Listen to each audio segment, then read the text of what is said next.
Today, modern AI is quite advanced, except two problems. It is censored and it takes your information. Well, it's hard to find a tech company that don't, but let me introduce you to one. Shout out to my sponsor, Venice AI, which allows you to protect your information and avoid censorship. Now ask yourself, why should a team of programmers at these leading AI apps be the ones to decide what is okay for you to ask and think? Also, would you be comfortable if the presidential administration could govern what AI tells you? Man, I know I wouldn't. But also, while you think about that, did you know that?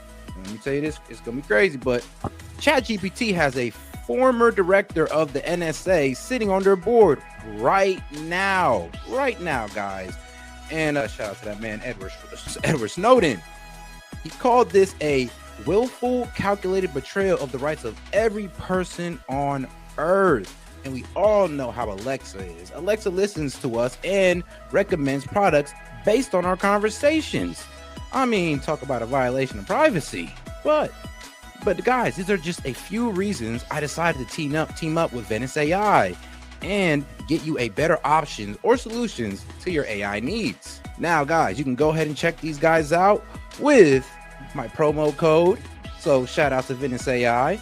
Now, if you want to use AI without fear of handing over your most intimate thoughts to a corporation or government, you can get 20% off a pro plan using my link, Venice AI S.E.T, and use the code S.E.T. Man, so shout out, guys. So make sure you guys use the code. Put it one more time for you guys right there. Once again, guys, if you guys want to go ahead and have unleashed AI, uncensored AI, go ahead and tap in with my guys at Venice AI, guys.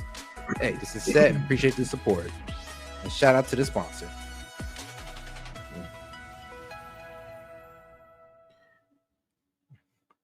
And all right, guys, we are live. Yo, this is S.E.T with S.E.T Media, guys, and I'm back with another one for you. All right, guys, today we're going to start off on the left side. You know, here at S.E.T Media, we like to look at both sides of media, left, right, and the center. But today we're going to start off on the left with the Hunter Biden interview, the controversial one where this man was pretty much cursing the whole way through. So this is why mainstream media found it troubling to cover. We're going to cover it today, guys. So let's go ahead and double tap that screen and like the video. Appreciate the support. Let's keep it going. Of a more perfect union, what ends up fucking happening is they come in and they shut the door down because there's this evil symbiosis between money and power. So what do? If I said to you, look, I'm going to tell you a story from the past. It's about a minority group of people that live in a country.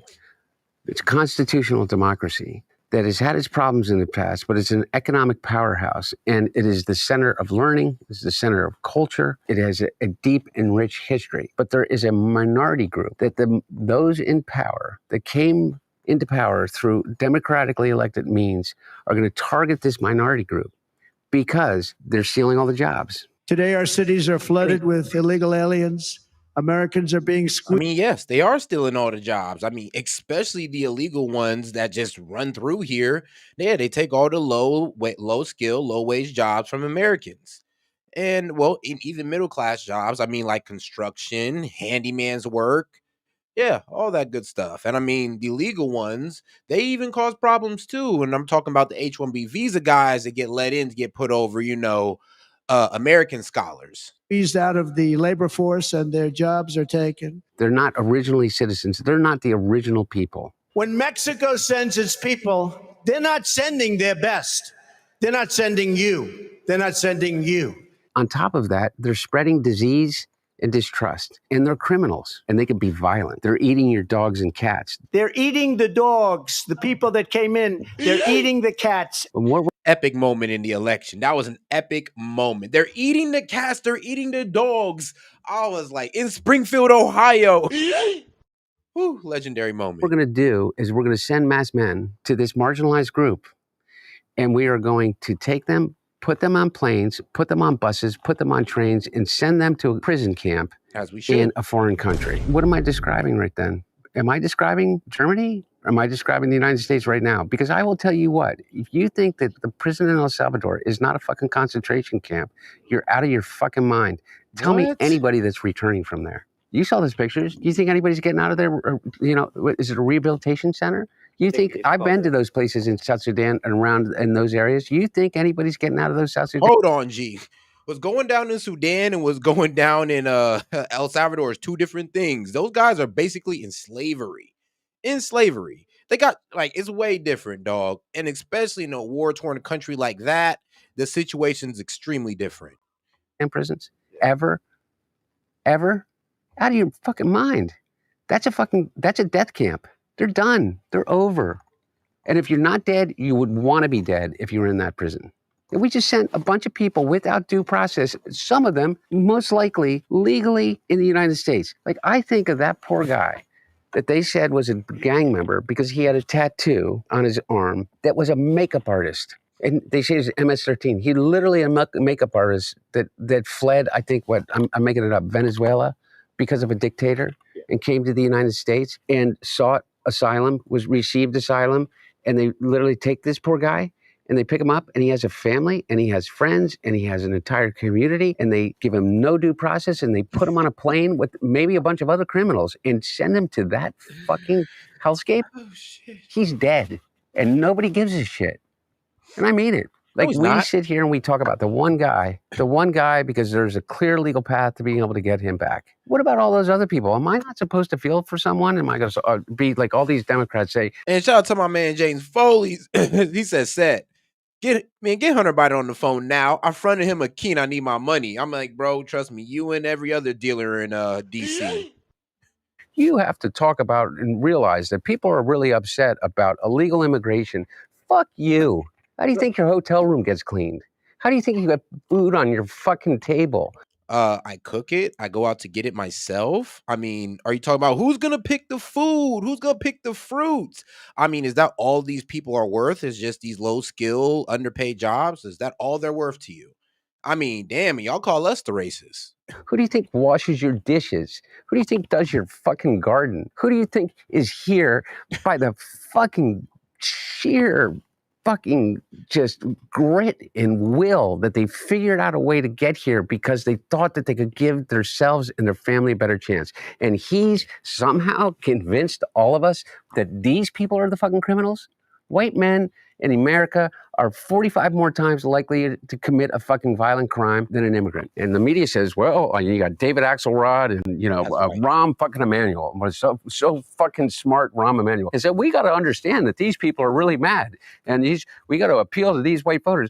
Rahm, the only people that fucking appealed to those fucking white voters was Joe Biden, 81 years old. And he got 81 million votes. And he did not because he appeased their fucking Trumpian sense, but because he challenged it. And he said, you can be an 81-year-old Catholic from fucking Scranton that doesn't understand it, but still has empathy for transgender people and immigrants. Yeah. And nobody said, oh, Joe Biden's going to turn us into a socialist state, no matter how much they said it. But these guys think that we need to run away from all values in order for us to lead. I say, fuck you. How are we getting those people back from fucking El Salvador? Because I'll tell you. We're not. The only one that we brought back, we're charging for human trafficking.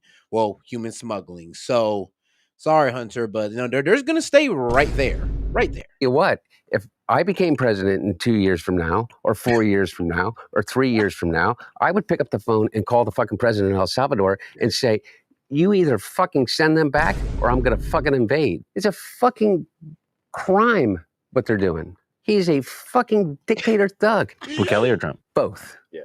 The craziest thing to me is especially interviewing migrants and hearing about the journey they went through to get here. You got some people who walked for 30 days to the deserts of Mexico into the Arizona desert in 110-degree hot. Hey guys, let's make sure we double tap the screen and like the video. I'm not even gonna lie, this man Hunter is hilarious right now. Summer. Their feet are bleeding. They have a gallon of water. There's people dropping dead while they're walking who they physically cannot stop to help because they are so determined, and because the coyotes trafficking them will kill them if they stop too. And they finally get to the U.S. just to do menial labor. And you have people saying, like, do it the right way. It's like, trust me, if there was an easier way, they would have done anything but that. And secondly, I feel like anybody who goes to that length to get here deserves to fucking be here. I mean, bro, No, let them go through the legal way. That's the same argument. I think Mehdi Hassan made that argument. I'm not sure, but one of these crazy leftists made the argument. Well, they worked so hard to get here. They had trials and tribulations with the cartel. They deserve to be here if they made it through that. No, they don't, because we're pretty much promoting the cartel at that point. Like, that's pro-crime, guys. Deserves to be an American. Like, we didn't do shit to get here. I mean, I'm sure at some point, like, our great grandparents did get on the boat from Ireland and we're like, fuck, I don't know what's going to be over there. But it wasn't like the grueling conditions that people experience on the way here. And it's just the lack of humanity and also the lack of understanding as to how American corporations economically dominate those countries and how U.S. intervention has created unlivable conditions there too. And are the incredible beneficiaries of that new blood that enters our bloodstream year after year after year. The only thing that makes us different from fucking China or Russia or anywhere else or Europe or anywhere, and the only reason that I believe that we as America are different beyond the fact of the idea of the Constitution, the idea that we represent, is immigration. And I can't even believe sometimes I'm having this discussion with anybody. How do you think that we are reborn every generation? How do you think that we attract the smartest people in the world to the United States of America? Through immigration. I mean, you sit here and, I mean, like, just think about it. You got some motherfucker who's made over, what, $251 billion being a United States citizen that got here and stayed here illegally before he got his citizenship, sitting here lecturing us on who we should allow into the United States of America and giving us a fucking Heil Hitler along the way. Are you fucking kidding me? And talking about how gangs are like a threat that's going to come here from other places. I'm like, MS-13 started in the Koreatown in LA. Yeah. Not to mention, exactly. like, the U.S. prison system invented gangs. Yes. Like, we are basically like the creators of worldwide gang warfare, like the styles, basically everything about it. And so it's just crazy, the idea that like we're going to build a wall to keep gang members out. Yet 21 Savage is on Saturday Night Live. Yeah, exactly. Or, or we sit here and watch Sons of Anarchy. It's just such bullshit. It's just such racism. It's just so easy pickings. And it just makes me so angry. I mean, I hear the relation, but to relate American gangs to, El Salvadorian gangs is wild. And two, they're gang members. That doesn't make them good. It doesn't matter if they're here or over there. Like, here's the thing. We lock up our gang members too, but they're American citizens, so they get thrown in jail. They're not, so they get thrown outside the country. Have you read the quote from Dietrich Bonhoeffer? No, it's a cool name, though. I wish it was my name. Dietrich Bonhoeffer was a philosopher in the 30s in Germany. He fled Germany, but he went back to be part of the resistance inside of Germany against the Nazis. He was a devout Christian, a real intellectual writer and thinker about how to apply the principles of Christ in your everyday life and in society. And he wrote this piece about the Third Reich. And of course, he was imprisoned and murdered by the SS. And he wrote this quote, and I'm paraphrasing, but basically it says, is that the real problem, and he was obviously was in the context of what was happening in the world at that time, is not evil. It's kind of like, Hannah Arendt's, the banality of evil. You know what I mean? When she witnessed Eichmann trials and Eichmann himself, it's like evil is boring. The real problem is stupidity, is ignorance. Because how do you defeat ignorance? You can point out to people that are willing to hear of the evil of someone. And I mean this sincerely. I don't know anyone personally that if you took Stephen Miller, isolated, and you played a clip of the things that he says. Every day we arrest another alien they let into this country who raped a child, who beat a woman. Quote, all the kinky-haired, swarthy-skinned, long-despised phantoms, all the teeming ants toiling for the white man's comfort. And his little physical demeanor, and not be able to say, there's something fucked up about that motherfucker. However, how do you identify and change the mind of what? I don't even agree with this man is saying, but he's being so funny with it at this point. Like, I didn't know this man was going to be so off the cuff with this interview.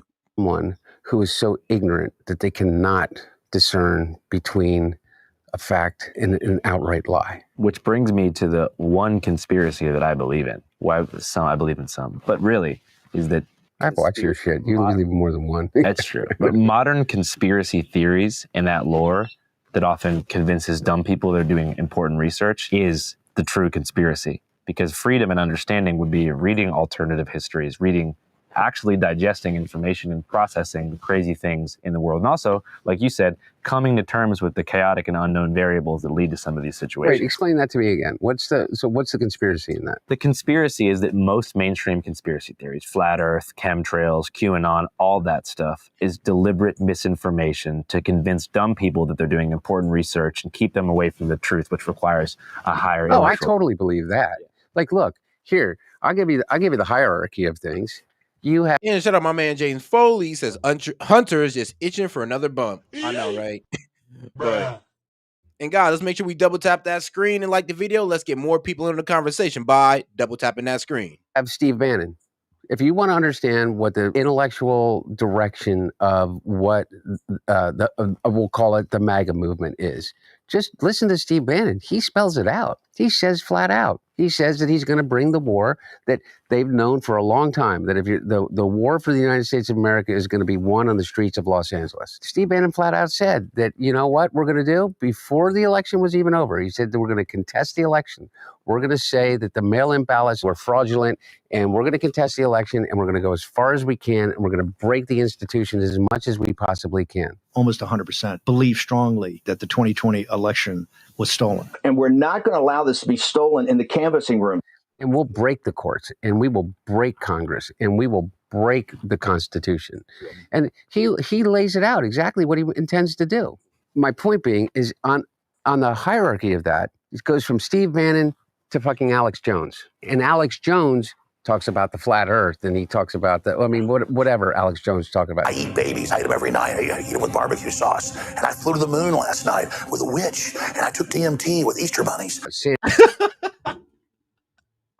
I'm sorry, but they are finding the most salacious video. I actually remembered it. They took it completely out of context, but I actually remember that interview, and it was so crazy what the man was saying. But I'm sorry, I gotta go back on that. That was actually pretty damn funny. And he talks about whatever Alex Jones talking about. I eat babies. I eat them every night. I eat them with barbecue sauce. And I flew to the moon last night with a witch, and I took DMT with Easter bunnies. Sandy Hook and things like that. This unholy alliance has come together because of one really big reason. They've all figured out how to become incredibly fucking rich because of it. So maybe the conspiracy isn't, Russia telling people what to do and how to think. It's just profit incentivized content creators farming outrage through these ridiculous conspiracy theories. And I have, like, for instance, what is that? What's that thing called? It's a technique that the Russians perfected, and of course they had like a term of art for it. Neuro-linguistic programming, what? NLP, neuro-linguistic. No, it's more along the lines is that if you say the most outrageous thing possible about someone or a group of people, that by the time, if you say it over and over and over again, Rachel Maddow did a whole thing on it. I can't remember the term of art. We'll put it on screen here. Basically, here it is. And they did it. This is how, I'll give you the example of how they did it. The way that they did it is when Vladimir Putin came to power after Yeltsin in the early 2000s, okay? Remember? And everybody looked at And shout out to Jane Foley, said, "It's me, I'm Hunter, I'm itching for a bump." This man. And I mean, he said, "Hey, this guy may be okay. He is he's a technocrat, and he is, and he's really smart, and he has seemed to be able to quell all of these, and control all of these oligarchical tendencies that are occurring." And so, what he systematically did is he eliminated all potential dissent from inside of Russia. And the way that he did it to many people was he took people that were of good stock, that were decent human beings, that were family people, and he accused them of being pedophiles. Everybody said, "What, are you kidding me?" And it didn't matter. They would send out these things. They would say they're pedophiles. They're pedophiles. They're pedophiles. Use they're pedophiles. loyal press organizations to distribute that. Yeah, or just, at that time, as that time goes on, in whatever way that you distribute it, to the point that what he did to a couple of them, including one guy, I just saw an interview of him. He's an oligarch. He made it to London. They planted pictures on his laptop. London police raided him, and he spent 5 years defending himself. And I forget. Due to the whole Epstein, list going on, or the whole Epstein case, That's believable. I mean, let's be real. The Epstein, his whole child trafficking ring kind of stretches around the world. So, hearing that that's going on in Russia, I mean, it isn't outside the realm of possibility. What it's called, but my point being. But I mean, to his point, though, Putin does go after his own. I mean, look what he's doing now in Russia. He's going after his oligarchs. He's throwing them off buildings and then seizing their assets. Is that I believe in those conspiracies. I believe that there is a real conspiracy in academia to not actually tell, the true history of the United States or of global history. Interesting thing about erasing history is it's only possible when you create a monolith out of the past, like capital P past. Like I always think about the way they do that. If you watch some of like the Charlie Kirk debates, he says, well, why should we talk about the past? I'm trying to move forward to the future. Don't be a victim. Don't feel bad about things that happened. And it's playing on like a trope in psychiatry that you should just move on, but they're using it to like cut the connective tissue between the present and the past. So they want you to believe that the past has no connection and nothing that was done by the ancestors or anybody else, or even the older people of today, has any coherent connection to modern times. And we need to be utopian and look forward, because looking back will only cause that trauma to repeat itself. And it's just total bullshit. Yeah.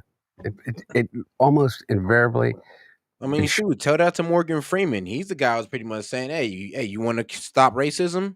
Stop talking about it. Stop talking about the color. I mean, stop always bringing it up every time to make a political point or a social point. It's like, there you go. But I mean, the Dems don't believe in that because they are the best of race baiters. The best of them. I mean, the person who wears a crown actually is Joy Reid. Yours that we're going to repeat the past. Yeah. It almost, and by the way, that's the point. Hey guys, it's me again. So obviously Hunter here. All right, guys, let's make sure we double tap that screen and like the video. Appreciate the support, by the way. But yes, let's make sure we double tap that screen. Let's get more people on the conversation. And if you have any questions, jokes, disagreements, $2 and up, I'll be happy to read it out loud and engage with it. Appreciate the support, guys. All right, guys, let's get right back into it, as I'm low-key skirting this ad. All right, let's go. What the heck? Okay. I didn't think it was that long. When exactly do you think you had your last go? Officially June 1st, 2019. Oh, so pretty significantly before. Yeah. And you met Melissa right around then? Yeah. I met Melissa in the beginning of May. We got married in the middle of May. I tell the story, and I have enough sense to recognize that if I was being told this story by my daughter in real time, I would say, you're out of your mind. It was a miracle that I found her. I met Melissa, and within literally I'm weak. Cut from the past, like removing historical statues. Yeah, I know, right?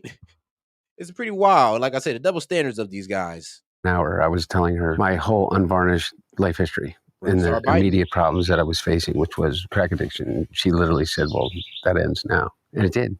I mean, not that minute, but over the next 2 weeks. And then I asked her to marry me, and she said yes. And I said, well, why wouldn't we do it right now? And so we literally called Justice of Peace to the house. She came and she married us. For me, it was a miracle. For Melissa, the really hard part started then, in the sense of, like, you know, getting clean and sober is not easy. It's even harder on the people that love you. And if they're that support system, it's a full-time job in that immediate period of time. Because, you know, as I said to you before, the dangerous part is withdrawing from alcohol. And it could be kind of scary. And she went through all of that, and she went through the entire process with me. And she did things that I wouldn't allow anybody else to do. I saw in Melissa somebody that, without any history between us, looked at me with as much as love as I looked at her. And I accepted that love in that moment. And a lot of it was tough love. Like, I mean, she took my car keys. Just like you accepted the love of your dead brother's wife, huh? She took my wallet. She took my clothes for a period of time, so I couldn't leave the house.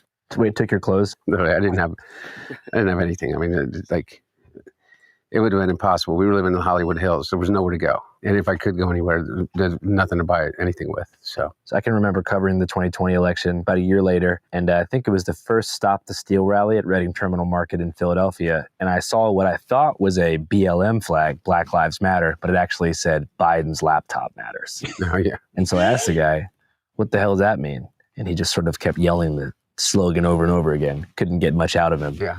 So for those who don't know, what happened with that? Well, I don't know. You tell me. And I really mean that sincerely. Like, you'll have a lot of people that will come up with something about the laptop. But I always say to anybody, I mean, you're steeped in the, and just through your work, the right-wing narrative around it. And my question to anybody that is keeping an open mind is, what is it that you think the laptop proves, or what you call the laptop? So everybody has a laptop. Well, I mean, the pictures prove that you were riding around with hookers and you was doing a whole bunch of crack and you was having a good time. I mean, it does prove that. Now, the emails about, sending the money to the big guy and you getting on, on the board of not a weapons company, but an energy company. I mean, come on now, Hunter, don't act stupid. So when they say Hunter Biden's laptop, what is it that they're talking about? Do you know?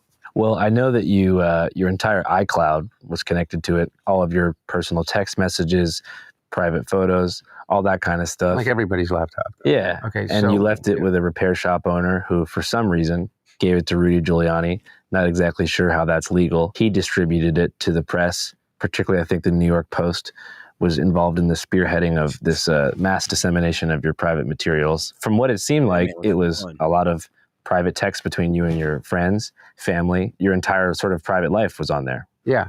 And again, so everybody has a laptop. Everybody has a cloud. I'm assuming not. No, not everybody has a laptop. Everybody has a digital life. Almost everybody has a digital life. Everybody has a digital life, pretty much. And that includes voicemails and pictures and text messages and emails and location data and, everything. Everybody, you do, everybody that is here right now. By whatever means, they got my digital footprint going back decades. Over 20 years. Again, I ask anybody, you're steeped in this, and this isn't a challenging question, but it kind of makes my point. What does my laptop prove about criminality or anything other than what I had already readily admitted to, completely transparent about, is my drug addiction? Well, I'm trying to remember specifically what the most radical conspiracies that I heard. I think that a lot of people are concerned or curious about various international business dealings. So I served on the board of well over a dozen different entities, way more than that, including major global organizations. I was the vice chairman of the board of the National Passenger Rail Corporation, which is otherwise known as Amtrak. It's the largest passenger rail company in the world, which is more than just a rail company. It's also a real estate company. It's also a commercial real estate company. It's a residential real estate company. And it is probably the largest owners of property in urban metro centers of any. Oh, God, we got 400 plus y'all in here, man. Do me a favor and double tap that screen and like the video, guys. Let's get more people in on the conversation by double tapping that screen. Appreciate the support, guys. Organization in the country, and a huge employer and a multi-billion-dollar business. And I was the chairman of the corporate governance committee on that board and vice chairman and elected chairman and then resigned before the Obama administration took. As I told you before, I was the chairman of the board of the UN World Food Program, responsible for sustaining a budget above $2 billion a year for the World Food Program and the contribution the United States makes to the global relief effort as relates to hunger. I was chairman of the board of the Center for National Policy. I was on the board of Catholic Charities. I was on the board of Jesuit Volunteer Corps Northwest. I was on the board. I keep going down the list of board memberships that I had. And a year and a half before my dad was to leave office, I was approached by a Ukrainian natural gas company through one of their board members to consider being of assistance to a company that was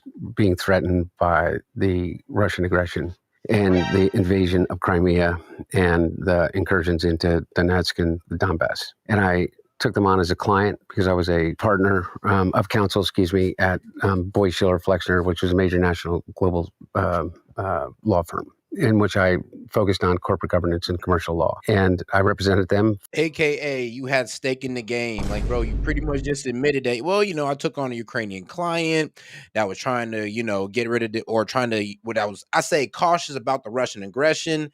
And now you done put stake in the game, G. You're on the board. They're your client. Now you're being biased, whatever you do. This is why it was under scrutiny. It's like, bro, as soon as there was a, Ukrainian's energy company, you should have backed off as the president's son, because now it's a, conflict of interest. It is what it is.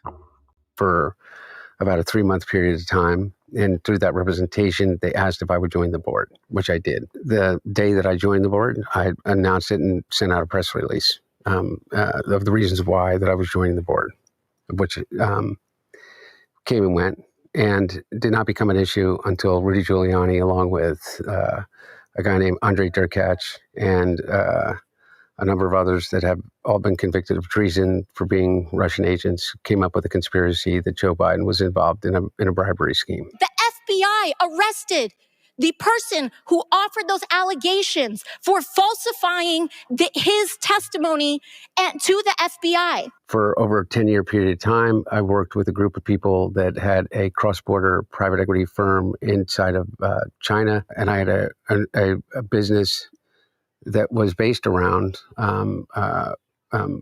advisory for multinational global funds, private equity funds, doing infrastructure work and others. And I was asked to join a fund, the startup inside of China that was had a headquarters in Beijing, Shanghai, Hong Kong, and New York. And I had a 10% equity stake in that, of which I paid. I made my equity contribution in that, just like every other member of that. Federal officials are looking at his foreign business dealings, including his ties to a Chinese energy company. And those are my two. I know he connected himself to a Ukraine energy company, a Chinese energy company. I'm like, bro. All while on crack. Let's remember, this is while he's building a drug habit. Yeah. Foreign business dealings. Yeah, because I was kind of looking into it, and it seems like the conspiracy is that through those connections that you had to these, I guess, foreign governments, they were using you to leverage pressure onto your dad Again, somehow. like what? Well, that's the thing, is that when you're looking I'm not putting you on the spot. And I guess my whole point is that I asked these same questions to the House Oversight Committee. I've been investigated by the House Oversight Committee, the House Ways and Means Committee, the House Judiciary Committee, the Senate Judiciary Committee, the Senate Oversight Committee, and shout out to my man Drum King. Why is he telling all? Sounds like a continuing psyop. By the way, my Milwaukee tape measure has a flashlight built in it. It's freaking awesome. Hey, shout out. Shout out to my man Drum King. And honestly, I think he's heard all the criticisms of himself. And think about it. While everybody was pretty much, saying that he's everything but a child of God, this man has been going through rehab. And he's just been taking the punches. We've been calling him a crackhead, he's a deadbeat dad, all this wild stuff. And now he sat down for 3 hours to defend himself. Fair. I would too. Shit. If I spent the whole time in rehab and everybody just been throwing my name in the dirt, I got to come out and defend myself eventually. And hopefully I would be clean while doing so. Hunter. I have been investigated by Maine Justice, the U.S. Attorney in Pittsburgh, the U.S. Attorney in Philadelphia, the U.S. Attorney in District of Columbia, the U.S. Attorney in Los Angeles, the U.S. Attorney of Delaware, the Special Counsel's Office. Not one single person has ever accused me of a crime based upon anything that was in or discovered as it relates to my laptop. Not one. Not a single thing about my laptop. So this whole idea that there was some conspiracy to cover up the laptop, they uncovered 20 years unvarnished of every single communication that I've ever had over a phone or by text or over email or computer in any digital way. There's not one communication that you can even remotely say is evidence of a crime. Not one. Not one time. Not one communication. I would challenge anybody to show one instance other than me seeking drugs. Mm-hmm. For myself, my own personal use. Okay. Hold on now. You was also doing crack with your, dead brother's wife, and you made her a crackhead as well. So it wasn't just for you. That's why he keeps saying that, because he knows he's lying. And as it relates to, people that were in the drug trade that I would seek for the purchase of drugs. One single instance in which anyone has used any one of those communications as evidence of any kind of crime at all. Now, take that, okay? That's it. So you say Hunter Biden's laptop. What? I by the way, I'm talking out there to people that I would assume. I'm sorry, what made that funny was like, all right, Hunter Biden's laptop. what? Okay, so what? I was on there doing crack, man. I was out there effing prostitutes on camera on my laptop. Like, don't you do the same, bro? Everybody got a laptop. Everybody does crack and has hookers on their laptop, bro. Everybody chill. Be chill about this. Like, you're overreacting, guys. Or want to be on my side, or at least want to be on the side that I'm a part of. What about Hunter Biden's laptop? How about this? Well, it was a cover-up. Twitter took it down, and it was a big cover-up. And you have Matt Taibbi and all these guys that say, yeah, it was that Twitter took it down and Facebook took it down. It seems that big tech only censors media companies, only censors stories when they're negative towards the Biden campaign. You know why they took it down?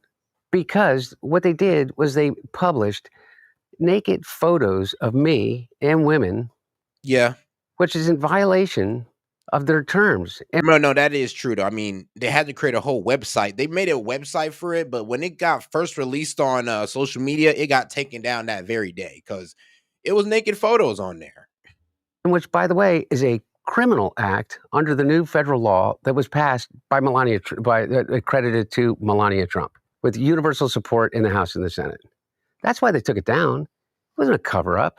And then you had 100 former national security officials come out and say, this looks like it could be a Russian op. Because it is. Because in the course of an election, what happens? You have Rudy Giuliani in conjunction with Steve Bannon, in conjunction with Miles Gao, who's in jail, who is, I don't know how many ever counts of fraud and bribery, and is a Chinese national, was working directly with Steve Bannon, and a number of others, including Bernie Kerik, who, God rest his soul, is dead, that basically came out and said, we have Hunter Biden's laptop. And the big reveal about Hunter Biden's laptop was that I was a crack addict.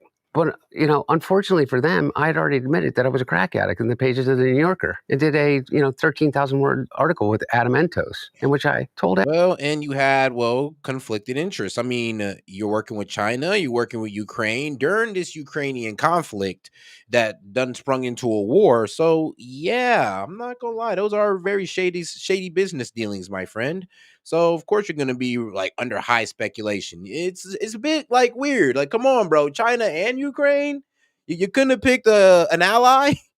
Everything about myself and my own struggles, and they just simply conflated the two. They said, "Well, Joe Biden fired the prosecutor in Ukraine to benefit his son." Completely debunked. Person that said that I took a bribe for that happens to be a guy named Shokin, who is in prison for lying to the FBI on a form FT 1023. In prison, admitted to it, admitted that he was enticed into making it up on behalf of the Trump team aside. The only other guy that came up and said that there was illegal and wrongdoing and bribery was a guy named Gal Luft, who was later convicted or an absentia, both by the EU and as a arrest warrant out for him by Interpol and the United States as an arms dealer, selling Chinese weapons to the Iranians and to the Libyans. And so, again, I ask, so Hunter Biden's laptop, so what? So what? It sounds like it became political cannon fodder to, make that election cycle as colorful as possible. How do you defend yourself against it, though? So somebody, I mean, that's the thing. While everything was coming out, you couldn't defend yourself.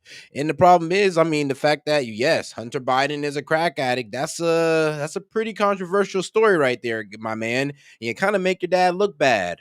Also, you and your business dealings. I mean, damn, was you doing this while under the influence? And you're working with China and Ukraine.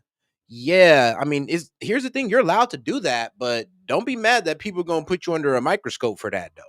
He says, well, let's start with the fact that your private photos were leaked by somebody that was supposed to be repairing your laptop. Some people will go, well, hey, wait a second. Aren't you just leafing through someone else's private property? It can be perceived that way. But again, he hired me to do that. Number one, I literally have no memory of ever dropping my laptop off there. Okay. This guy swears that I did. Okay. Regardless, to your point, okay, this is Wilmington. That laptop repair shop is in Trolley Square. I had family that owned a business that was literally the opposite side of them. There are literally within a stone's throw of where that person is in a very, very small community, at least a dozen people directly related to my family. Every night he used to go to 2 or 3 different bars in which he could have literally turned and talked to anyone and said, do you know how to get in touch with Hunter? I mean, but let's be real, bro. You just kind of admitted how you were kind of like, like Rockstar Biden. You was right. You was going around the world. You was off crack cocaine and you was messing with prostitutes. I mean, it's gonna be pretty hard from a guy from your city to get in contact with you when you're out here taking first class flights around the world, man. My man. Like, but shout out Rockstar Biden though. You're talking about the laptop repair shop guy. Somehow that doesn't happen, but somehow this guy, who's supposed to be repairing a laptop, he says, decides what he's going to do is he's going to review the material, and what he sees is he thinks is evidence of a crime. McIsaac says he also found documents that show payments made to Hunter Biden from a Ukrainian energy company that have become the center of a political firestorm. More emails from Hunter Biden's laptop keep surfacing. I want to know where Hunter Biden's laptop is. Let's get the truth. What's in this laptop? Now, again, the evidence he thinks is of a crime is my drug use. He thinks it's embarrassing. And all of a sudden, who ends up with my laptop? The one person in that moment in time that had more to gain than anyone else. I got the hard drive legally, completely legally. Why are they worried about how I got it? Why don't they just say it's untrue? Rudy Giuliani. I'm done. And his lawyer. That is a bit on shady. behalf of Donald Trump. How is that possible? Does that just happen to happen? You think that somebody that knows you may have been paid off to orchestrate some kind of data I leak? don't know. And at this point, it's like, who cares? So then I get in an argument about, like, okay, well, who took the laptop? How did the laptop disseminate it? Was there really a laptop? Because there really isn't, by the way. Here's another anomaly of this. There really isn't a laptop. There's a hard drive. And then there's an amalgamation of a hard drive. There's an original hard drive that he says he has, and he argues with everybody else who says that there are like 400 gigabytes more that were added onto that from the dark web. You never got a laptop before you wrote that story, did you? That's correct. You got a hard drive. Hard drive. And you received that hard drive from... Don't play semantics with me like I'm stupid.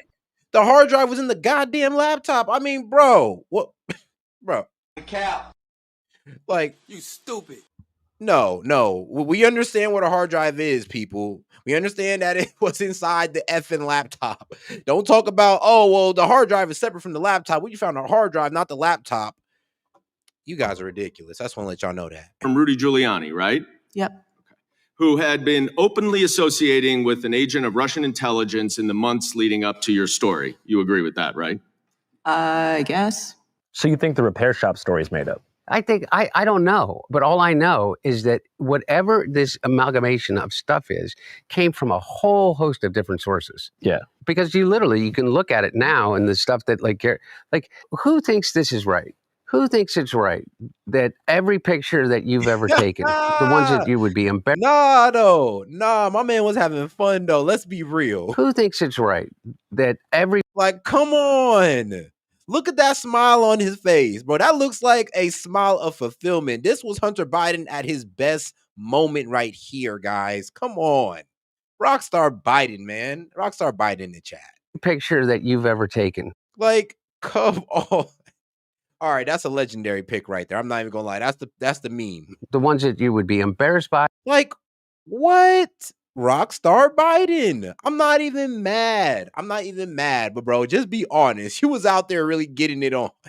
And the ones that you would be proud of should be on a website controlled by a guy that is a Christo-fascist fucking incel that lives in Indiana or Illinois. I forget which one. Let's hope Indiana, because it's worse. But really, who comes up with a 435-page dossier about all the crimes that it details, but literally it just is it is an entire fiction that makes money off of. Who thinks that's right? And so, but again, I get these discussions where, well, their laptop really doesn't exist, but what is it? Like, you go down these rabbit holes and you do exactly what they say. As long as they say laptop loud enough, often enough, you automatically, and Hunter Biden, crack cocaine, and here's the picture. And here he is shirtless, smoking crack in a bathtub. And, I keep flashing that over and over again. And I say, Hunter Biden, laptop, Ukraine, China, Hunter Biden, laptop, bird flu. Like, literally, you keep doing that over and over and over again. What, none of it bears any resemblance to reality. The reality is this. I ran into legal trouble based on two things. One is All right, Biden. All right, first off, you're not really an energy consultant. So what were you doing consulting for an energy company? Two, what did that energy company pay you for? Bro, just tell us what the transaction was for. Like consulting services. Well, what services did you provide? Because you're not an energy expert. So I don't even know how the hell you got that one off. So that's why it's so suspicious that you are out here working for foreign energy companies with no background in energy. Like, is that not reasonable to look at you and be like, hold on now, this is a bit weird? Failed to pay my taxes on time during the worst time of my addiction.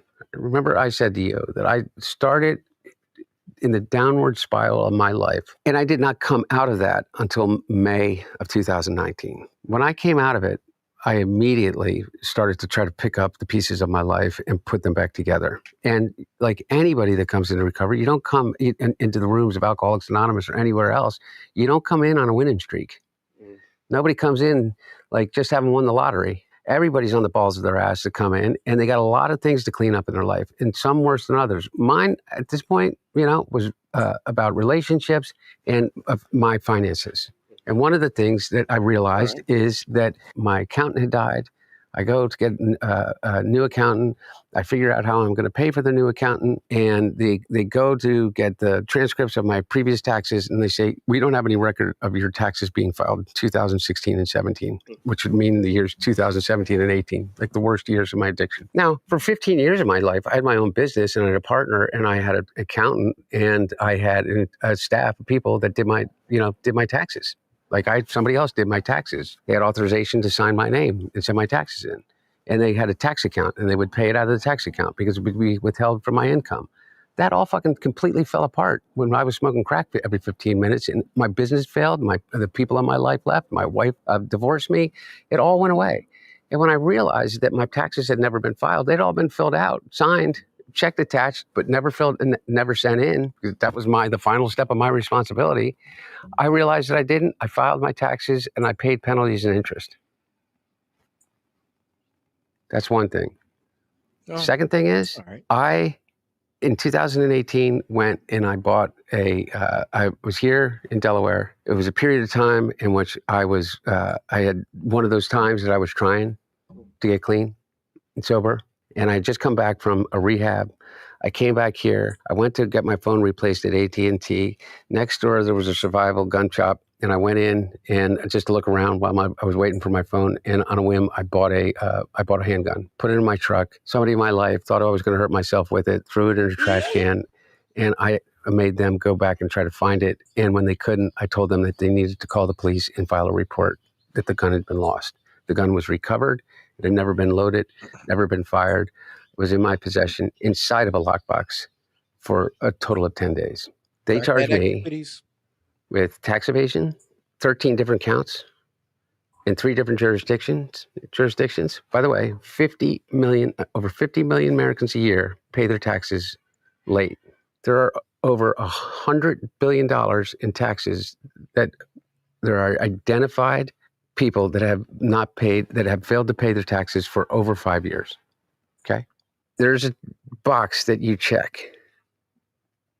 In that box, when you go to purchase a gun, says that you're not addicted to a narcotic, illegal substance, including marijuana. And I checked that box because in my mind, it was a state of mind question.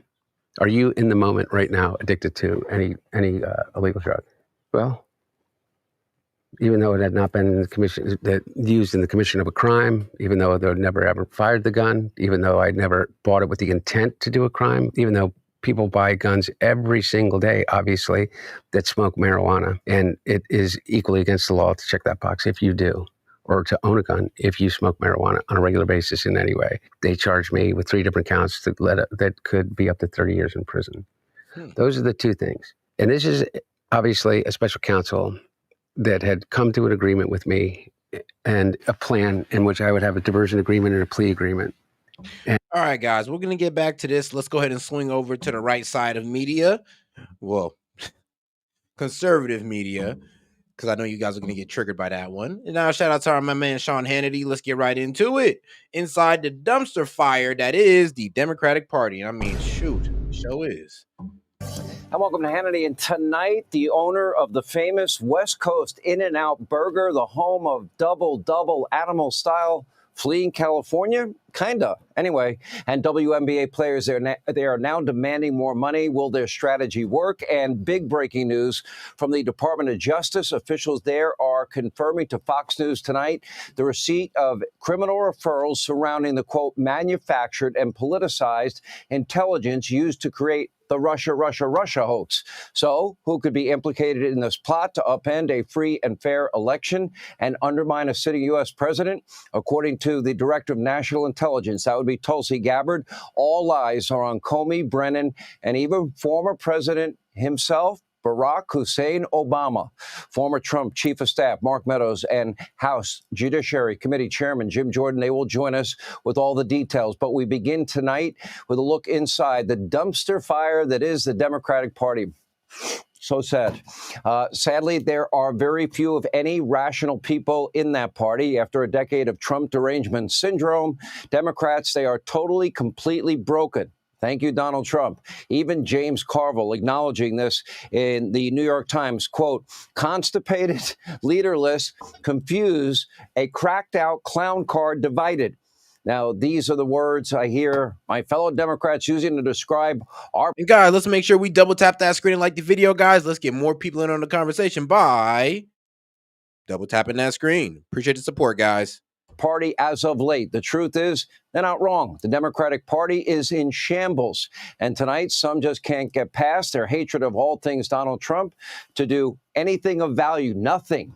Others, they, on the left, they have religiously adopted and are clinging to this bizarre woke belief system. They're doubling down on Marxism, statism, socialism. And then there are those who have gone full, complete Marxist, communist, statist. And last but not least, there is a small group of Democrats still haunting the entire country. Tonight, the Biden family is not sailing off quietly into the sunset. In fact, zero experience Hunter Biden is back. He has a lot to say. He's not a happy camper. As a matter of fact, he's bitterly angry. First, he's now trying to rewrite a piece of history that we all witnessed with our very own eyes, even blaming Ambien on his father's significant cognitive state. Take a look. I know exactly what happened in that debate. He flew around the world, basically, the mileage that he could have flown around the world 3 times. He's 81 years old. He's tired as They give him Ambien to be able to sleep. He gets up on the stage, and he looks like he's a deer in the headlights. Oh, they gave him Ambien before he got on stage. Nah, the man was just old. He was just old. And the thing is, if that was the case, why'd you just let him go up there knowing that he's tired, knowing that you kind of strained him out for the day? Why did y'all let him go up there and not postpone it? I don't believe that myself, but you decide. Now, pretty strange thing to say. Meanwhile, Hunter also had some very choice words for Georgie Clooney. We might have this in common. I'm not fond of George, not fond of his wife, not fond of their position on Israel. Take a look. Him, and everybody around him. I don't have to be nice. Number one, I agree with Quentin Tarantino. George Clooney is not a actor. He is a I don't know what he is. He's a brand. And by the way, and God bless him. You know what? He supposedly treats his friends really well. You know what I mean? Buys them things. And he's got a really great place in Lake Como. And he's great friends with Barack Obama. You, what do you have to do with anything? Why do I have to listen to you? What right do you have to step on a man who's given 52 years of his life to the service of this country and decide that you, George Clooney, are going to take out basically a full-page ad in the New York Times to undermine the president? I don't know why I like that so much. I just did. The president's son then ripped into the one and only fake Jake Tapper. Take a look. Who's Jake Tapper's audience? Jake Tapper? My mom or something? I don't know. Well, I don't know. Yeah. For real, though. I don't even think it's your mom anymore. No, because by the numbers, what influence does Jake Tapper have over anything? He has the smallest audience on cable news. And beyond that, I think that the book is right now on Amazon that he put out. I mean, his ratings just went to after. Let's go, Hunter. You know what? Let's go, Hunter. Man. He put the book out, and they did a 2-week infomercial for it. I mean, it was such a money grab, such a disservice to everybody that he serves with. That the journalism that he purports to take part in. Let me get this straight. Did I just hear Hunter talking about money grabs, zero experience on the border? Burisma goes on Good Morning America, no experience in energy, oil, gas, or Ukraine or China, but does these big energy deals. Did I just hear that right? I don't know. And during another interview, zero experience Hunter also raged at Nancy Pelosi. This is too good to not show. Take a look. And you would have the Speaker Emeritus that would say, well, I'm going to leave it up to, but I don't know. And they had already made a decision. They had clearly made a decision. And when I say they, I mean the Speaker. And, I heard Alexandra Pelosi say something, call my mom, like, put your big girl pants on to my mom or something. And I kind of feel like saying, who the do you think you are? I would never speak about your mom that way. Yeah. I would never speak about your father that way. I would never insult your parents that way. Even to this day, I would never refer to the Speaker as anything but Speaker. I have an offer for zero experience Hunter. Come on the program. We'll do a full hour on this show, face to face. You can come on my radio show. We'll do a full 3 hours. You can curse as much as you want. And we'll have to bleep it, though. Anyway, despite his hatred for almost everyone in his own party, Hunter is still a devout Democrat and just can't shake up his own Trump derangement syndrome. Lucky for him, Daddy gave zero experience the preemptive pardon. Take a look. All these Democrats say, you have to talk about and realize that people are really upset about illegal immigration. You. How do you think your hotel room gets cleaned? How do you think you got food on your table? Who do you think washes your dishes? Who do you think does your garden? Who do you think is here by the I love that classic Democratic, like, racist rant, because they don't even know they're being racist. And you just sit back and just look at them just like, oh, really? That's how you feel? Stupid. Sheer just grit and will that they figured out a way to get here because they thought that they could give themselves and their family a better chance. And he's somehow convinced all of us that these people are criminals. White men in America are 45 more times likely to commit a violent crime than an immigrant. Actually, let's point something out, that most people don't have millions and millions of dollars, even though they had no experience. So all the work that he mentioned, a lot of people do it themselves, Hunter. But we could talk about that on this show if you come. It's an open invitation. Don't go, Hunter. It's a trap. It's a trap. Do not trust that man, Hannity. That is a whole trap, man. If Hunter goes on to Fox News with Hannity, oh my goodness, it's going to be the roasting of a lifetime. Like, oof. All right, now let's get back to our guy Hunter, though, and let's get to the more, well, I would say, juicier, more entertaining parts of the interview. Scandal versus a typical, Kushner, Trump family corruption thing possibly happening in a different country. They know that, Trump's audience is going to be more hungry for anything about you than about, it's a classic diversion thing, too. It's like, Don't look at what I'm doing. Look at this guy. One of the things that's interesting is that when we first talked, I said to you, when we had a brief conversation about whether we'd do this or not, I said, I suspect that many people in your audience, like your kind of, for lack of a better phrase, your loyal listeners, would kind of have probably looked at me over the past 5 years and said, we don't know if Hunter Biden is the villain that they say that he is, but kind of a sleazeball. I mean, I recognize that. And the question that I have is like, how do you move forward in this world if every discussion you begin is a defense of, I know why I went on the board of. Well, let's be real, though. The Dems, they kind of did it to themselves. I mean, all the criticism of Trump's children, all the criticism that the Dems had on Trump's children and or sons and daughters, all that criticism for Biden's kid to be a complete crackhead. That's what made it so freaking funny to me. Because I'm like, bro, y'all are over here saying that this man does coke, he's an alcoholic, and we're talking about Trump's son, Trump Jr. Y'all even had words for his son, Eric. Y'all went on a complete slandering spree of these two guys. And then the Biden son comes out as a crackhead? Oh, I'm sorry, but what do you expect? They was definitely going to run with that. Of a Ukrainian natural gas company. A lot of it had to do with money, 100%. You know, I had an organization that was willing to pay me for a service that I was 100% qualified to do. I went to Yale Law School. I served on dozens of boards before this. I was an expert in corporate governance. I have a encyclopedic knowledge of the region. I had served on a major infrastructure company's board and had done work in global aid relief throughout the entire world and had an enormous list of connections of my own. And I was qualified to be on that board. And it gave me the freedom at a time when I really needed the freedom to be with my family, to focus on my brother's health. And I chose to do it. And I was transparent about it. And I did it. Nothing wrong with making some money here and there. But by the way, I you say that, and I could say that, and in light, and they'll be like, oh, it's just there's this reporter Ken Vogel, and he calls it like soft corruption, as if I could separate myself from my father in any meaningful way that would not disadvantage or remove the advantage or potential disadvantage of being his son. Okay.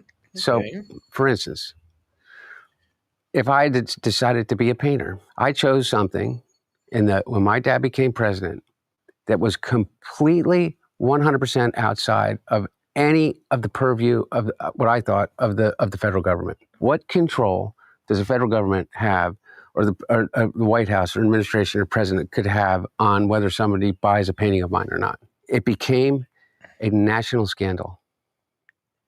So I come on, bro. That definitely did look like money laundering. You got to make it. You got to clean it up better than that. How can I possibly argue that I've not had enormous advantages afforded me because of who my dad was? But I certainly have paid the fucking price too, and I've been held accountable in ways that nobody that didn't have my last name would be held accountable. And I've been afforded options as it relates to that accountability that nobody that didn't have my last name would be afforded that. Mm-hmm.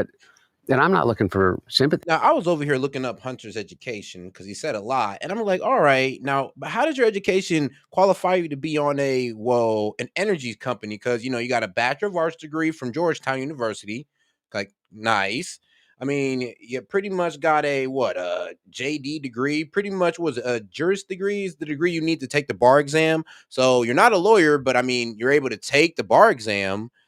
And that's pretty much it. I mean, how the hell you end up on but an energy company? What you know about that?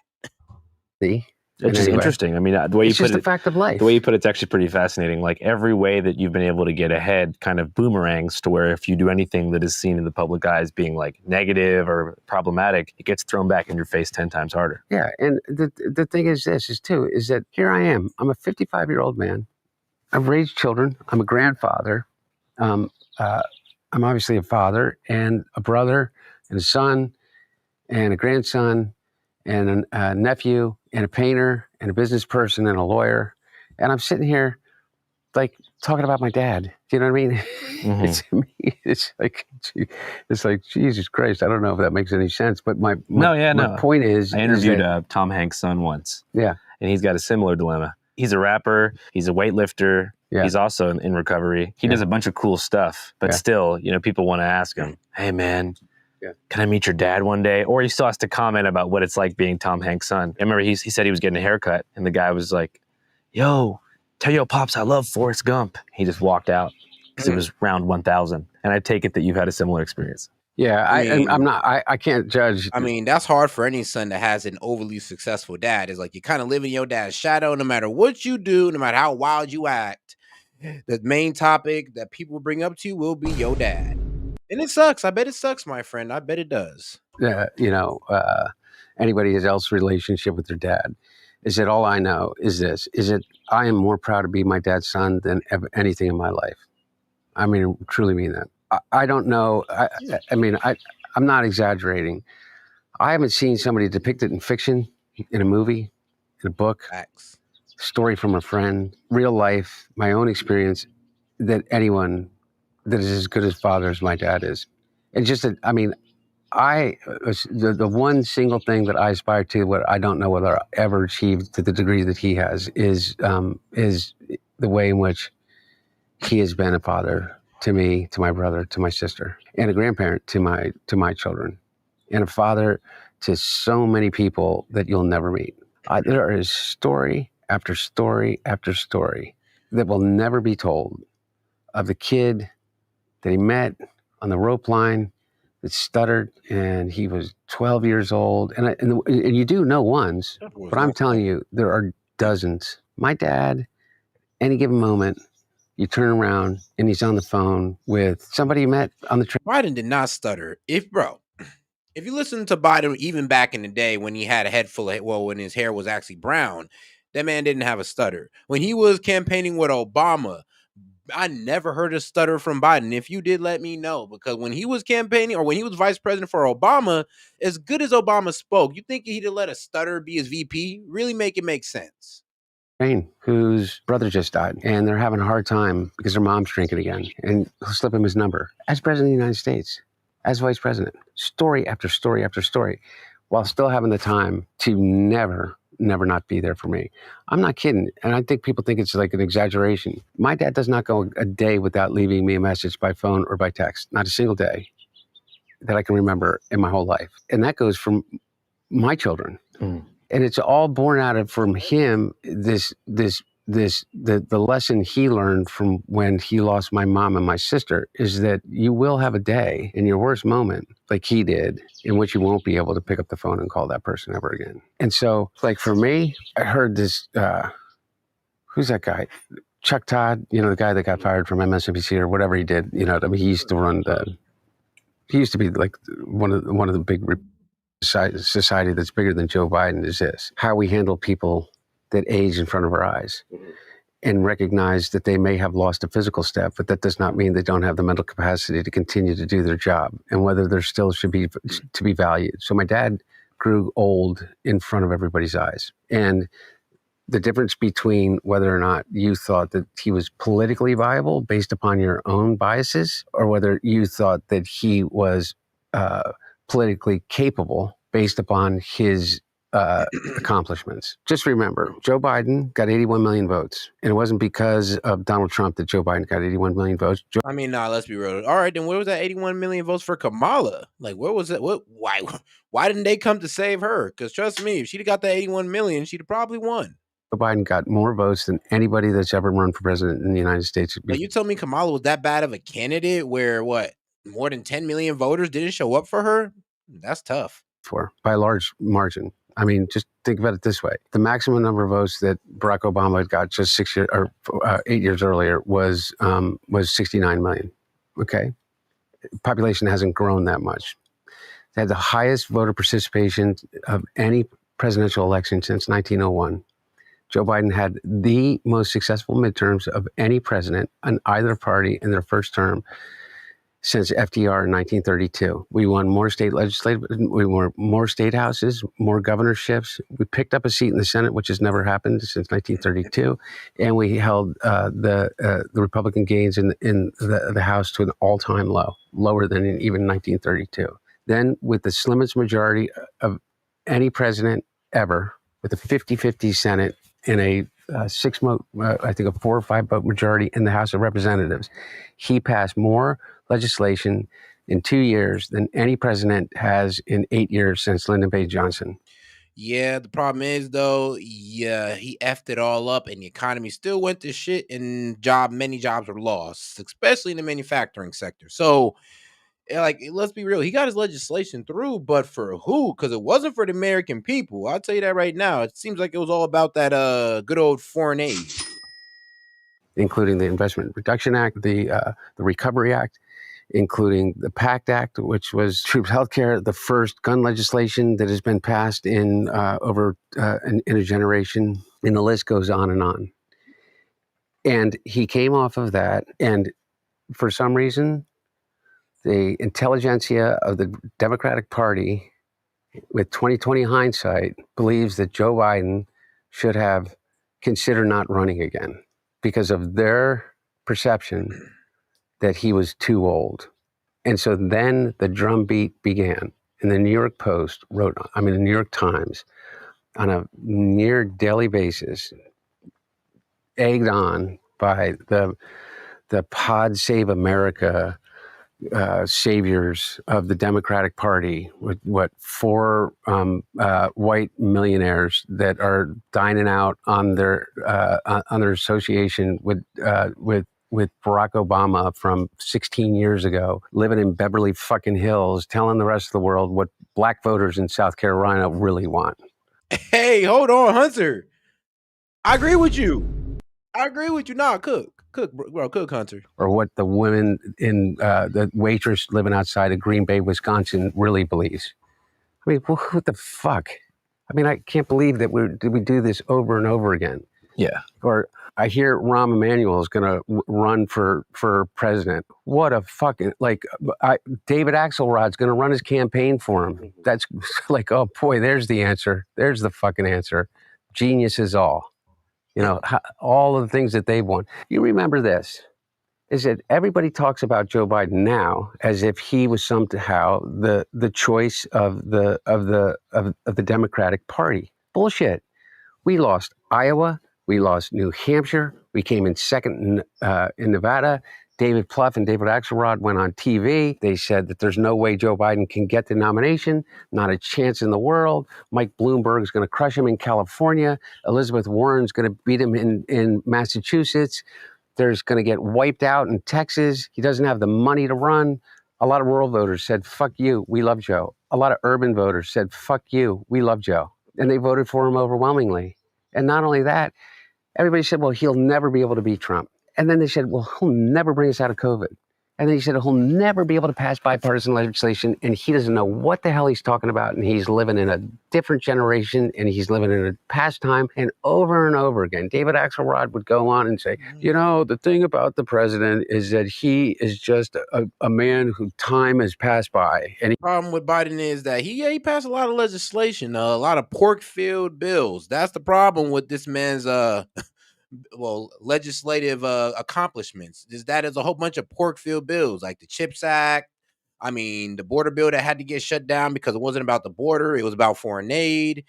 I mean, come on now. Oh, the Inflationary Reduction Act, that was actually a green bill. I mean, bro, this man was the king of pork-filled bills. He doesn't understand Congress. We passed bipartisan legislation more than any presidents in Lyndon B. Johnson, and who had a supermajority in both the House and the Senate with Joe Manchin and Kristen Sinema.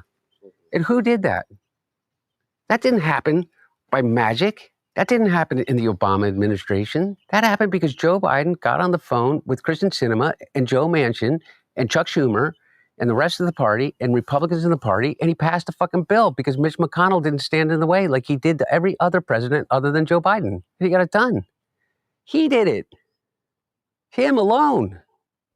And then they said, well, look, it's all going to come down to this State of the Union speech. It's going to come down to the State of the Union speech. That was it. And he knocks it out of the park. And it was that one debate that caused the full backslide. Yeah, man. And I'll tell you what, I know exactly what happened in that debate. He flew around the world, basically, in the mileage that he could have flown around the world 3 times. Yeah. He's 81 years old. He's tired as shit. They give him Ambien to be able to sleep. He gets up on the stage, and he looks like he's a deer in the headlights. And it feeds into every fucking story that anybody wants to tell. And Jake Tapper, with literally how many anonymous sources. If this was a conspiracy, Andrew, you know this.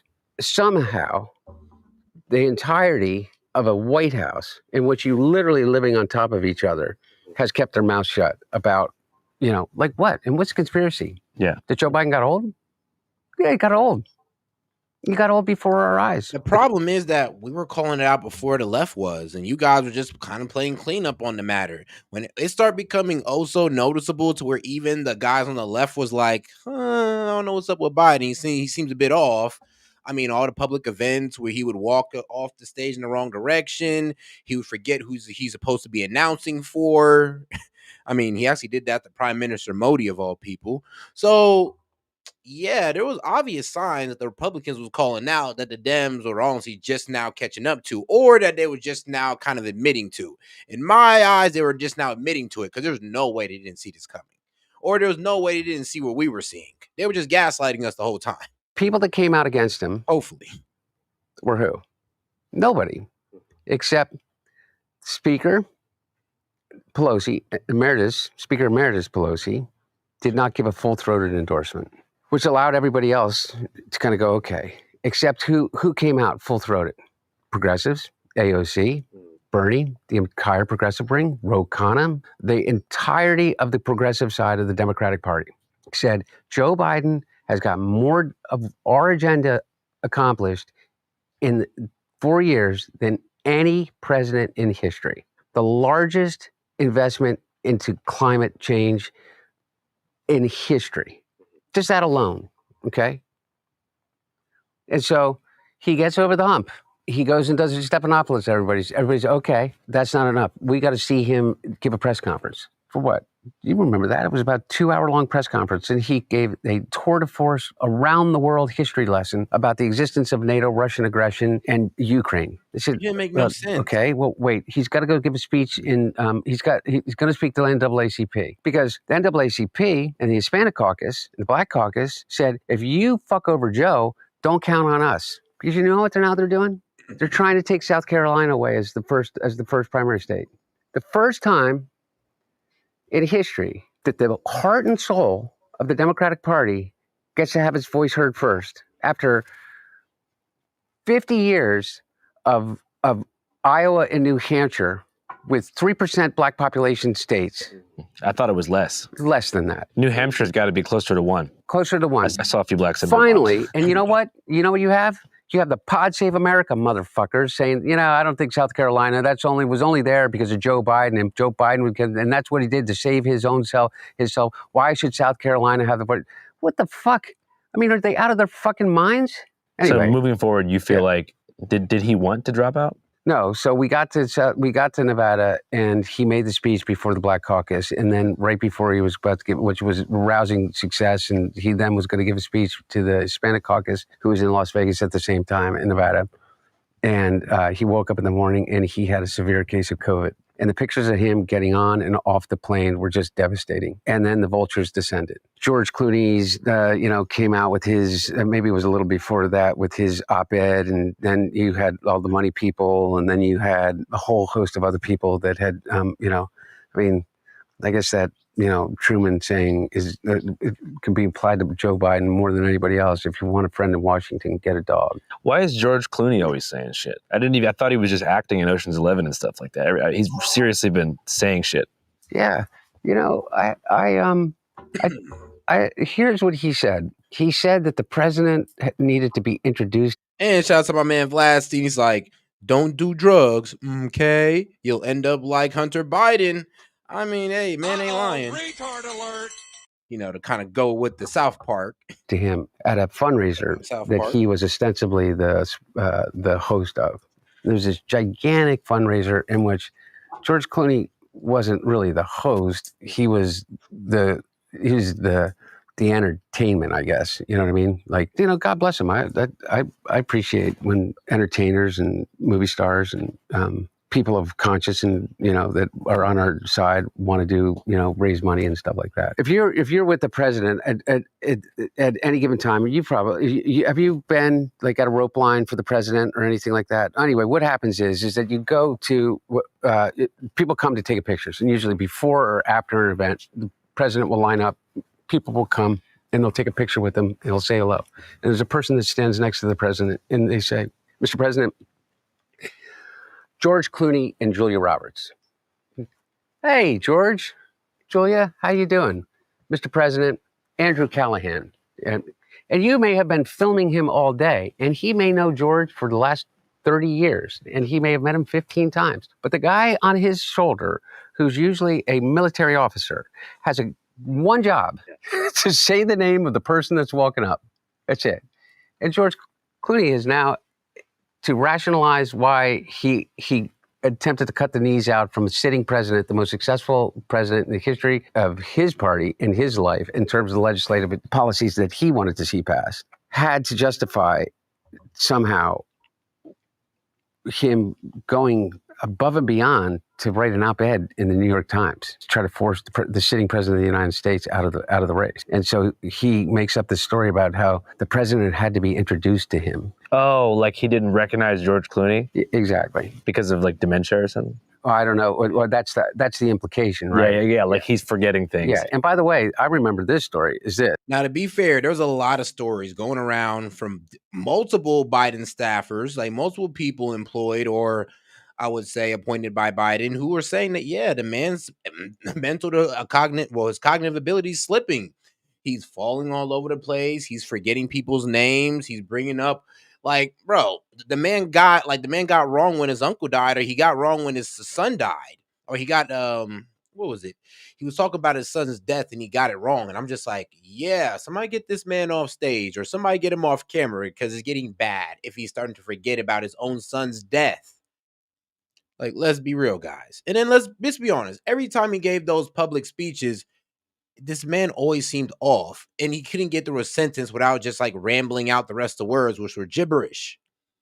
Is that George Clooney wasn't going to show up to that fundraiser, and he was bitching to the White House staff and to the people, the senior staff, is that he was so angry that the president would criticize the arrest warrant that was executed for Netanyahu. And the president, when asked, said, would they arrest Netanyahu if he came to the United States? And he said he would not have the authority, nor would he do that. And I guess George Clooney's wife was the principal architect of that arrest of that warrant for Netanyahu. And I don't judge that in one way or another, was the right thing or not. He was very, very angry that my dad did not, I guess, pay homage to her or something. I understand, defending your wife or something, but I mean, I saw the text messages that he wrote, reams of text messages, like how dare he do that? And he kept promising that he was going to embarrass the president and pull out of the fundraiser. Before we continue about the vultures, I have a George Clooney story. Hopefully we can leave it in. My only really famous Hollywood friend is actor Jack Black, from School of Rock. And so we used to be neighbors in Los Feliz. And so Tenacious D did a concert in Sydney, Australia. This is a day after they tried to assassinate Trump in Butler, PA. And I guess Jack Black's guitarist or whatever jumps up on stage and he yells something to the effect of, hey, next time you try to shoot Trump, aim a little bit closer. Don't miss Trump next time. George Clooney is blowing his phone up, being like, if you don't kick your band member out of the band and like publicly denounce this guy, like, I don't know what the consequences were, but it was kind of like. And shout out to the significance of time. All right. Hunter's Secret Service versus Obamas?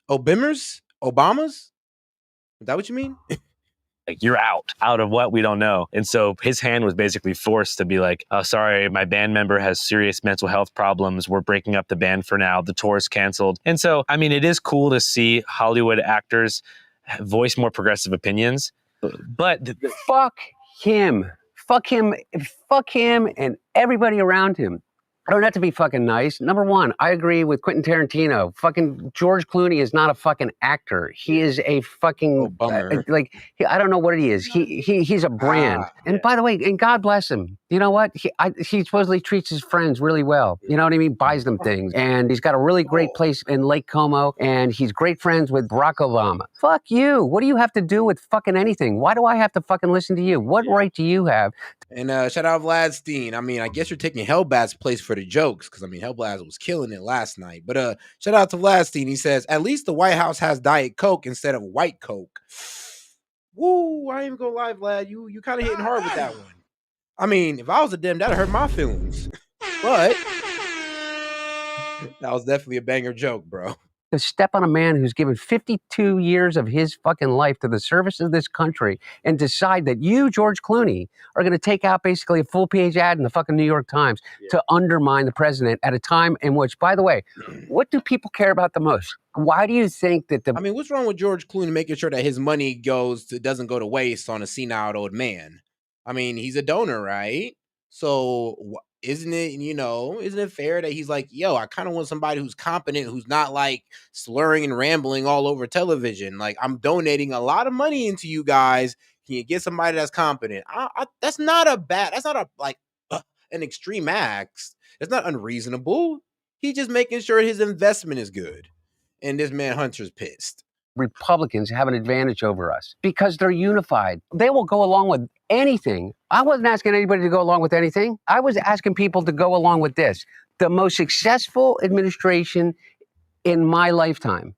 And I'm including the Obama administration, I'm including the Reagan administration, I'm including every administration in my lifetime. We have gotten more done for the agenda of the things that your generation and my generation cared about than any president in history. And we didn't get it all done, but more than anybody else with the slimmest majority ever. And everybody said that there's no way that he's ever going to be able to do that. And you know what George Clooney did? Because he sat down, I guess, because he was like given the blessing by the Obama team or the Obama people and whoever else, and David Axelrod and whoever the fuck else, is to go, okay, yeah, you know what? We are going to insert our judgment over yours. Me and James Carville, who hasn't run a race in 40 fucking years, and David Axelrod, who had one success in his political life, and that was Barack Obama. And that was because of Barack Obama, not because of fucking David Axelrod. And David Plouffe, and all of these guys, and the Pod Save America guys, who were junior fucking speechwriters on Barack Obama's Senate staff, who have been dining out on the relationship with him for years, making millions of dollars. The Anita Dunns of the world, who's made $40, $50 million off the Democratic Party. They're all going to insert their judgment over a man who has figured out, unlike any. Hey, but the Dems will tell you, nah, the Dems aren't paid for. No, there's really no billionaires on the Dem side. That's just Trump. Trump is the one sponsored by billionaires, but we got people making multi-millions off the Democratic Party. No, they're not really making a business, not giving employee or giving, providing employment or shelter. Nope. They're just, kissing ass for the corporate elites to go ahead and sell you guys an idea. And they're making multi-millions off it. But hey, Trump's the only guy sponsored by billionaires. Oh, my bad. The Republicans, they're the ones sponsored by the billionaires. But it's both sides, guys. Let's be fair. It's both sides that make a lot of money, multi-millions, just all being a politician. And those are the ones we should watch out for on both sides. Anybody else, how to get elected to the United States Senate over 7 times, how to pass more legislation than any president in history, how to have a better midterm election than anybody in history, and how to garner more votes than any president that has ever run. And they're going to replace their judgment for his. Not to mention, too, about actors. When actors take up very staunch progressive opinions, it gives working class Americans the perception that left-leaning beliefs are. And shout out to my man Hellbat. He said the tower in Pisa leans because it can dodge it can dodge a plane. So the tower in Pisa leans because it can dodge a plane. Okay. Well, I never heard that one before. Shout out BG Floyd. He says, wherever there is rich people, there is DT Coke. I mean, well, damn. I mean, there may be some truth to that. I mean, according to Emmanuel Macron, the way we see Macron kind of shuffle about with that mysterious, bag with the white substance in it. Elitist, because there's come on, bro, it's baking soda, guys. He has to wash his clothes on the go. You feel me? Seeing all these rich people that they perceive to be these untouchable celebrities in the shining lights in the marquee as being liberal. So it's really easy to market conservatism as a working man's countercultural thing. And what was the one thing that Joe Biden, no one ever could pin on him? That he was a left-leaning, rich, liberal elitist. Yeah. The one thing that Joe Biden was not, that they could not take away from Joe Biden, he was the stuttering kid from fucking Scranton that fucking worked his way up, and that he said some fucking things that were a little impolitic at times. But you know what? He reminded me of my dad, not my idiot dad, but my dad who brought us through the tough times. And I knew at the end of the day that Joe Biden actually cared about me. And you know what? I think Joe Biden is a little bit as confused about what transgender is as I am. But and I know that he also is not going to do. He's not going to beat the shit out of my kid if I decide to let my kid be transgender. But he's going to say, I don't get it. Explain it to me. You know what I mean? Explain it to me. That's who he is. He's the guy that's going to be asked in an interview when he was vice president, well, what do you think about marriage between a man and a man? And he's going to say, nah, Joe Biden better know what trans is. The man's been backing it for 4 years straight. I mean, let's be real. He's been hollering out he's been pretty much giving special word out to the trans for 3 to 4 years. So I would hope he knows what trans ideology is, what this whole trans movement is, more than the Republicans would, because it kind of seems like we know more about it than the Dems do. I think love is love. Doesn't mean that he has to necessarily understand it, but all he knows is his own personal experience. But he wasn't shoving it down your throat like George Clooney shoving it down your fucking throat. Also, I know you're a man of peace now. Who says that? Well, but if you did see Jake Tapper, would it be time for a little bit of a schoolyard fight? Look, man, I mean this sincerely. It's almost not worth commenting on it because he's completely irrelevant. And I really mean this. Who's Jake Tapper's audience? Jake Tapper, my mom or something. I don't know. Well, I don't know. For real though, I don't even think it's your mom anymore. No. By the numbers, what influence does Jake Tapper have over anything? He has the smallest audience on cable news, and beyond that, I think that the book is right now on Amazon that he put out. I mean, his ratings just went to shit after he put the book out. You know, they did a 2-week infomercial for it. I mean, it was such a money grab, such a disservice to everybody that he serves with. That the journalism that he purports to take part in, and he's very personal. He has a real problem with me. He does this whole rant about how I was the acting chief of staff and that I took control of the White House and I orchestrated this cover up. I mean, yeah, he said that because it sounded sexy. I'm not even going to lie. I mean, look, he wrote that book not to be informative, not to break news, but to have a very sexy story that you can just read along to. And it's still bomb.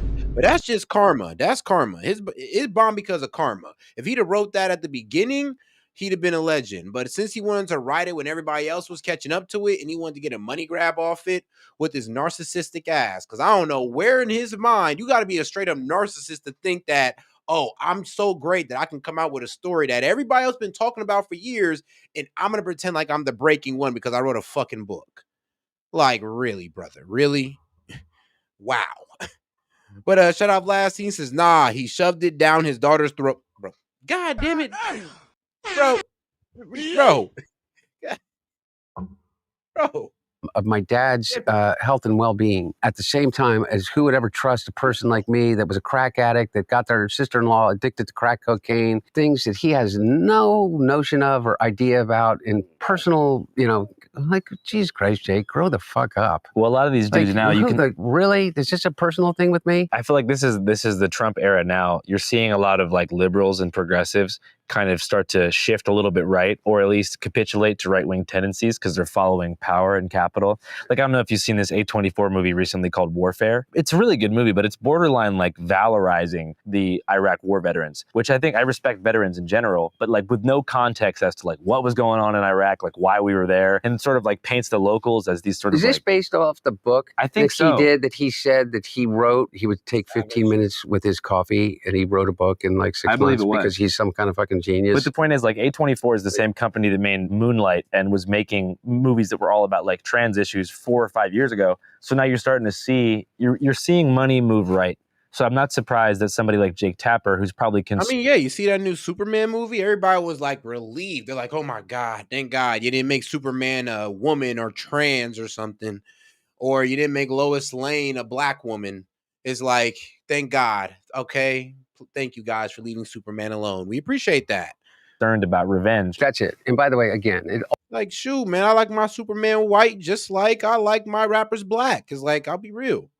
All comes down to money. Every single thing is that you can see the choices that these people make. What is the historical value of a book that is not sourced? Correct me if I'm wrong, but I don't know of any on-the-record source of any significance other than the story that's being repeated over and over again, which I can tell you I was there. I watched George Clooney be introduced to my dad with 30 other people in line, and the guy said, Mr. President, George Clooney and Julia Roberts. That's it. That's the story. There's dozens of witnesses. Yeah.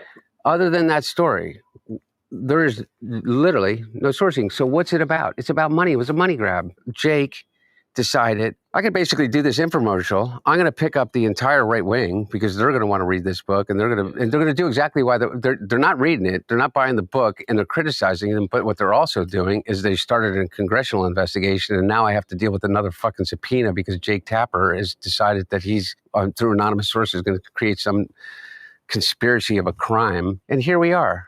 To what end?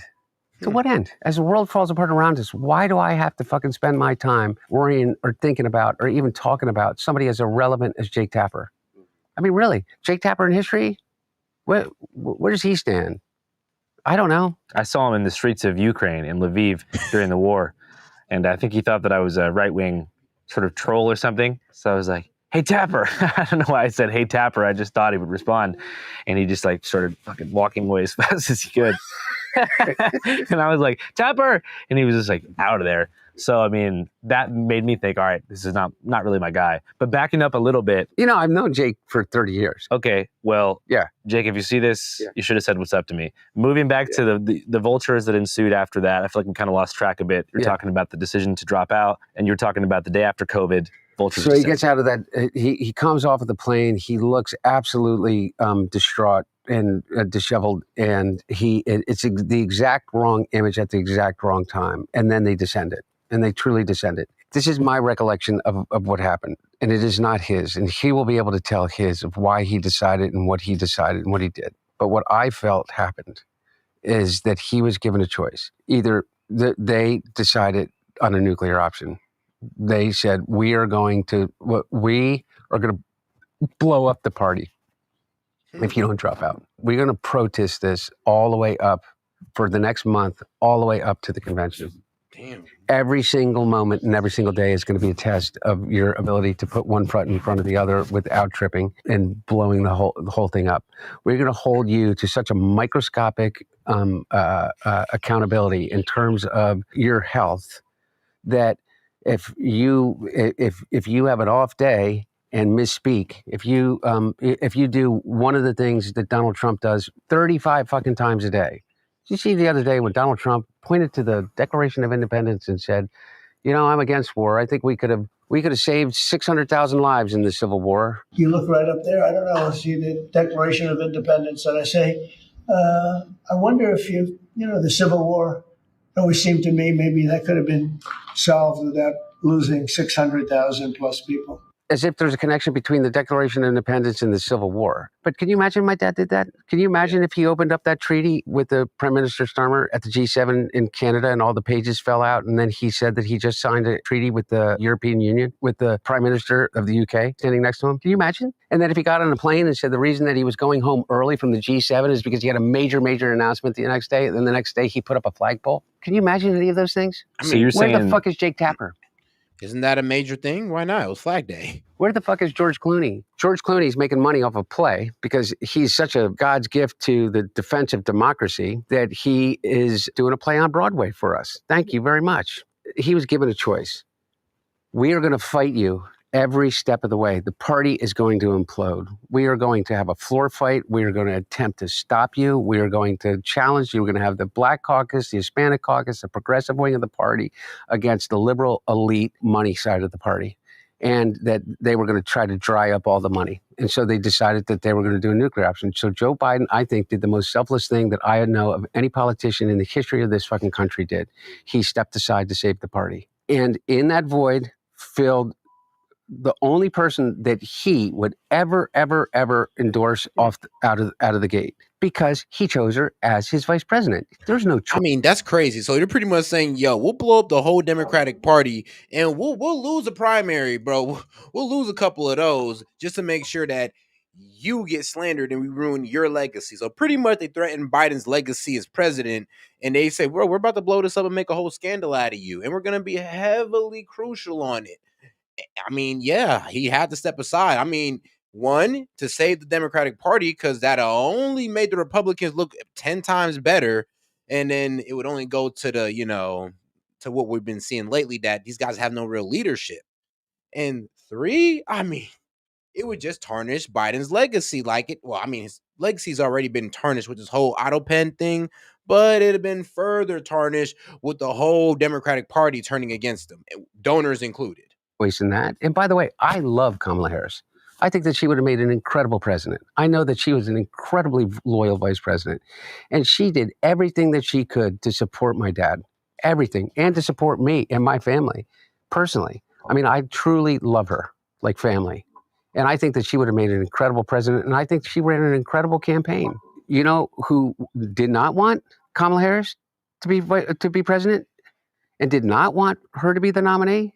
Nancy Pelosi didn't want her to be. None of Nancy Pelosi's people wanted her to be. They wanted an open convention. They wanted a floor fight. They wanted I don't know what the hell they wanted, but they wanted to be the ones to anoint whoever they were going to anoint to become the next president of the United States. Who do you think that would have been? I don't know. I really don't know. I don't have any idea. All I know is that they definitely did not want Kamala Harris. And again, which undermined her, which undermined the campaign. You know, I mean, I look at these people and talk about like, well, where were they? We had 100 days. She got 100. She literally was handed a $100 million check. She ran her ass off. She had an incredible organization, incredible grassroots organization. David Plouffe took over the campaign. You know, what did they do? Where did they spend their money? Those camo hats, they thought were going to make the kids go crazy, but most of the kids are pretty Palestine pilled. Look, I'm telling you, one of the reason I think that whether, you know, I'm not a conspiracy theorist completely, but I don't know what happened in that election. I don't think that it was her fault necessarily. I don't think that it was anybody's fault except this. One of the reasons. I mean, Hunter, it was your dad's fault for not stepping aside sooner so they can go ahead and prop up a better candidate. I mean, due to the fighting that Biden did, and let's be real, Biden might have been a savage and just waited to the last second to F up to screw everybody. He's like, yeah, who are you going to put in now? Kamala Harris? And well, that's exactly what they did. And you guys lost because of that. I mean, yeah, you didn't have a runner-up. And then you guys wanted time to get a runner-up, and that didn't come for you guys due to the, latency of Joe Biden's withdrawal. That's tough. That is definitely tough. I do feel kind of bad for you guys. That's a lot to go through, Dems. That people would stick with my dad is because of the loyalty that they had to him. And you had to be unified. You have to make it feel like you're part of something. What they proved, what the Democratic Party proved, is they have no guts. I mean, by the way, I say party. The elite, white, ultra, I wouldn't even say liberal because it's not liberal. The old school, moneyed liberal wing of the Democratic Party. Like the people who donate to the colleges. The people that shoot, that's the same problem over here in the Republican Party. It's the old guys. It's the old money. Those guys are the problem. Donate to the colleges, the people that donate to the multi-million-dollar checks to the DNC and the DCCC and the DSCC, the Schumer people and the Pelosi people and those people, not the rank and file of the Democratic Party, not the Black Caucus, not the Hispanic Caucus, not the progressive wing, not the people that came out for AOC and Bernie and those people. I'm talking about not the heart of the Democratic Party, but the controlling interest of the corporate side of the Democratic Party. Right. They proved to America that there is no loyalty in the Democratic Party. 81 million votes in 2020 was all about Donald Trump and nothing about Joe Biden. I'm asking this question. If that's the truth, then what? Did people become more comfortable with Donald Trump after 34 felony counts at January 6th? And yeah, actually, yes. Yes. I mean, even after the felony counts, we all knew that this was a kangaroo court to put the man through. You guys were trying to slander his name, and it didn't work. And it was pretty much the strategy of the Dems was to slander, convict. And all it did was make the man look better. All it did was show that, think about it like this. Everybody's ready to come with this perception of, the deep state is out to get Donald Trump, right? And this is one of the reasons why we like him. Now, you guys proved that. You guys literally threw everything at him, and you proved that, all right, so yes, there is a deep state or the state that's after this man. And you made him look 10 times better. I mean, he got the mug. What was it? Bro, he got the mug shot. That worked out well for him. I mean, being a felon didn't even hinder his chances of being a president. You guys low-key created this man, Dems. And now you're upset. It is what it is. And shout out to the significance of time. He's like, sucks being black Irish. My nose can't touch with what my fingers can. It sucks being Black Irish. He says, my nose can't touch what my fingers can. Well, And a civil that's enough lawsuit against the in time. the Hey, and appreciate the support, bro. I think it's like my first or second time seeing you on here. 2020 was all about Donald Trump and nothing about Joe Biden. I'm asking this question. If that's the truth, then what?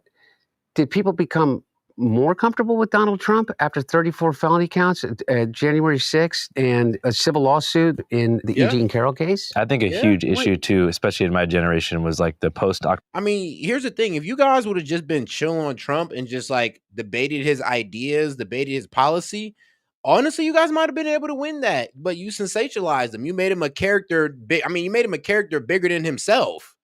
That's the problem. I mean, here's the thing. It wasn't us calling this man a dictator or calling him King Trump. It was you guys. And you guys may have been doing it with disrespect, but you guys like grandized this man more than MAGA ever could. I mean, you guys said he can just strike down bills whenever he wants to. You guys said he damn near owns the Republican Party. Oh, he's a dictator. He's a king. I mean, we're not saying this. You guys are. I mean, you guys are making this guy out to be like, I don't know, the political boogeyman. But and due to the fact that you guys aggrandized this guy's name, then made him bigger than he really is, he won the election. And that's all on you. Thank you, TDS. Thank you. October 7th, Israel-Palestine situation. I think there was so many people that felt like that was kind of like the BLM 2.0, you know, with the campus protests and where are they now, Andrew? Movements. Who those protesters? Some of them. Well, when he said that he's going to turn Gaza into a Trump, literally, Trump-branded golf course, and he's on track to doing that. He said that he would have the conflict, the war over the day that he took office. More people have died in Gaza between when he was inaugurated and today than at any time between October 7th and when my dad left office. Yeah. And where are they now? The protesters? Yeah. They're still active, but not as active. I think part of that has to do with just the fact that the conflict's been going on for longer. But I'm saying this made a lot of people not even vote. Oh, I agree with you. You know what I mean? Not for Trump or Harris. They're just like, you know what? Because you talk about a media market. Like I had a lot of friends who were just so buried algorithmically in. All right, but let's get into Gaza a little bit here. Now, this is going to hurt your heart a little bit. I mean, for those of you who are a bit of a crybaby, I'm just playing. No, but it does get pretty damn sad.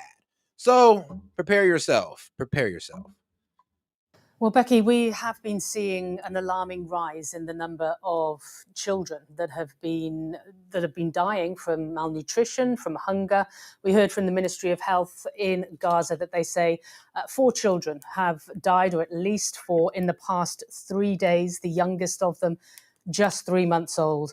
Now, we have a report, so I must warn viewers that some of these images that you are about to see are very distressing. Viewer discretion advised. 4-year-old Razan Abu Sahar was hospitalized with malnutrition more than 1 month ago. Malnutrition has caused her to suffer from a mobility disability, her mother says. Her health was good before the war, but there is nothing to strengthen her. No milk in the hospitals or pharmacies. Oh. Sunday, Razan became the latest child in Gaza to die of hunger.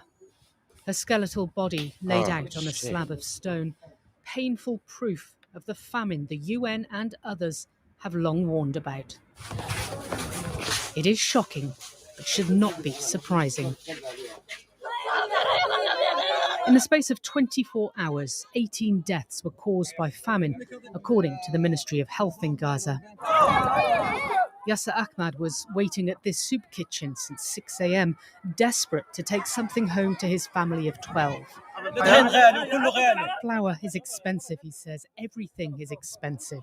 Where can we get food from? We don't know what we'll do in the end. Eat each other? Whoa, you gotta pay for it? When his turn comes, the amount poured into his bowl is minimal.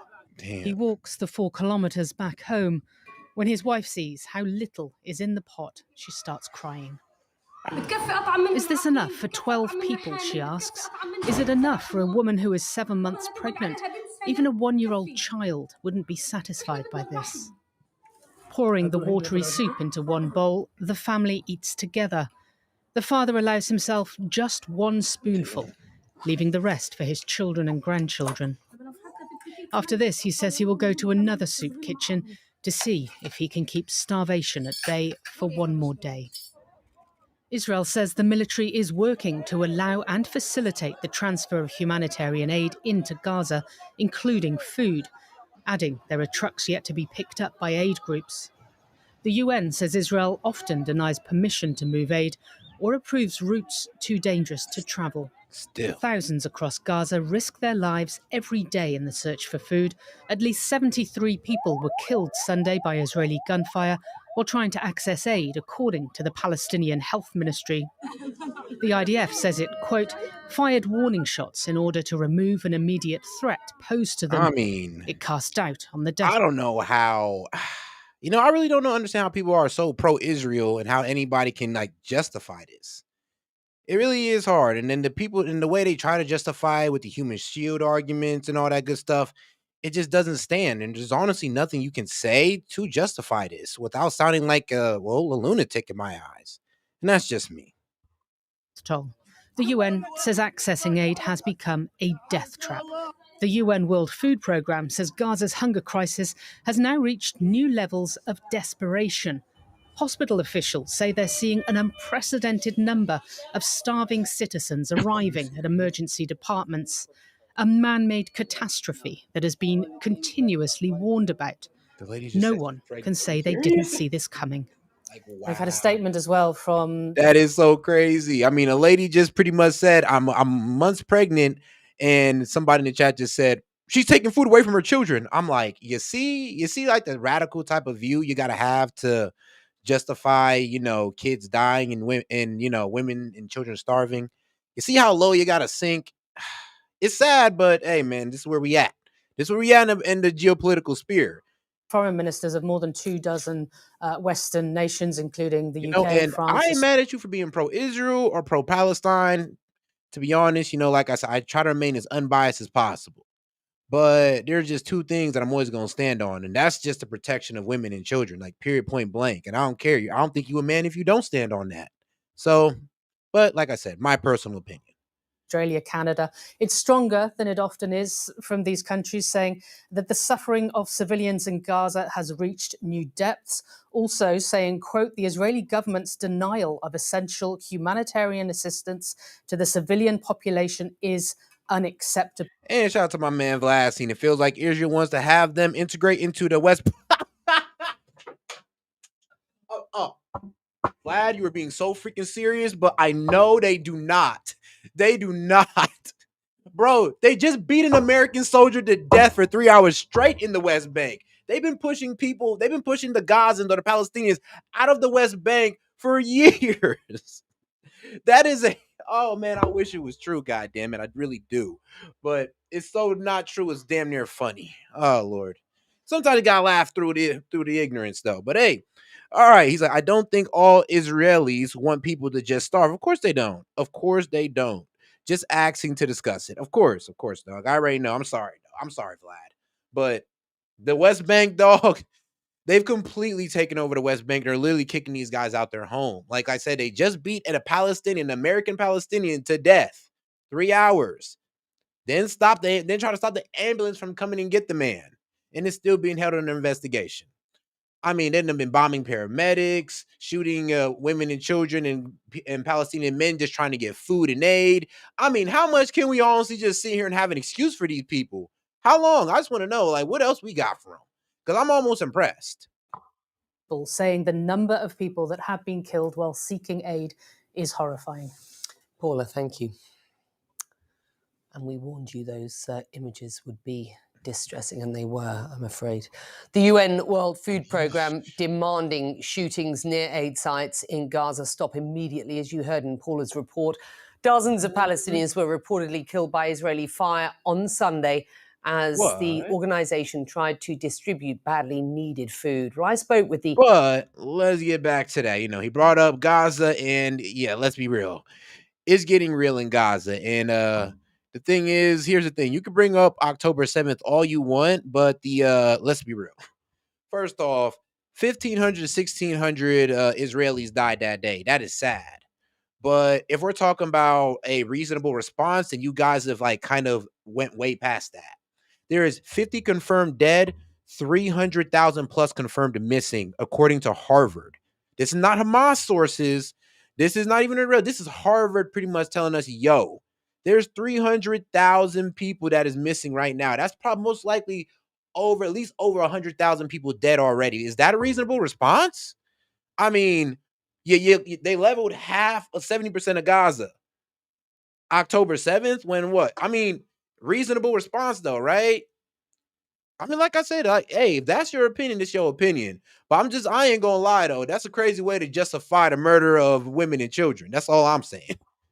The Hamas-Israel conflict, that they're just like, that's all they're seeing. And so if they're only seeing these, like, and the images are horrible, the videos are like nightmarish. So if you're consuming this all the time, I'm in that algorithm. I understand what you're saying. And then like you just see this, you're like, all right, well, if this huge issue is not going to change, then why would I even participate? And that's the sort of, they call it the black pilling. It's like the nihilism that's setting in. And I'm glad that you don't have that. And I resist it all the time. And I think that our generation will learn for next election, because Trump wasn't able to do that many destructive things between 2016 and 2020 and a lot of our lives compared to what's happening now. The situation in LA, there being no taco carts in Los Angeles on the streets, not seeing one multicolored rainbow umbrella in anywhere in LA, that's something you can feel in the streets. And so I think a lot of the crowd that said, nothing will change. It's just going to be two sides of the same coin. It's just the establishment. And I fell victim to a lot of that thinking too, especially because I was only around both probably Antifa and like the Proud Boys for like 4 years. So I'm only seeing, radical, fronts on both ends. And now I'm looking back thinking, damn, it would be a lot better right now if Trump was not in office. Just straight up, like, I mean, just on a day-to-day basis. I know that people like to blame the media for sowing fear and discontent, but this LA situation is the first time that I can say, and maybe it's just a result of underexposure, that I've seen like genuine fear amongst the populace of a large metropolitan area. It'd be interesting, like you said, that you wanted to get out and start roaming again, and to see if you see that across the country. But I mean, by the way, I'm afraid. I'm afraid for the people that I love. I'm afraid for what he could do. I mean, he constantly continues to talk about me, and there's still threats of criminality and lawsuits and all of that kind of stuff. But I can't imagine what it's like to be someone here that has gone through the legal process to apply for asylum. Wow. Now I got to completely debunk this. Because it's like the most like idiotic, I'm sorry, but I gotta say, it's the most idiotic thing. One, because you don't know about the surrounding area. When people say stuff like I know you don't understand geopolitics. You don't even understand the history of it. That's the only way you guys can sit here and say, oh, well, war is war. There's war crimes for a reason. Israel committed hell of a war crime by bombing hospitals and schools. I mean, you can't just sit there and say war is war when we have war crimes, when they're in the Geneva Convention and they signed up for this. You can't say war is war when you literally signed into a treaty saying that you won't do that shit. What's wrong with you? Also, you need to understand that Egypt is going through an overpopulation problem, and to invite Palestinians in would pretty much be inviting them into another starvation situation because they don't even have enough resources for their own people. Plus, they're bought off by America and Israel to not accept Palestinians. And they also believe that, well, if we accept them and they migrate into here, then we're next. Because for some reason, these people also believe that wherever the Palestinian goes, Israel's going to attack. And I mean, look what they did to Gaza. They kind of proven that fact, have they not? Look what they're doing in the West Bank. They proven that fact, have they not? And Hamas ain't even in the fucking West Bank and they're attacking them. Where's your excuse there? Oh, they're just so bad people, but they got Christians there, don't they? And Israel's bombing Christian churches. Where's your stance on that?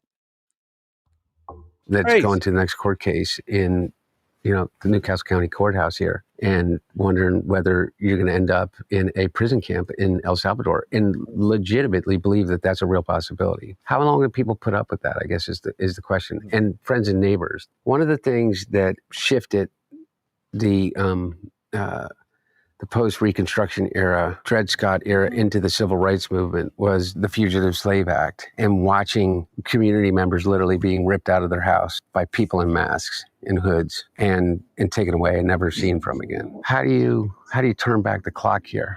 I don't think there's turning back the clock in the trust of our allies will trust us on anything for a long while. But here in the United States, in terms of, the guardrails to democracy.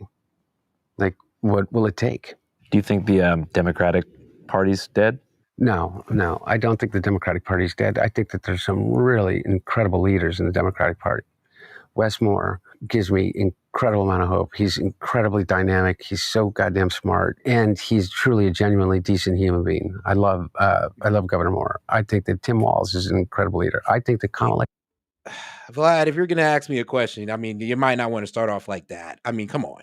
But all right, how many died from the response to 9/11? One or two state solution? So what is your So what is your solution? Please don't be defensive for asking a question, bro. I wasn't all right. Okay, Vlad. Now, how many people died from the response to 9/11? I mean, a lot. I do not have the specific number off the top of my head because, well, this is not a 9/11 live. Now, one or two state solution? Two-state solution, but Israel won't allow it. Like I said, you guys aren't really privy to geopolitics. Like, and no offense, Vlad, but you're not. Like, you're not really read into what's going on in the Middle East. Like, so when you act for a one or two state solution, it kind of lets me know you're not really read into what's going on in the Middle East because Israel will never allow that. They try to do it in the West Bank, and the settlers are just coming in and taking it over. You guys can literally look this stuff up. I'm not bullshitting you. I promise you. Look it up, Vlad. Like, please. Instead of asking me, oh, bro, don't get defensive. Look, gee, if I'm sounding defensive, it's because I'm hearing a bunch of people pretty much just not look up the information. I've been saying this all through the election. Guys, research this stuff. And people will still come back and say the same BS. As if Israel is not snitching on themselves. And you can go look up Israeli media and they'll tell you what the IDF is doing and what they're doing to the Palestinian hostages and how they're shooting them. It's like, it's almost baffling that you're telling me don't get defensive. I'm just like, dog, you know me. If I'm getting defensive, it's because I'm low-key repeating myself. Harris is an incredible leader. Whether or not they can run again, I don't know. Or whether or not they want to run again, I don't know. I think that... And trust me, this ain't no pro-Hamas speech. But according to proportional response, this is not legal. And if any other country was to do this, we would be on their ass. Bro, if this was a Muslim country doing this, we'd be outraged. I mean, just change Israel out for Iran, for Afghanistan. Y'all be tripping. So I'm just wondering where this grace for Israel's coming from, to be quite honest. Is that me getting defensive? Can I just ask a question? The Democratic Party, that thing that Will Rogers said, I don't belong to any organized party, I'm a Democrat, is that everybody in every election before a president or somebody is nominated to lead the party says the Democratic Party's in disarray, there's no leadership, nobody's doing anything, and everybody, that's always been the Democratic Party. But someone will emerge. There will be a leader that will emerge. The stakes are too high. Whether they'll succeed in this environment, I don't know. And that's the question. How far are people willing to go? And I don't mean violence, but in terms of putting themselves in jeopardy on behalf of the American people. How many congressmen, congresswomen are going to show up to detention centers to get arrested? How many senators are going to go and demand to be heard at these show trials and press conferences by, the likes of Kristi Noem? How many people are going to go and challenge Tom Homan to arrest him on the spot? How many people are going to demand that ICE agents take their masks off? Because it's just fucking un-American for law enforcement to be masked, unmarked, pulling people with no due process, no habeas corpus off the streets of the United States. We fought a fucking revolution against the king based on two things in particular: habeas corpus and due process. And we're so willing to give them up. Anybody that sets foot on U.S. soil had those two guarantees, and that set us apart. We literally fought a fucking revolution over it. And here we are having a debate about whether we want to defend illegal aliens. I don't want to defend illegal aliens. I don't want to do this. You know what I want to do? I don't want to defend due process and the humanity of actually a living human being that fought his way to get here. That Tom Homan individually and Kristi Noem of all fucking people don't have a right, and Stephen Miller don't have a right to say you're gone. You go to a concentration camp because nobody's going to give a shit about you. Do you think that, kind of coming full circle, your experience with addiction and having those kind of lows, has helped you feel more sympathy for people who are being disenfranchised and being dehumanized by the press and by politicians? I think I don't know about it from. I'm certain that my own experience, yeah, but I think more than anything, it comes from watching my dad, who has given his entire life to this. And by the way, you can have. I understand generation to generation, from political party to inside the party to progressives to you can criticize my dad for some of the choices that he's made in terms of the things that he supported. Sometimes I do too. I don't agree with everything that my dad has supported, but I know this, is that at base, the one thing that you cannot challenge about Joe Biden is that everything that he's done was with the intent of making people's lives better, not enriching himself, not doing it for his friends and donors, is to actually impact the lives of people in a way. I do not get the Dem stance on immigration. I just do not get it. It's like, all right, here's the thing. One, they fearmonger on what ICE is doing. They're not just, look, there's not an ICE truck pulling up on the street and just start pulling Mexicans side by side, acting like, yo, you got ID, you got ID. Are you legal? Are you legal? They're not doing that. There's a whole investigation ran. And then there's raids and sting operations. So I really don't understand where these Dems are getting this from. And why haven't they produced any proof? Like, why can't you guys ever produce proof that, these guys are just walking in, ICE is walking in random buildings just trying to see who's there? Because they're not. And we all know they got to come with warrant because they're law enforcement. Okay? That, as you always talk about, the people that he grew up with, the neighborhoods where he came from, just make it a little bit easier to make it through the day, understanding that people sit around their kitchen table, if people sit around their kitchen tables and have time to do it anymore with their family and eat dinner and talk about, like, how are we going to pay for college if you get into college?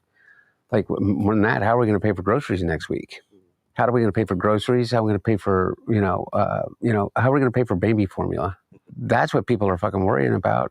90%, nobody's sitting here talking about whether, what George Clooney wrote in the New York Times editorial or whatever. On a totally different note, you mentioned baby formula and babies and stuff. Mm-hmm. You know that there are some adults who identify as babies. Yeah, now. Some days I identify as a baby. I didn't tell you that. But have you heard of this subculture? Yeah, sometimes they identify as a tax evader and a crackhead as well. No, I have not heard of this subculture. All right, guys, it's me again. Brace yourself here. I'm about to show you a preview of our upcoming return episode for our secondary show, All Gas, No Breaks, which, if you missed the news, we've decided to resurrect after the 4-year process of buying the rights back from our former parent company. Yeah! Now, this episode is not like on Patreon. This is not any kind of advertisement. Let them know. I just want to get people excited about it because I know a ton of people love All Gas, No Breaks and are anticipating a return sometime soon. So here's a little preview that I hope can get you guys a little bit stoked on what's coming out soon. I'm Mommy Mona, and I am changing an adult baby. It's okay to poop in your diaper. It's okay to be a Just remember, libs, there's not one conservative in this room. I'll tell you that right now. baby. And why do people do this kind of thing? To like soothing, cathartic, like therapeutic experience where they can just release negative emotions and experience like love and bliss and happiness. I like to play with blocks. I like to color. I like to write. Does that look like a conservative to you guys? I'm just saying, hey, Libs, this is where you guys kind of like falter a little bit with these mentally ill people claiming, y'all side. And it's like love and bliss and happiness. I like to play with blocks. I like to color. I like to ride my rocking horse. I like to sometimes stack my Patsy and play with my stuffies. Those are gratifying things that just takes all the life pressure away from me. Yeah, there's something. Bro. Brother, what's that? What's that, brother? Thing about corporate industrial society that makes people believe after puberty they have to let go of all the things they enjoyed as little tykes. Absolutely. You know what you should ask them is who do they support? Who do they vote for? I wonder who the adult baby diaper lovers population are. They more Democrat or Republican right now? Yeah, that'll be interesting. Because Trump looks more like a baby than Harris. I mean, he's sort of shaped by the like way, a baby. There's that whole conspiracy. I don't know. I don't know. Trump's a baby? No. Oh, no, we could start it. We could start a conspiracy.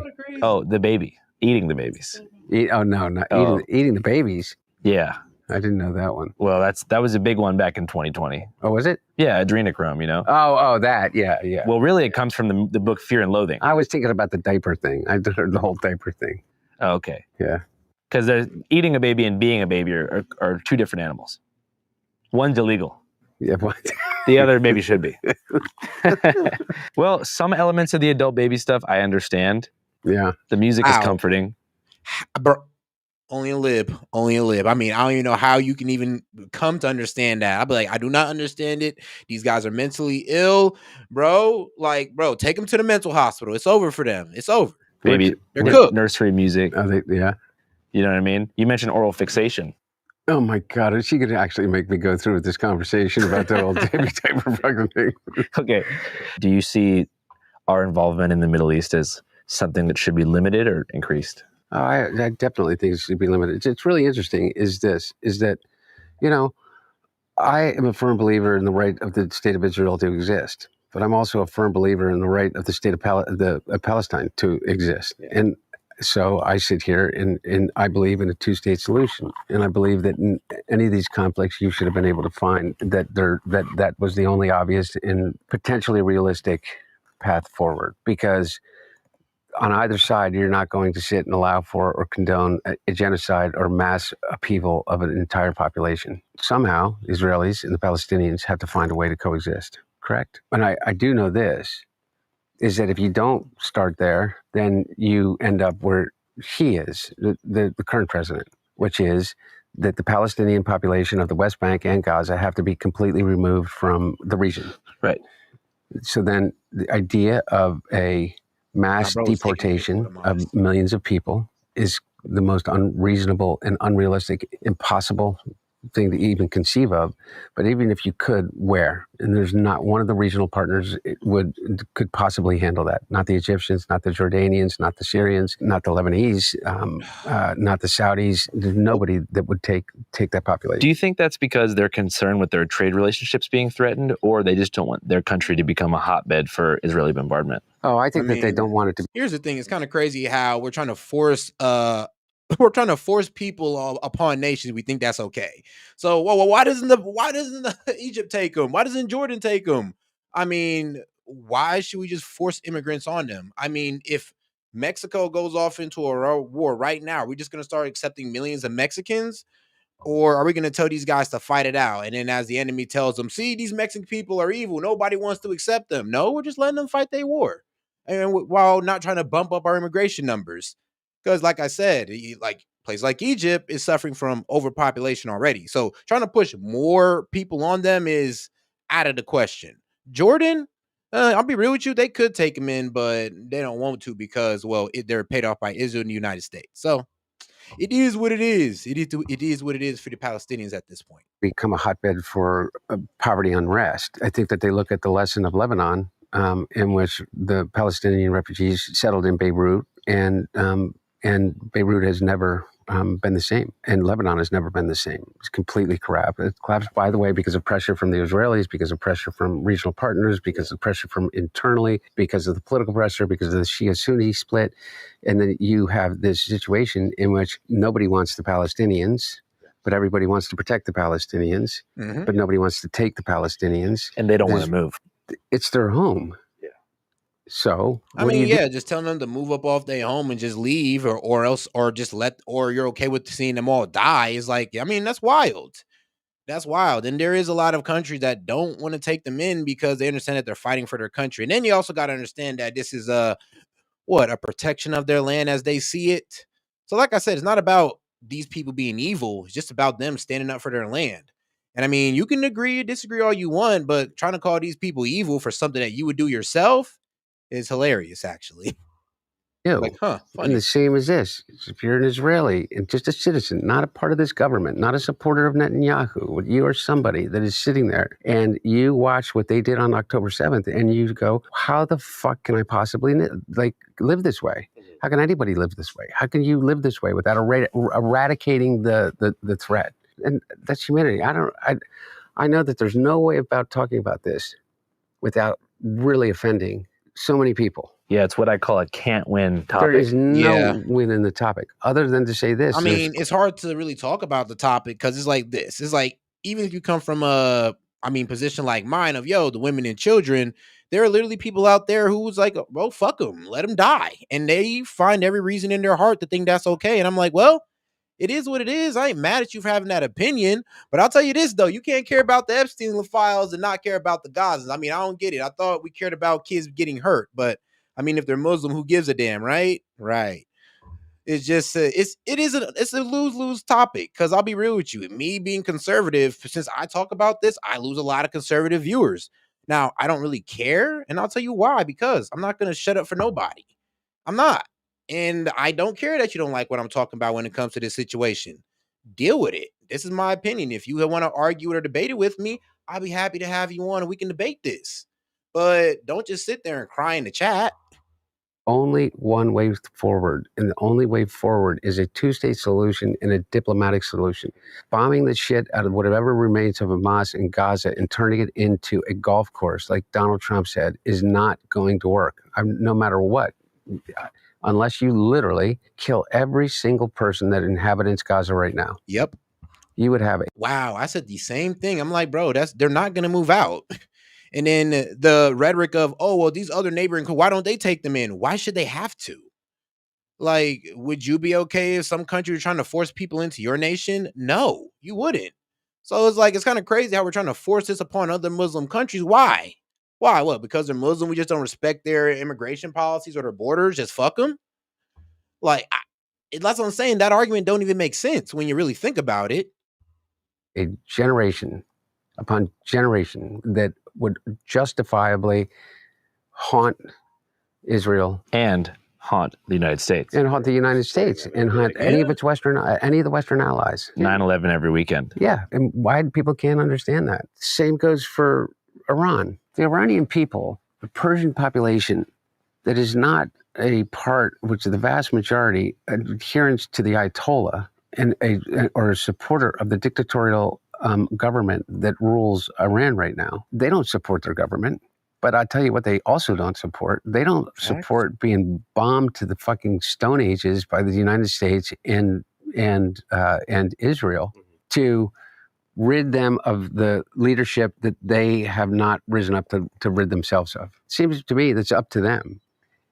And Bibi Netanyahu has been promising us that Iran was on the verge of a nuclear weapon for, 22 years now? Longer than that. I think he first wrote it in a book that they were months away from a nuclear weapon in 1996. And then he said it again in 2000, and then he did it in 2004, and then he did it during the Iraq War, and then he did it a few months ago, and then he did it a few weeks ago, and then he dropped bombs. But he's been wrong every time, but he's the boy who cried wolf. And one day the wolf is going to, the wolf is going to be pushed. They have no other option. If they do have the fissile material to be able to create a crude weapon, which, according to Secretary Moniz, former Secretary of Energy, they have enough uranium to create basically a crude nuclear bomb. They could be transported by rail car or tractor trailer. Now, the ability for them to deliver that payload into Israel would be almost near impossible with the intelligence capacity and capabilities of the United States and Israel, because you would not have safe passage through Syria now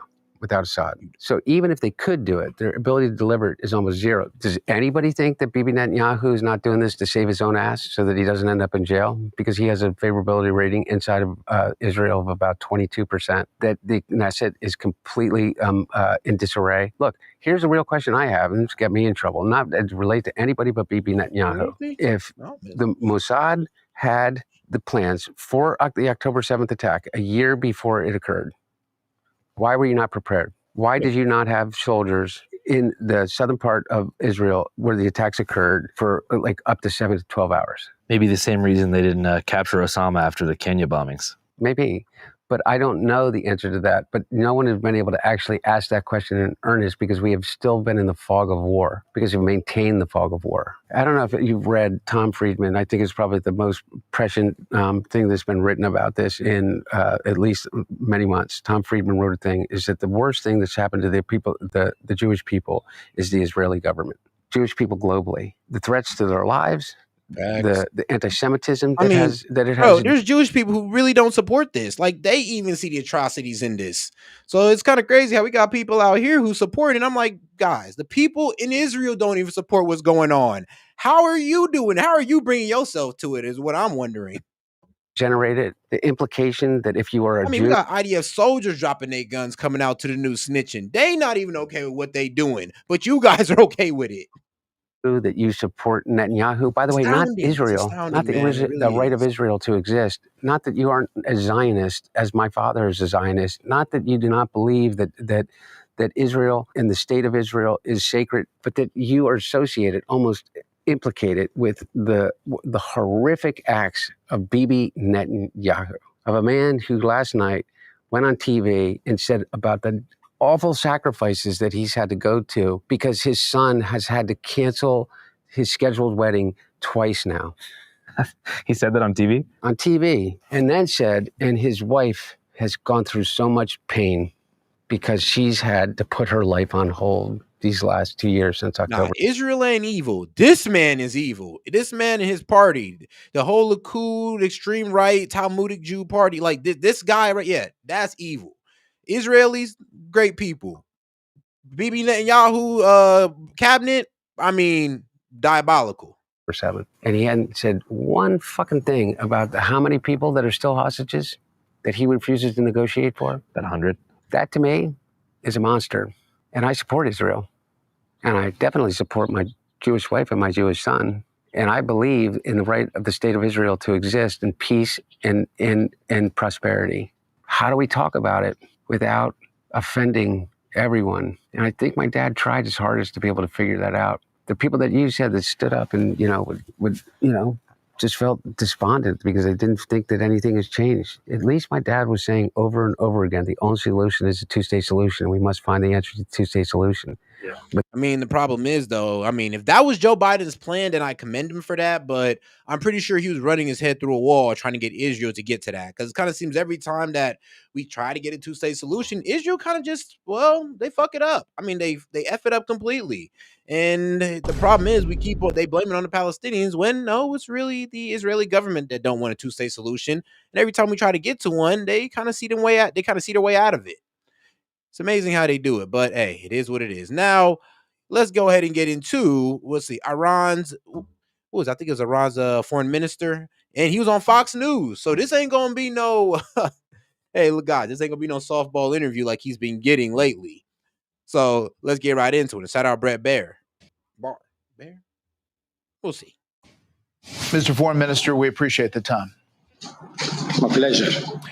Are you open to direct talks with the Trump administration to try to find a solution that could de-escalate heightened regional tension after all that's happened? Well, we are open to talks, not direct for the time being. If they are coming for a win-win solution, I am ready to engage with them. I mean that we are ready to do any confidence-building measure needed to prove that Iran's nuclear program is peaceful and would remain peaceful forever, and Iran would never go for nuclear weapons. And in return, we expect them to lift their sanctions. This is a win-win game, and we are ready to engage in that. We cannot start these negotiations in a direct way. We still prefer indirect negotiations. Were you truly empowered to make a deal if it came to that? There are people, obviously, who wonder whether you are empowered by the Ayatollah to make such a deal. Are you? Well, of course, I was empowered to make a deal. If you ask me about the negotiations I had with Mr. Witkoff, I think there was a possibility to make a deal. I told Mr. Witkoff very clearly several times that if the purpose of these talks is to achieve a deal in which Iran commits itself permanently not to go for nuclear weapons, that deal is achievable. But if you want to deprive us from our legitimate rights, including, enrichment, that is not going to happen. But why not import enriched uranium as other countries do as part of the deal? So pretty much he's saying right now is like, yeah, our enrichment program, we're not giving it up. I mean, we'll do the 2 to 3%. Yeah, we'll go ahead and do that. And the thing is, we had them at a good spot. We had them at a spot where I'm like, all right, look, you can just give up your nuclear program, get it imported, as Brett was saying. And we kind of effed that up by telling them they couldn't have no, ballistic missiles. So pretty much we kind of gave them the Gaddafi deal. Like, hey, man, just disarm yourself and trust me. And trust me, bro, you'll still be in power maybe a week later. So let's be real. We kind of told them to dearm. And how you think that was going to go over with Iran? I mean, telling them to give up their nuclear capability, that could have went well. When we told them to give up their nuclear capability and their ballistic missiles, it was like, all right, we weren't really negotiating in good faith. Let's be real. Why not do it that way? Well, because this is an achievement, a scientific achievement that we have been achieved by ourselves. Why we should import something that we can produce by ourselves? Because you take it past the percentage. You take it to 90% or 60% and instead of 35%. No. We never go to 90%. No, they've only been confirmed to have 60% uranium. And if they had, come on, Brett, don't do that. But yeah, if they had 90%, we'd be dealing with a nuclear situation right now. Like there would be no ifs, ands, or but. They got a bomb. They got the means to make it right now. But no, it's been at 60% for a while, and that's all the the IAEA has been able to confirm. Which was supposed to be used as a threat, so which is why we took it out. So it is what it is. We remain committed to below 5% for to produce fuel for nuclear power plants, and we also enriched up to 20%. Because we have a research reactor in... I don't know about that, buddy. I mean, all that nuclear energy you guys are producing, only 1% of your grid is powered by nuclear energy. I don't know, man. Even if it was 5%, I mean, like, I don't know, 60% uranium, all that nuclear energy you guys got, I would at least hope you got like a good 20% of your electrical grid running off it. Tehran, which is called Tehran Research Reactor, TRR. So we are enriching uranium for our own needs. And we once went up to 60%, and that was after the sabotage in our nuclear facilities. And then we, go up to 60%. But I was a negotiator at that time. I told our interlocutors that we immediately go down if a nuclear deal is achieved. Mr. Foreign Minister, what is the extent of the damage to the nuclear enrichment program after these attacks? Well, our facilities have been damaged, seriously damaged, the extent of which is now under evaluation by our Atomic Energy Organization. But as far as I know, they are seriously damaged. Did the already enriched material survive? Is it accessible? Bro, he's not going to tell you that. Well, I have no detailed information. As I said, our Atomic Energy Organization is responsible for that. They are now trying to, evaluate what has exactly happened to our nuclear material, to our enriched material, and we will soon inform, the agency, IAEA, about the exact, that what has exactly happened to our enriched uranium. We have not stopped our cooperation with the agency. We continue working with them. We need a new modality because the facilities have been destroyed. So you're saying that you may allow UN inspectors back into your country, all the sites, the IAEA to see all the sites? Well, based on the modality that we come to with the agency, that would be possible, case by case. So any request by the agency to visit any place or to send inspectors or whatever should be carefully considered by our Supreme National Security Council because of the safety and security concerns Understanding those concerns, does Iran plan to reconstitute it? Now, in terms of destroying the Fordo facility, that was, yes, it was rendered inoperable, so it was destroyed. Now, did they most likely move their enriched uranium? Yes. I mean, they had a good amount of time to do it. Think about it. Why wouldn't they did it when kind of Israel kind of telegraphed what America was going to do? We bombed their Israel hit them first and bombed their facility. You didn't think they were going to move it right after? Like, come on now. But yeah, they most definitely, we most definitely destroyed their capability of most likely producing more uranium or more enriched uranium, but they still have at least a decent amount of their 60% uranium around. Can they do anything with it? No, not really. Its enrichment program. Is it continuing now, or has the damage been so severe that it is all stopped? It is now stopped because, yes, damages are serious and severe. But obviously, we cannot give up our enrichment because it is an achievement of our own scientists. And now, more than that, it is a question of national pride. Our enrichment is so dear to us. We are ready to engage into negotiation to make sure that our enrichment is only for peaceful purposes. We prefer a negotiated solution. Right.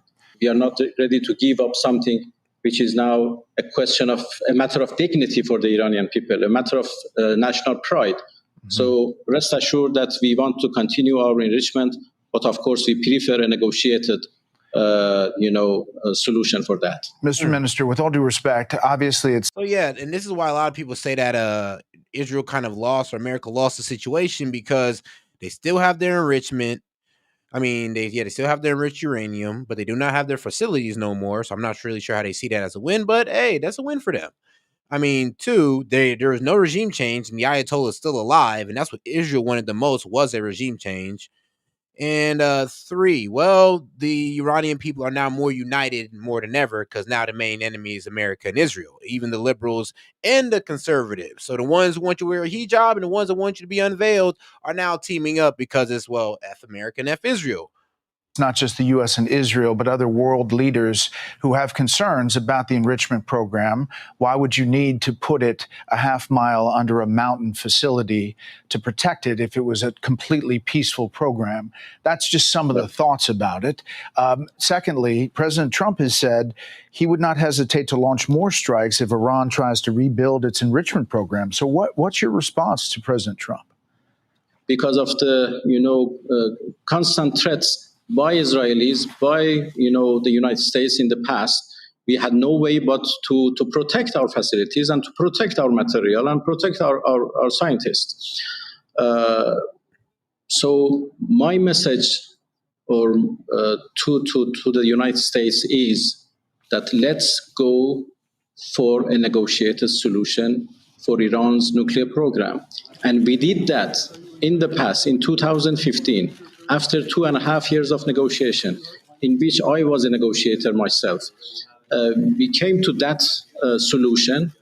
That was called JCPOA, or Joint Comprehensive Plan of Action. Maybe the current administration doesn't like that, but we can come to a similar deal, a better deal than that. I think that was proved that there is no military option to destroy our nuclear program. Yes, facilities have been destroyed. They are severely destroyed, but the technology is there. Our nuclear program, our enrichment program is not something imported from outside that can be destroyed by bombings. It is developed by ourselves. It is an achievement by ourselves. The technology is there. The scientists are there. The people who have run these facilities are there.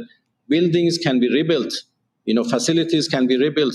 Machines can be, replaced because the technology is there. I think the recent attack proved that there is no military option for our nuclear program.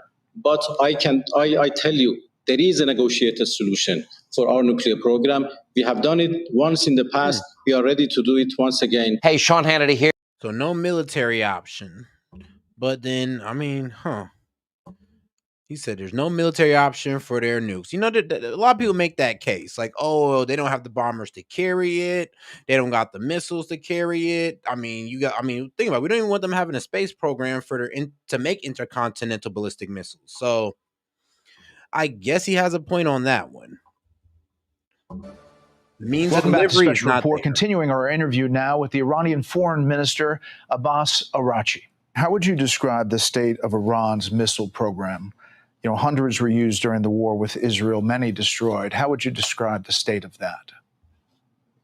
Well, I think we are in a good shape right now. The capability is still there. You know, our missiles are our most reliable means of defense. So we continue our missile program. Right now, it's still in a very good shape. We have a good number of missiles to defend ourselves. Is the Ayatollah in good health? We haven't heard from him in a long time. I met him today. He's in a very good shape and in a very good health. And I think, the whole system in Iran is quite stable and strong.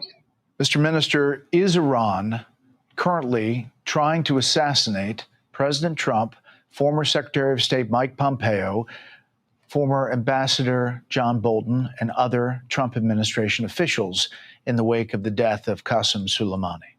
No, we have never said that. Maybe some individuals here or there have said things like that, but that has never been Iran's official position. Mr. Minister, the Ayatollah has said death to America, and that means death to Trump. That is from the Supreme Leader.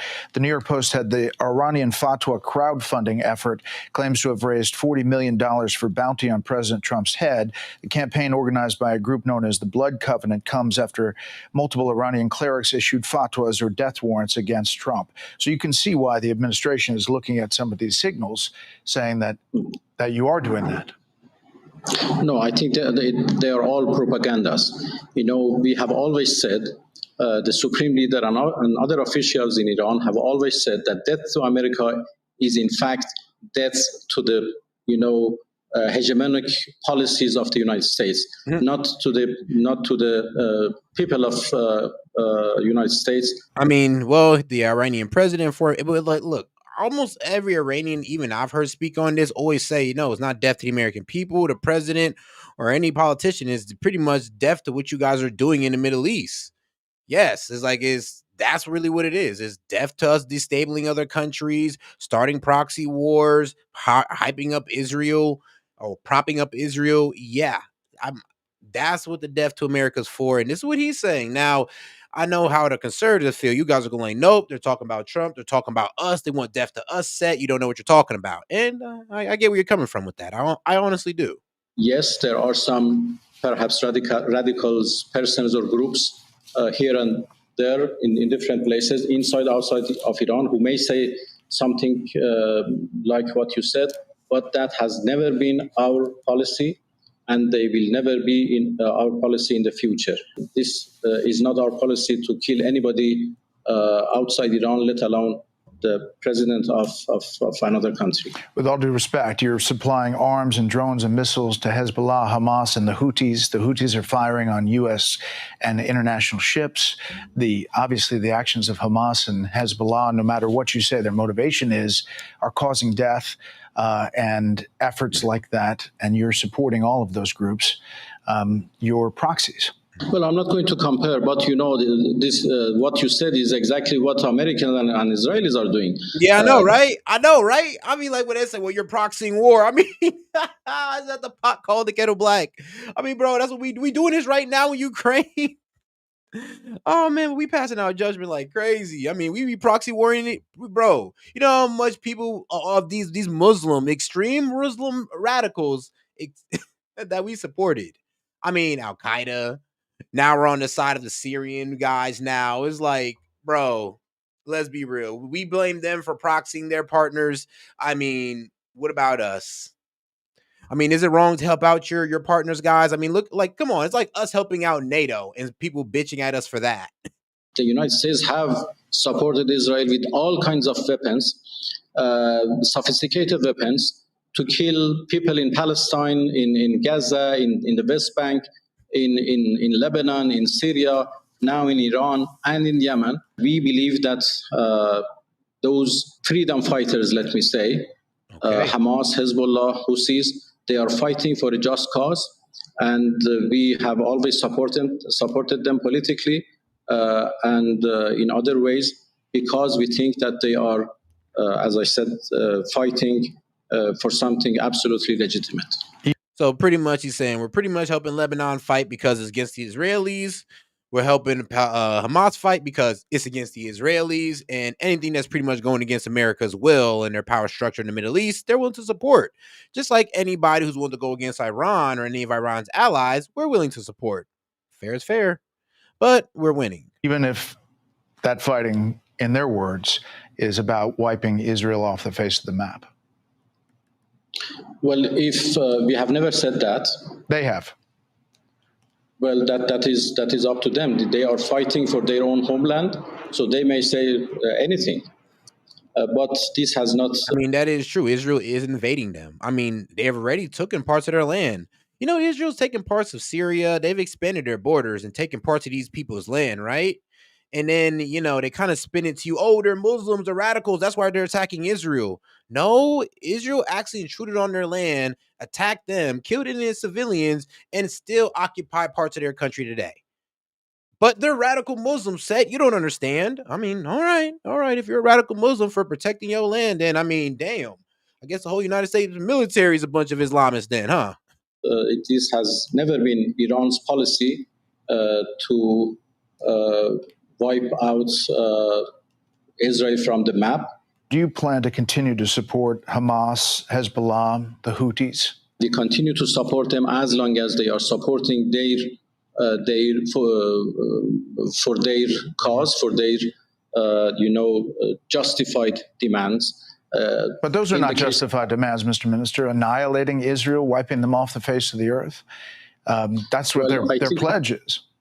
I think Palestinians are fighting for their right for self-determination. Hold on. How do you not know that, bro, the Golan Heights? Bro, look up what the Golan Heights is. That's actually going right into Syria and taking part of their land.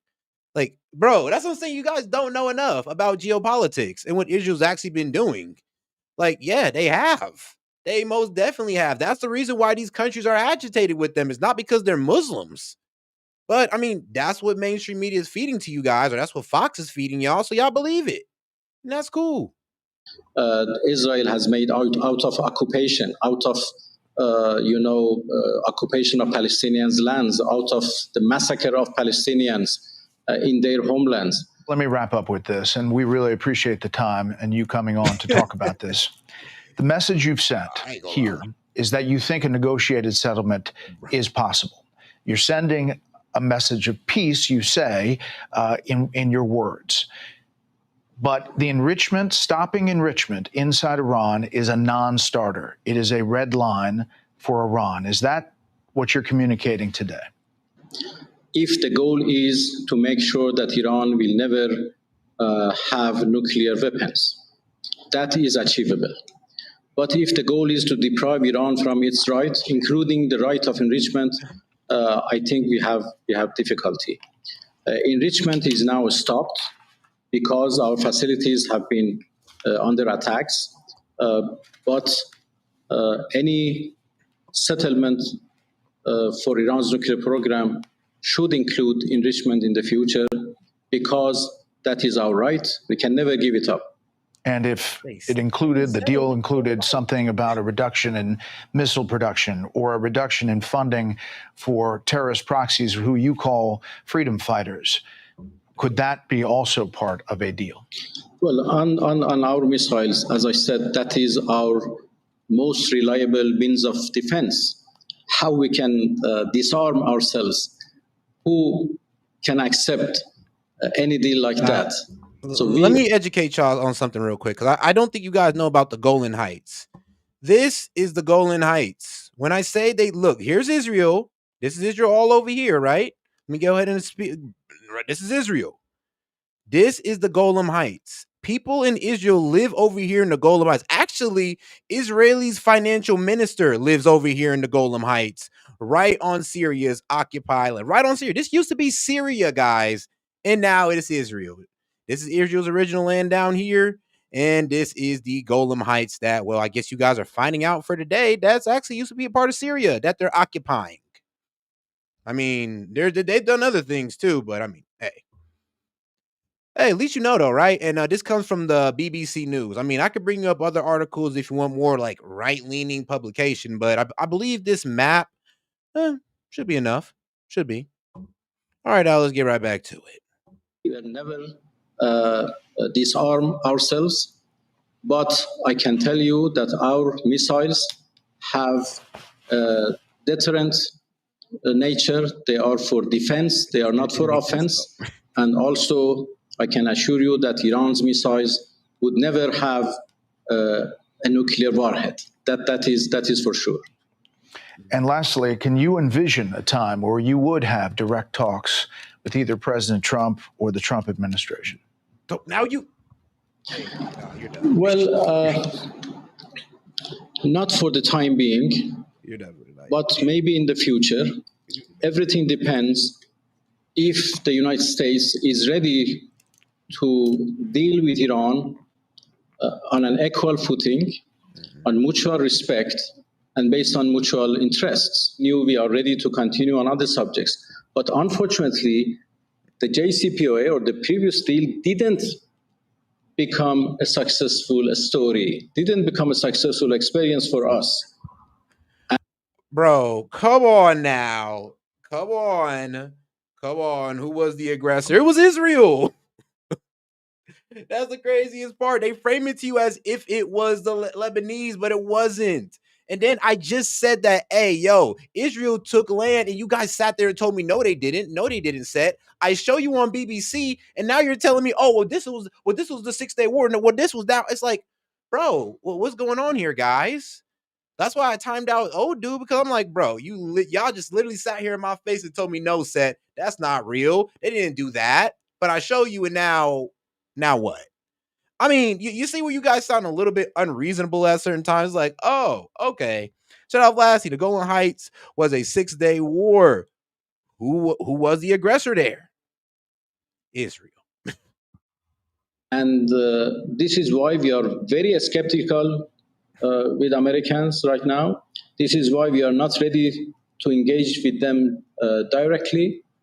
But the moment we feel that everything is in the right order, then everything is possible. Mr. Foreign Minister, we appreciate your time. Thank you for joining us, and we'd love to have you back as things move forward. My pleasure. Thank you for inviting me. Now, let's move on to the left side of news because, hey, Fox was a little bit nicer than I expected. I thought they were just going to start eviscerating this man. Maybe they needed Sean Hannity. Sean Hannity would not let this man slide on anything. But all right, guys, let's get over to CNN's coverage of the Epstein list that I guess Fox News is refusing to do. Well, because Trump pretty much hushed them up on it. President Trump is one of our most online presidents ever. And he spent the weekend on Truth Social amplifying all sorts of posts, including on a familiar conspiracy.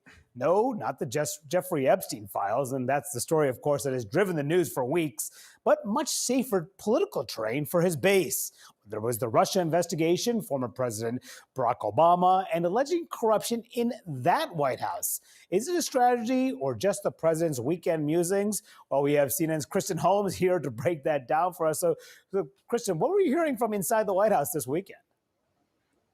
Yeah, Manu, I think it's somewhere in the middle there, somewhere between an actual strategy and the president's musings. We know that President Trump wants to talk about literally anything else other than Jeffrey Epstein. You kind of saw that today and throughout the weekend as he posted on almost every topic imaginable. Cashless bail, Adam Schiff.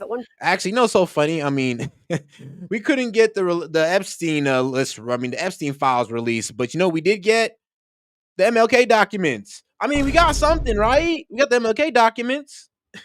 Point, touting Mark Levin's book. He posted memes of Democrats in jumpsuits, a rant about a Wall Street Journal article not related to Jeffrey Epstein, but instead definitely took the one lane, that but okay, indicated I that see. Treasury Secretary Scott When they're Bessent had occupying told him not to fire Jerome Powell. That seemed to very much get under his skin, saying he's the one who tells his team what to do, not the other way around. And then, of course, as you mentioned, this entire rant, multiple posts about the Washington Commanders threatening not to make a deal on their new stadium unless they went back to the Washington Redskins. This is a little bit of a different turn of what we have seen from the end of the week. We had seen really several weeks of the White House and President Trump completely on the defensive. President Trump is not good on the defensive. But when this Wall Street Journal story came out at the end of the week that alleged this birthday letter with him coming out against that story, with him filing a lawsuit, the White House felt like they were on the offensive. And of course, as we know, he ordered the Attorney General to unseal that grand jury testimony. But there are still questions about what more he can do. And those questions are coming from his MAGA base and his loyalists. And I can tell you that a few of his allies have even asked me if I can get a question to the president in a briefing or to the press secretary or shout a question at him about why he's not doing more. And so this might have tied some of these people over for the short term, but there are a lot of questions still because there's a really overarching belief that there's not going to be that much information in that grand jury testimony. So now people are wondering and they're starting to push for more information. So, long story short, Manu, this story is not going away. Yeah, as much as the president wants to, it certainly won't. And thank you so much, Kristen Holmes, live for us in the White House. And I'm joined in the room by a terrific group of reporters. Leanne Caldwell of Puck, Jasmine Wright of Notice, and Semaphores Dave Weigel. Nice to see you all. So Leanne, you foreshadowed this actually in a story a couple of weeks ago. You said most of the nearly dozen Republicans I spoke to about Epstein over the past few days predicted that Trump would do something dramatic to shift national focus from the subject, employing his reliable tactic of changing the narrative to benefit himself. The question, though, is this situation different? Because those Republicans, they're the ones who have been demanding it. They've been pushing for more release for years, months, weeks, and they were disappointed by what the Justice Department and Trump ultimately did. Yeah, there's this string of the Republican Party, the MAGA base, really, who is very anti-establishment. And part of the reason they support Donald Trump is because Donald Trump was going to be the person to break all of that and tell the truth. Well, you thought. Well, here's the thing. That it's weird how he's ready to release everything else but the Epstein files. It's like I said, we got them MLK files, but we got the JFK, but the Epstein, I mean, it eludes us. It eludes us. But now let's get over to some serious punishment. Because guess what? but Wall Street Journal now joins the group of news publications that cannot enter the White House. That's tough. And welcome back here to Live Now from Fox. I'm Andrew Kraft. Like I said, hope you had a good weekend. Well, over the weekend, we hit the 6-month mark of Trump 2.0, and we want to talk about some of the administration's perceived successes and or failures here. Fox News correspondent Mark Meredith has more on that question. Let's listen. Tonight, the stock market is reaching record highs. The White House calling it proof 6 months in, MAGAnomics is working. We've had the most successful 6 months of any administration. The president has delivered on his two core campaign promises: defeat inflation and secure the homeland in record time. Now, some of President Trump's allies want more growth faster as they pressure the Federal Reserve to lower interest rates as soon as possible. Florida Congresswoman Anna Paulina Luna is the latest lawmaker to criticize Chairman Jerome Powell. Luna wants Powell prosecuted. She claims he lied to Congress about Fed facility renovations, estimated to be over budget by $700 million. This does not make me happy to do. Perjury is a very serious charge. Powell has yet to respond to Luna's claims, but last week defended the renovations, writing Fed... Bro, hold on, guys. Like, you guys kind of see how you're kind of like spiraling down right now? Because, like, first off, what was my claim? That Israel has taken land. You guys said that they didn't. I proved that they did. And now you guys want to talk about a 6-day war that they kind of popped off. So, I mean, where was I wrong? Where was I wrong, though? Where was I wrong? Because I'm trying to understand what y'all argument. And like I said, you guys can always hop on here and debate this if y'all want. Actually, I'm damn near ready to play Scott Horton and Tucker Carlson for you guys so you guys can get read in on this. Buildings are, quote, in need of significant structural repairs. Today, White House aides told Fox Powell's job is safe. Will Powell be allowed to finish his term as Federal Reserve Chairman or not? Because it's crazy, though, because it's like, look, the bottom line is that Israel started the actual war with they struck Egypt. They struck Egypt. Syria joined the war after Israel struck their partner. It's like, what's wrong with you guys not understanding that Israel be starting this stuff and then they take land? Like, yeah, you're right. They lost the war, but Israel started it. They've always been the aggressor. That's just the bottom line. And you must not know enough information about the 6-Day War at that point. If you just can't come to the conclusion that, bro, Israel started that. And this is not me hating people of Israel. I always do say this is the government, and you guys are getting it real confused, or I don't know why, but maybe this is an emotional like ploy to kind of make my argument seem like it's against the people of Israel instead of the criticism of the government of Israel. Like, hopefully that's not what y'all doing. He has no plans to fire the Fed chair, but he has been very transparent in expressing his displeasure with Jerome Powell's management of the Fed and also his policies. Democrats say the president's first 6 months are nothing worth celebrating. Los Angeles Mayor Karen Bass among those critical of Trump's immigration crackdown. If you ask me, is there anything that they have done good in terms of immigration? I don't know. I don't think so. And as Democrats search for a new leader, today, former first son Hunter Biden is back in the spotlight. You know what? I got y'all. Shout out ChatGPT. We're going to go ahead and get ChatGPT on this one, and then I'll go ahead and give you your sources for it. So let's read it out, guys. Let's talk about the 6-Day War. All right? The 6-Day War in June 1967 was initiated by Israel, but the broader context involves a series of escalations among Israel, Egypt, Jordan, and Syria. Specifically regarding Syria. In the moments leading up to the war, Syria had supported Palestinian guerrilla raids into Israel, and they were frequent border clashes. Syria was also part of a mutual defense pact with Egypt and Jordan. On June 5th, 1976, Israel launched a preemptive airstrike against Egypt. Fearing an imminent attack after Egypt mobilized troops in Suna, and closed the Strait of Tiran to Israel shipping. Syria joined the war after Israel attacked Egypt. So, bombarding northern Israel. So Israel then turned against Syria later in the war, capturing the Golan Heights after a ground offensive on June 9th to June 10th of 1967. So yes, damn, Israel then turned on Syria. Wow, y'all supporting this shiesty behavior? Huh. Crazy. Oh, but this is history though, right? Now, is it right that these guys were supporting what Hamas was doing or the Palestinians was doing? No, but Israel definitely did start it by preemptively attacking Egypt. But I could see how you would see how Syria started. I could see where you get it from. I'm being fair here. But all right, let's go ahead and get on to another topic at this point. Because you know what? At this point, I guess I got to drill this home for you guys.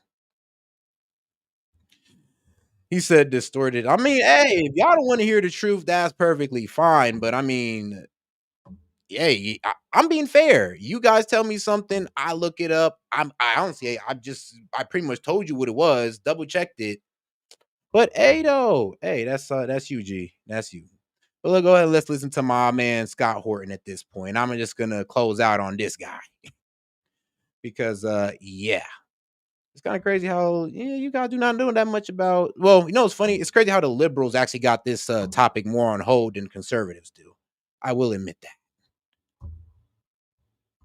But shout out to my man We Scott. appear to be in the middle of a war with Iran. It's on pause, thank heaven, at the moment. But we are in some sort of conflict with Iran. And whatever you think of that, I think it's important to know how we got here. And that I know, right? But that context is wholly missing from most coverage. Which is crazy. It's a little bit like assessing a marriage the day the divorce is filed. Like, you can take a side or not, but there's a story there. And the question is, where do you get the story? And, Wikipedia is not a reliable narrator. I know it's full of historians. You're someone I think I consider honest and well-informed. You've written a book on it. enough already. But most important from my perspective is that if you make a mistake, you will admit it. If you were wrong, you will admit it immediately and apologize. And for me, that's the acid test. Like, is a person honest? I don't know. Does he admit fault?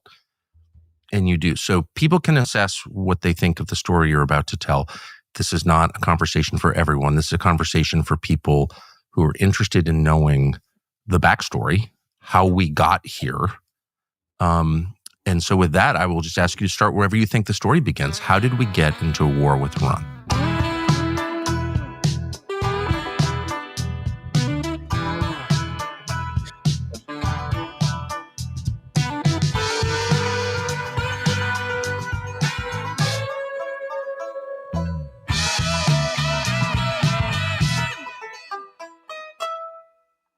Well, first of all, thank you so much for having me here, Tucker. It's truly an honor to be here with you. The story begins, as I think a lot of people know, back in 1953 with the coup against Mohammad Mossadegh, who was the democratically elected prime minister of the country, and the reinstallation of the Shah Reza Pahlavi, who was the monarch and the son of the previous dictator.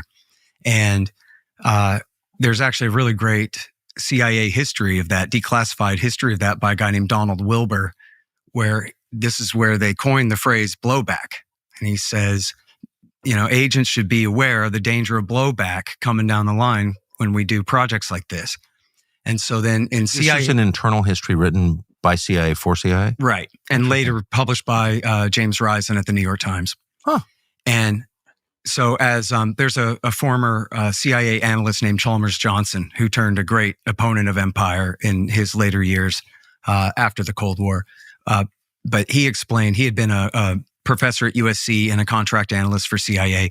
And he explained that blowback really meant not just consequences, but it meant the long-term consequences. You know what's so crazy? Everybody who's agreeing with me is literally explaining how I'm right. And everybody who disagrees with me is just saying that I'm wrong.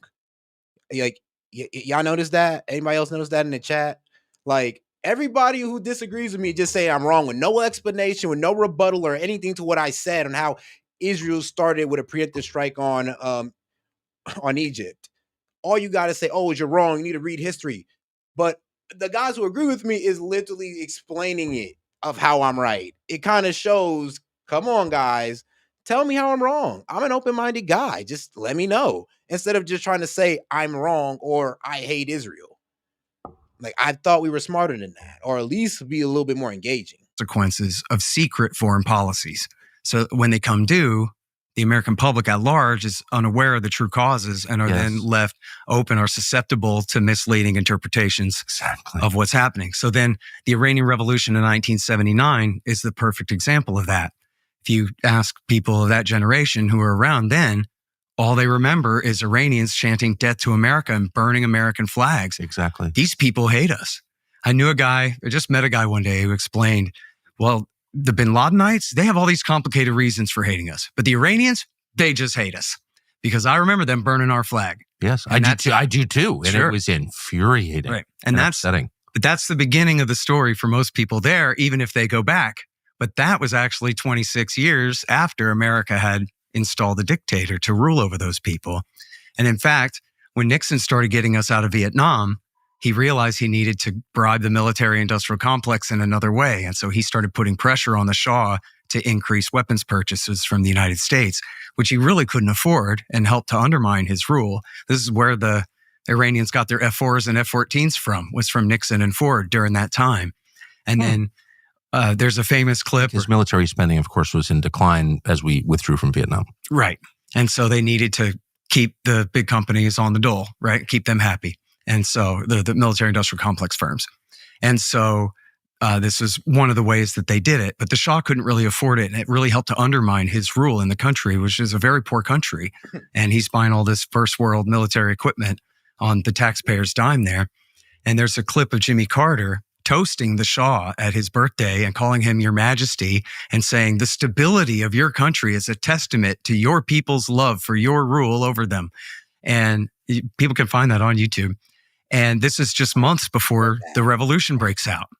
And what had happened with the revolution was that the Shah's rule was weakened because he had cancer and he had to leave the country anyway to try to get cancer treatment. And the revolution was breaking out all over the country, and it was a real popular revolution.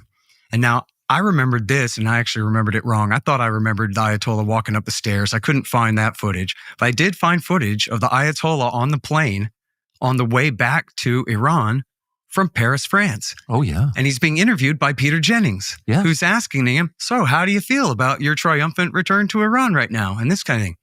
Well, I remember even as a kid wondering, but aren't the French our friends? And why would they send the Ayatollah back to Iran to inherit this deadly anti-American revolution if that wasn't what America wanted? But the answer is, that is what America wanted. The CIA and the State Department had advised Jimmy Carter that we know this guy. Khomeini, he's not so bad. He was part of a Shiite group that we helped to agitate against Mohammad Mossadegh back in 1953. We can work with him. And a State Department guy named William Sullivan, I believe he was the ambassador, William Sullivan compared him to Mahatma Gandhi. And so I remember this. And in fact, I remember one of the hostages, a State Department guy, possibly a CIA guy, but who, spent 444 days in the embassy, when he got out saying, wow, I miscalled that one. Like, because I think it was a pretty conventional view that the Ayatollah was more reasonable than he turned out to be. Mm-hmm. Well, and the thing is too, though, is everybody conflates the whole revolution into one big scene with especially the hostage crisis. Yes. Is what everyone remembers in their popular Yes. imagination, right? But the revolution was successful by February 1979. America spent the rest of the year between then and November trying to work with the Ayatollah's new government and warning him about threats from Saddam Hussein, who was a former CIA asset and who had just taken over Iraq in a bloody coup against his predecessor, al-Bakr, that same year. And people can find video of that coup, by the way, where Saddam takes over and orders all his enemies taken out back and shot in the middle of the thing. It's crazy footage.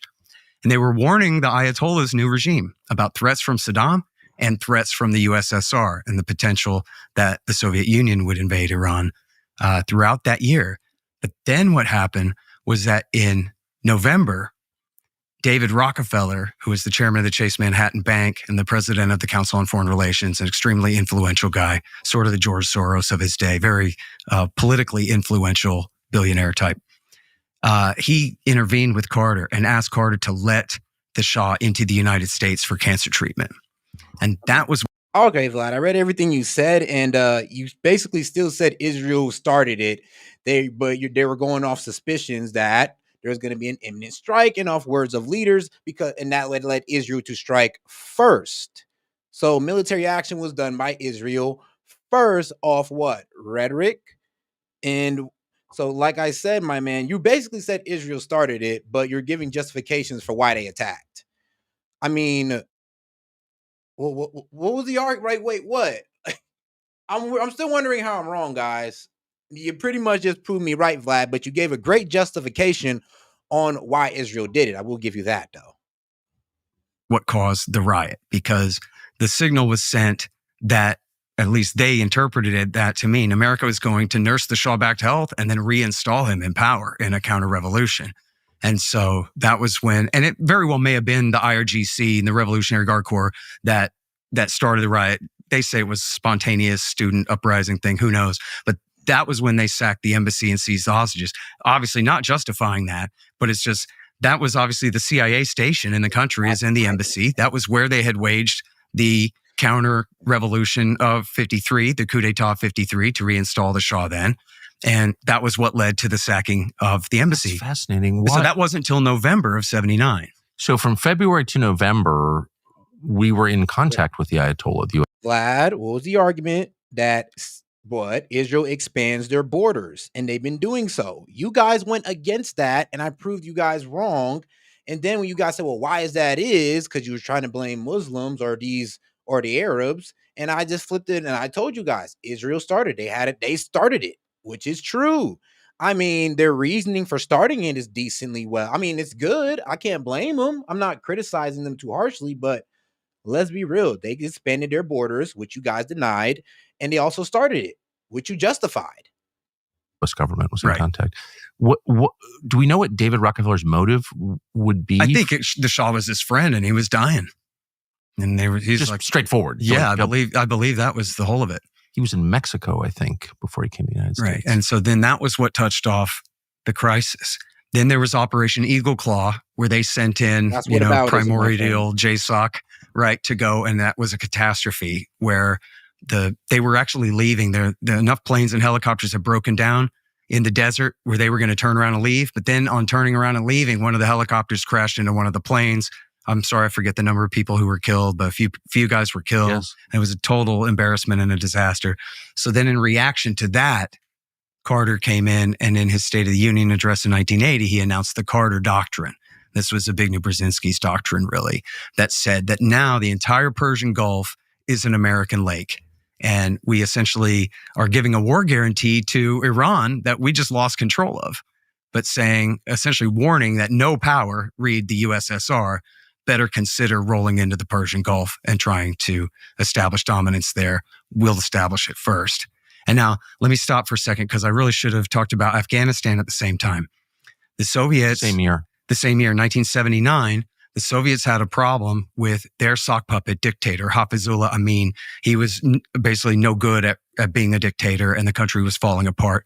And so in July of 79, at Brzezinski's insistence, Carter signed a finding authorizing the CIA to begin support for the Mujahideen there. It was not all that much at first, but it was working with the Saudis and the Pakistanis to support the Mujahideen in Afghanistan.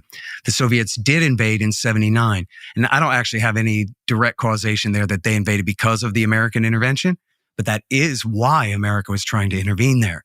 Walter Slocum and Zbigniew Brzezinski had this, Slocum was a Defense Department official, a civilian official. Their idea was Vietnam was so bad for us.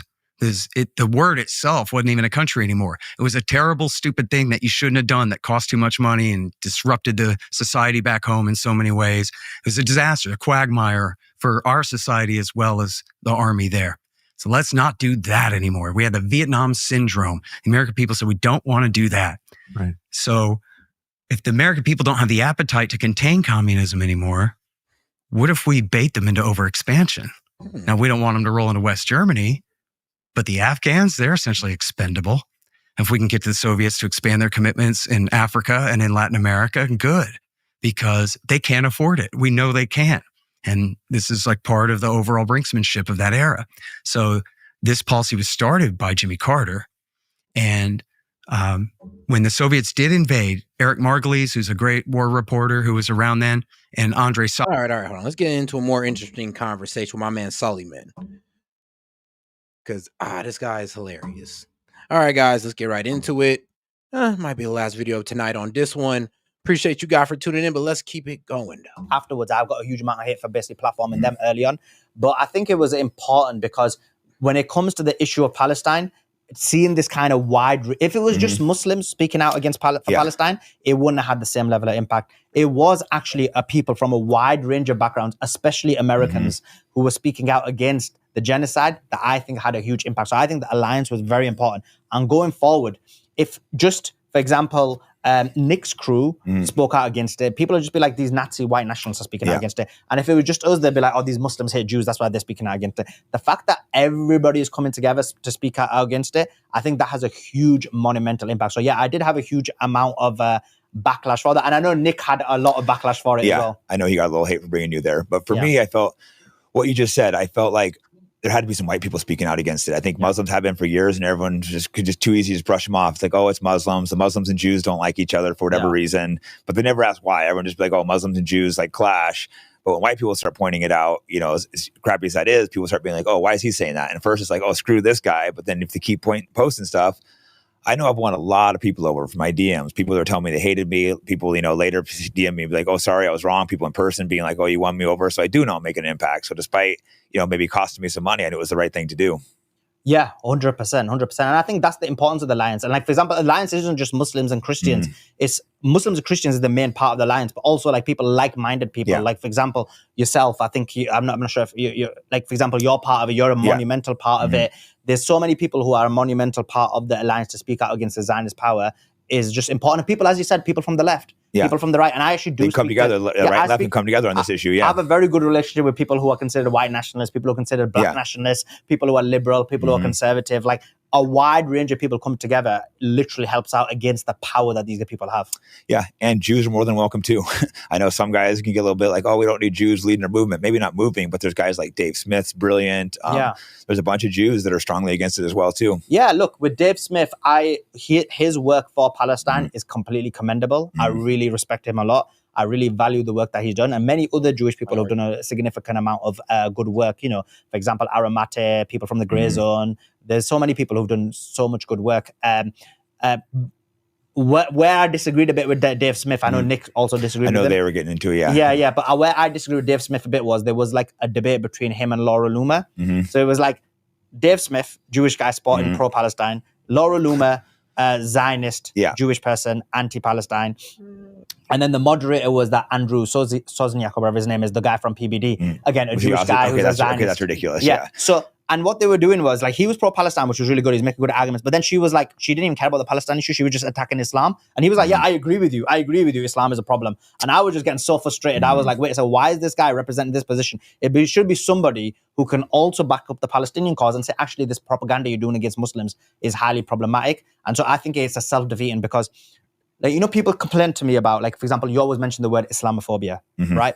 And they're like, oh, why do you mention this word Islamophobia? There's no such thing. But there is such thing as Islamophobia, right? Because if you look at the Islamophobia industry, both in the UK and the US, but especially in the UK, there's a number of academic literature. I've done exposes on it. Professor David Miller's done exposes on it, where actually the Zionists, through various NGOs, political bodies, created this entire industry where they basically try to demonize Muslims intentionally. So this entire industry of making Muslim look like a bad guy was something they did. So even if you look at it in October the 7th, they always tried to go back to that. But this time it didn't work. People were like, no, we don't agree with you on this. So this entire industry was created by them. So it definitely exists. And so therefore to say that there is no such thing as Islamophobia is actually perpetuating Zionist propaganda. Yeah, when I growing up, there was lots of I mean, I see it, bro. I'll be real with you. I got some Islamophobia. They're not scared of Islam. I know guys who just straight up hate Islam. They think all these people are evil and they all deserve to be destroyed. Like, you know. Islam stuff, and it became like normalized, especially after 9/11. Exactly. So it became like just completely. But actually, quick question. Like, for the guys that disagree with me, do you hate Islam? Because I don't want to just, you know, just bluntly say your position. I know that's a bit of a stretch what I said, but do y'all hate Islam? Normal, just like hate on Muslims and call them terrorists. And I didn't know very many Muslims growing up. I was never really anti-Islam. Actually, I have read the Quran. Have you? Like, actually, what does the Quran say about the end times? Does anybody know that answer? But maybe a little bit, just because that's what's fed through you, through like the media, through, you know, people are always just saying things. I think I read a couple books by like Sam Harris, who completely vilifies Islam. Later I found out he left one religion out, and I realized like, oh, he's because he's part of the tribe. Exactly. He just bashes Christianity and Islam the whole time. Exactly. So, you know, read that, like, oh, okay, these people are a problem. And you see these terrorist attacks highlighted, you know, and maybe some of the terrorist attacks are real. Some of them could be like false flags as well. But there's also, I mean, these terrorists are obviously horrible, but then you got to look a little deeper that maybe there's some reasons why these people's families were killed. So it's not as black and white. Well, it's first of all, you're 100% right. So let's talk about that point there, and then I'll come back to like the industry. So in reality, what happened is, like, of course, you have Muslims who are mental, right? Yeah, for sure. Yeah, there's right? crazy people from every group. There's crazy people from every group. Like, I ain't gonna be like these people are perfect. No, of course. Like, if you look at my writing, if you look at my writings, I actually expose these people for that, right? So, of course, you have that, and then you have certain ideologies, very minor sects within Islam, who maybe are extreme as well. But look, you have people who commit terrorist attacks, and they are mental, right? But similarly, the only difference is you have people from all backgrounds doing it. The only difference is that when a Muslim does it, the word terrorist is attached. But for example, if someone does a school shooting, or if someone who isn't a Muslim does an attack, they just don't label a terrorist. So whenever I look in the media and there's an attack that's occurred, I just look at the headline. If they say it's a terrorist, I'm like, oh, it's a Muslim. If it's the exact same attack and it's not a Muslim, they just don't use the word terrorist. So again, this word has almost been created mainly for Muslims. Now they've started using it a lot more for like white nationalists as well, and they've incorporated them into it. but generally speaking, it's mainly used for Muslims. So that's the first thing that I think that's important to talk about. Sorry. No, that's an excellent point when you said that. Like, wow, that's true, because there could be shootings, but they don't call them terrorists if it's like a white person, or the white nationalists, they will. Yeah. Also, the FBI, they weaponized against Muslims. They'd be setting these. I was reading some old research on it. They'd be setting these Muslims up, and basically it'd be like some guy who's like Down syndrome, or not quite Down syndrome, but borderline. Yeah, no friends. Yeah. They would talk him into doing like a terrorist attack. Then they'd arrest him and act like they did at a raid. And recently they've done the same thing in the U.S. with like the Whitner kidnapping. It was a governor. They staged this giant kidnapping with a bunch of like white nationalists or Trump supporters, but the whole thing was an FBI plot to get a couple of dumb guys to go along with it. And they were trying to feed them the weapons. They've done the same thing with January 6th. So now you see the FBI treating Trump supporters the way they used to treat Muslims. I think it's been a kind of a wake-up call for me and some other people.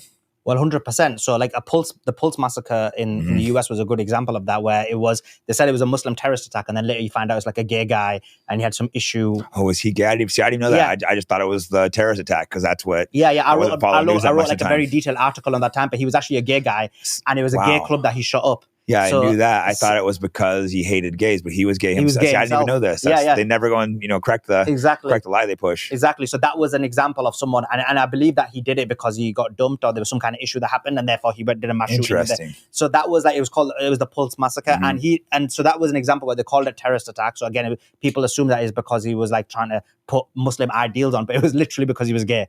And so this is an example of what they do in the media intentionally to demonize Muslims. And the reason they did it is because after, as you said, in September the 11th, they created this industry because they wanted to demonize Muslims, to give them the ability to basically attack the Middle East. Because Muslims are the bad guy, let's do the illegal war in Iraq. Muslims are the bad guys, let's do this war in Afghanistan. Muslims are the bad guys, that's why we're going to attack Palestine. So it's the psychological manipulation that they try to do.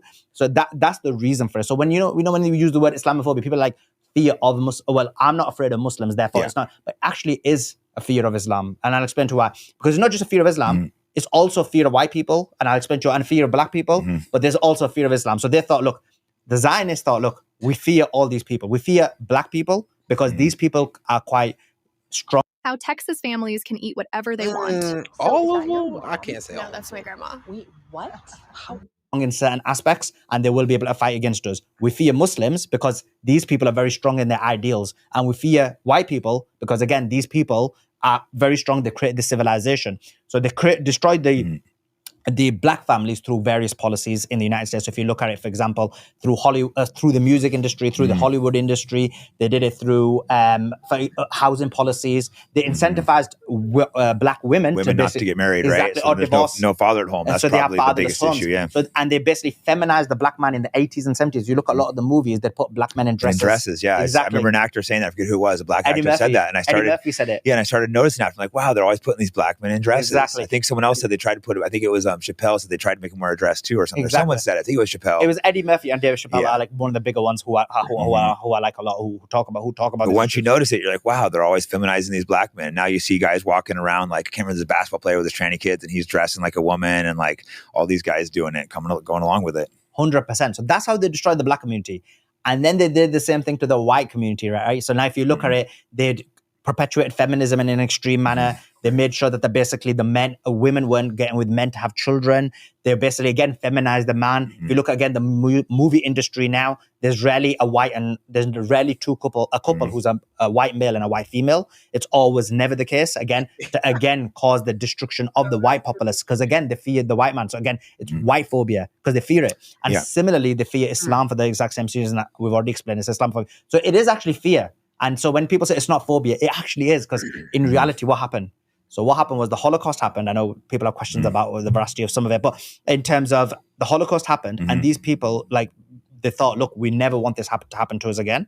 So what are we going to do? We're going to dominate society. Now, I have no problem with someone dominating society. You can be any race, religion, creed. Someone's going to control things, but don't use it for evil. As long as you're attacking other people, exactly. Don't use it to oppress people. And that's what they did. They thought, look, we fear these people. We fear these blacks. We fear these whites. We fear these Muslims. We fear these Christians. Let's attack them all. So we'll do it through the whites and Christians, through internally, taking control of the government, taking control of Hollywood, politics, the media industry, the music industry for the blacks. You destroy their societies, and for the Muslims, it's bomb them, destroy the Middle East, destroy any kind of Muslim country. So that's literally what they did. Yeah, also keeping people divided. And also, you mentioned earlier, like the films where they show the couples. Another thing they always do, a lot of times they make the man look dumb and the woman like leads. And obviously, I'm sure you probably agree with this. Ideal relationship, the man's leading, and both men and women prefer this. Most women don't want to lead a relationship, but if they have an incompetent man, they're forced to. They want a man that's strong, competent, and can lead, but they're being fed this from TV that men are incompetent, and that's causing a lot of the problems in society. They do that, right? So if you look at what you said is exactly right. So the white male in the movie will be like some kind Looks of like a buffoon, doofus. He'll like knock over himself. He'll trip over. And the woman is dominant, strong. So that's perpetuating feminism and weakening the man. So this has literally manipulated the minds of the society in that manner. And hence why you're seeing a huge population collapse amongst the white populace. Yeah, it's completely like, I don't know the ratios, but I know white people are not hitting birth rate numbers. So, for example, in the US, I believe it's 1.2. In the UK, it's around about the same number. So That's it means, way off. Yeah. So if you think about it, for each family, you need 2.4 children to maintain your population. So it means you and your wife need to have 2 children, and then someone else and their wife need to have 3 children. And between you, you're able to maintain the white population, as an example. When you're only 1.2, it means what's going to happen. So if you're meant to have 2, if the 2 of you are only producing 1, what's happened to the population? It's halving. Yeah, it's halving. So yeah, these white guys that are bitching about, not enough kids, have kids. I've seen these white nationalists bitching about it, which I am against flooding the country with immigrants, but also it's partially their fault for not having enough kids. So I agree with you. So that's one of the attacks I get. I mean, that's one thing those white nationalists don't want to talk about. Oh, it's all these damn Muslims. I mean, yeah, if y'all was having babies and all that good stuff, we wouldn't have to worry about that. I mean, there you go. We'd actually have an excuse. Like, look, we got all these kids here. We can't put any more people in here. I mean, it's better to have more kids than to have a whole bunch of immigrants. Am I wrong?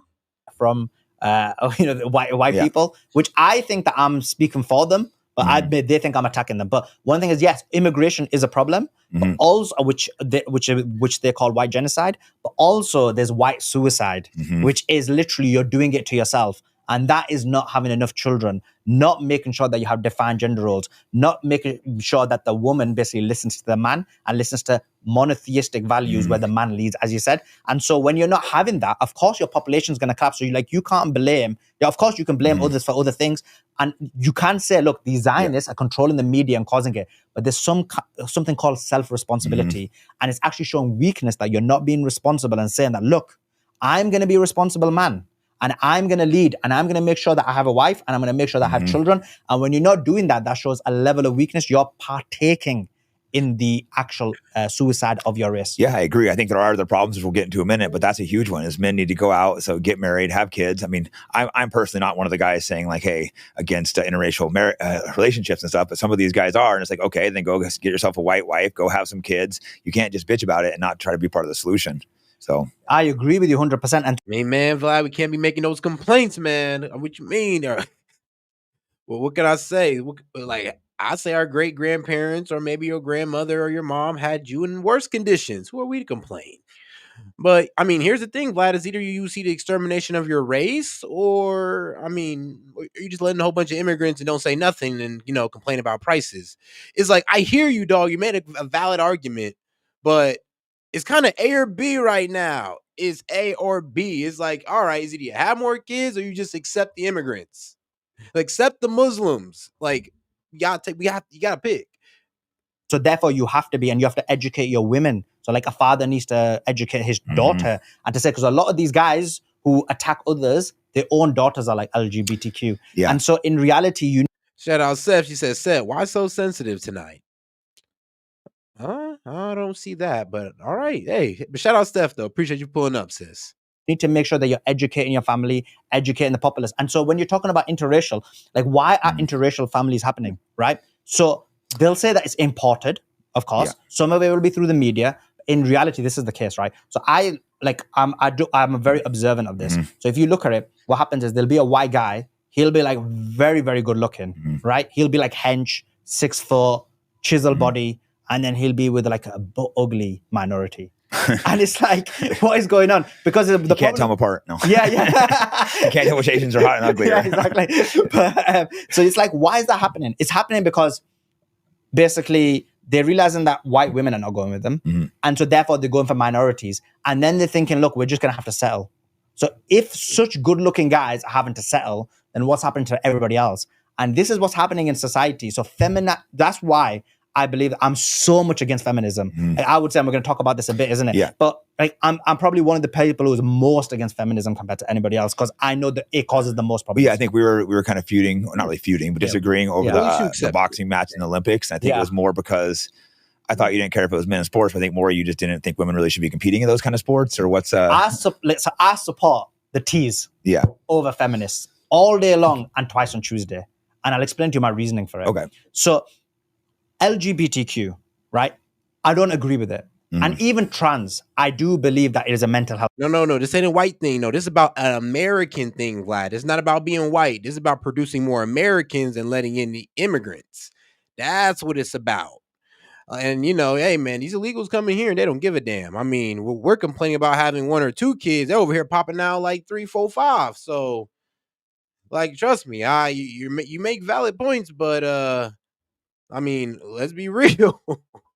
Do we want to leave it up to the immigrants? I don't. I personally don't. But hey, I guess some of us do. Issue, right? But if you look at trans, let me ask you a question. When you look at transgender, do you think most of them are men, biological men changing to women, or is it biological women changing? I mean, you're right, though. He was talking about skin color, though. You're right. Me, I was talking about America. Because I'm just like, but he also did say, too, is like, well, you know, if white people don't produce enough, then they're going to let in all these immigrants and you're majority of the population. So doesn't that kind of just, kind of leads around back to the same thing? To men. You remember the men that changed a lot more, but I think the younger people, it's a lot more women doing it. Exactly. But you don't really notice it as much because they just look like women. Exactly. So in reality, when I ask this question to most people, they say it's biological men. But those are the ones that stick out. I'm just aware of it because my daughter's, when she was in high school, there was liberal school, there was a bunch of girls that more trans men than trans women. Interesting. That were saying they were trans. Really, they were just unpopular girls that weren't attractive. Exactly. So you experienced it in real life and you thought, actually, there's I've a lot. seen it. It's the only reason I would have said it wrong if I hadn't seen it firsthand. Yeah. Whereas in the media, if you look at it, and if you look at social media, they make you think that it's biological men changing to women like Dylan Mulvaney and these type of people, Caitlyn Jenner and so on and so forth. But in reality, the vast majority of trans are biological men. And when you look at the under 16s, it's almost 5 to 1. Yeah, women. Yeah, these women. They go through puberty. They hit like a hard time. It's a tough time for anyone, boys and girls. But for women, I think it's really hard if they're not fitting in. So what happens is this brainwashing they've pushed. They realize they can get more attention and be considered cooler if they say they're trans instead of an unattractive girl, and it gives them an excuse of why no one's paying attention. It's really sad, you know, because like I said, I've seen it firsthand. It's a sad situation, but it's a mental health issue, and it should not be encouraged. It should be like, no, you're not trans. Exactly. So it's gender dysphoria occurs. So now the question becomes, when this is happening and so now you've got LGBTQ and then the extreme minority is trans and then the men are the even more extreme minority. Now, if you look at the biological men who are being attacked, the trans women, they call it, right? Yeah. It's being attacked by mainly feminists. So if you look at the big people who are against the trans movement is actual extreme radical feminists like J.K. Rowling. So they always say we stand with J.K. Rowling. Yeah. If you look at most of the extreme people who are against it, it's actually feminists. And if you look at it, they're like, why are these men taking away our rights? Why are these men dominating what we do? So for me, it's like this. There's 2 aspects to it. For me, it's like if you believe in it, and first of all, even if you look at the trans ideology, which is that how Gen X are getting their teenage bodies back. So this is my mom and this is my grandma. I recently posted a picture of the 3 of us, and gender is a social construct. It actually was created by feminists. I guess white don't crack if you take care of it. In the past. So they created this issue first of all. No, I mean, I agree with that part. Yeah. And the second issue is this. When you basically got these biological men who are being attacked by feminists, and you're saying you want equality in the workplace. When you're looking at sports, right? You know, you are an expert in this, right? Yeah. Let me ask you this question. The UFC. Yeah. If it was a card where it was just men. Yeah. And they became where it was just men only cards and women only cards. How many people watch the women only cards? Not that many. There is decent. There's surprisingly, women's MMA is actually bigger than most women's sports. They've done a good job marketing. I'm personally not a fan, but the men's MMA is way bigger. Yeah. And that's actually one of the few sports where the women actually do draw a little more than other sports. But most. How do you know? Like, you would only know that if they allowed women's only for a long time. Yeah, they're probably. Oh yeah, if they did it for a long time, it would be none because people would stop watching it. The only reason it could be there is because they're on the men's cards. They can get piggybacked off that. If it was just women separately, after a couple of years, it would totally disappear. Exactly, and so you know that because you're an athlete, right? And this is for all sports. Yeah. Like if you look at men's soccer, women's soccer, hardly anybody's watching it. If you look at NBA, it makes a loss. WNBA makes a loss compared to actual NBA. NBA supports WNBA. That's why it's funny when they bitch about not enough pay. It's like you're literally you're a loss. You're a write-off for them. You're bitching about not being paid enough. No one's watching it. And so I did hate when they start wearing those shirts like pay us what you owe. I was like, pay, bro. Like if anything, you owe us money. WNBA, like you owe the NBA money. They're the ones subsidizing y'all asses. So if they call back on their subsidies, y'all be in the negative. They pay us what y'all owe. Come on now. Cry about being equal pay. Serena Williams wants to get paid the same as Djokovic, even though like Djokovic played 5 sets and Serena Williams played 3 sets if it goes to the final. And so if you want equality and you want equality everywhere, then why not equality in sports? And then if I say that, look, there should be either just one competition and therefore men should dominate. And I don't think women should be in sports anywhere, because actually when women go in sports, first of all, they don't have the skills to do it. It's actually being forced on us. And the second thing is when you look at women's sports, disproportionately what happens is women actually do end up becoming LGBTQ, but in women's sports. I've noticed that. I don't know if they were already lesbians or if the sport switched them that way. It is interesting. It's the sports. But just being an athlete myself, I guess the reason, I understand your perspective. I've actually thought some of the things, but ultimately that has crossed my mind, your view of taking your stance, but I've ultimately decided to be slightly different. And being an athlete, it's just like, if every now and again a girl would want to spar, I would almost always say no, but in the rare occasions I'd be like, all right, and spar. And it's just like laughable. It's like, I let them punch me. I'm just going to like touch them because I know the difference between men and women. Exactly. It's just so massive. I don't know, man. Shoot. The problem is I don't think dems know the difference between men and women. That's the scary part. It's like you guys are still trying to say, oh, what you mean trans women can be in women's sports. You know, chicks with dicks. It's all right. That's normal. I'm like, where? Big celebrities like Tom Brady's wife left him for a jiu-jitsu instructor. Anthony Bourdain's wife. There was another celebrity I just saw. So it's like, why are these guys letting their wife go train jiu-jitsu with other men? To me, that seems insane. Like, what kind of man would be like, oh yeah, you're gonna go roll around with these men on the mat? Well, they're cooked men, aren't they? And what you said is very interesting, because what you're saying is that when a woman is learning from a man, they there's this kind of like they end up having feelings for each other, right? Exactly. Because of the positions and time they spend together. And they're looking at him as like their role model, and that's why I always thought it was wrong to sleep with any students. But a lot of men obviously don't feel that way. And so like this is actual real good evidence explaining why the data shows that when women are in women-only sports, lesbianism increases so much. So if you look at it in soccer, it's significantly disproportionately higher. Olympics, I believe the numbers were hugely higher. If you look at even ballet, which isn't even considered really sport, women tend to be lesbian when they do ballet because they're female instructors, and then they'll go interesting because people look up to their instructors a lot. Exactly. So I've never thought about other sports, but I bet it's very common in other sports for women probably to sleep with their instructors. Just in jiu-jitsu, it happens to be they're almost always male. Yeah, it makes a lot of sense what you said. Yeah, it's very interesting. Like for me, if your girl want a male trainer, guys, it's just, just go ahead and just break up or just start filing for divorce already. I mean, you might as well preemptively do it at that point. If she's over here talking about male trainer, I'm just like, yep, just go ahead and start filing that divorce papers. It's over, my man. You tried your best.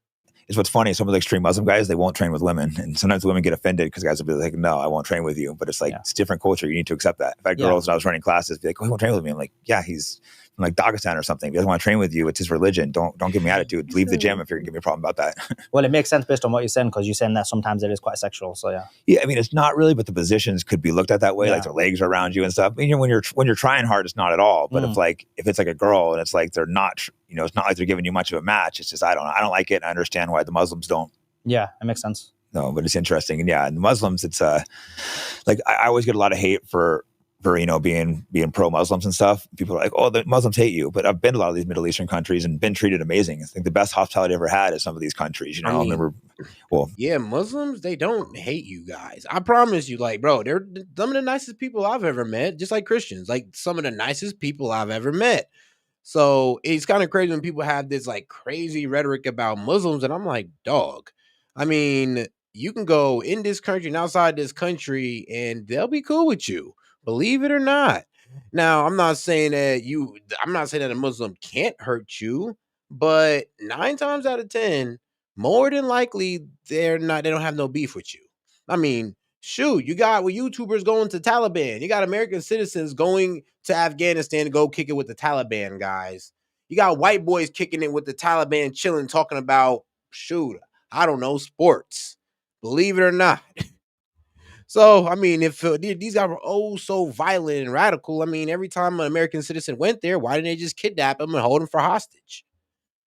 well, not Middle East, but Morocco at Christmas. They bring me Christmas cakes, even though they don't celebrate it, and presents. And I mean, Turkey going through there, random people invite me for their house to like have tea and stuff like that. It's some of the best treatment I've ever got in the Middle East. Like guys wanting to have just, random strangers wanting to have conversations. So I've been treated so great by Muslims for the most part. Obviously there's bad people in anything.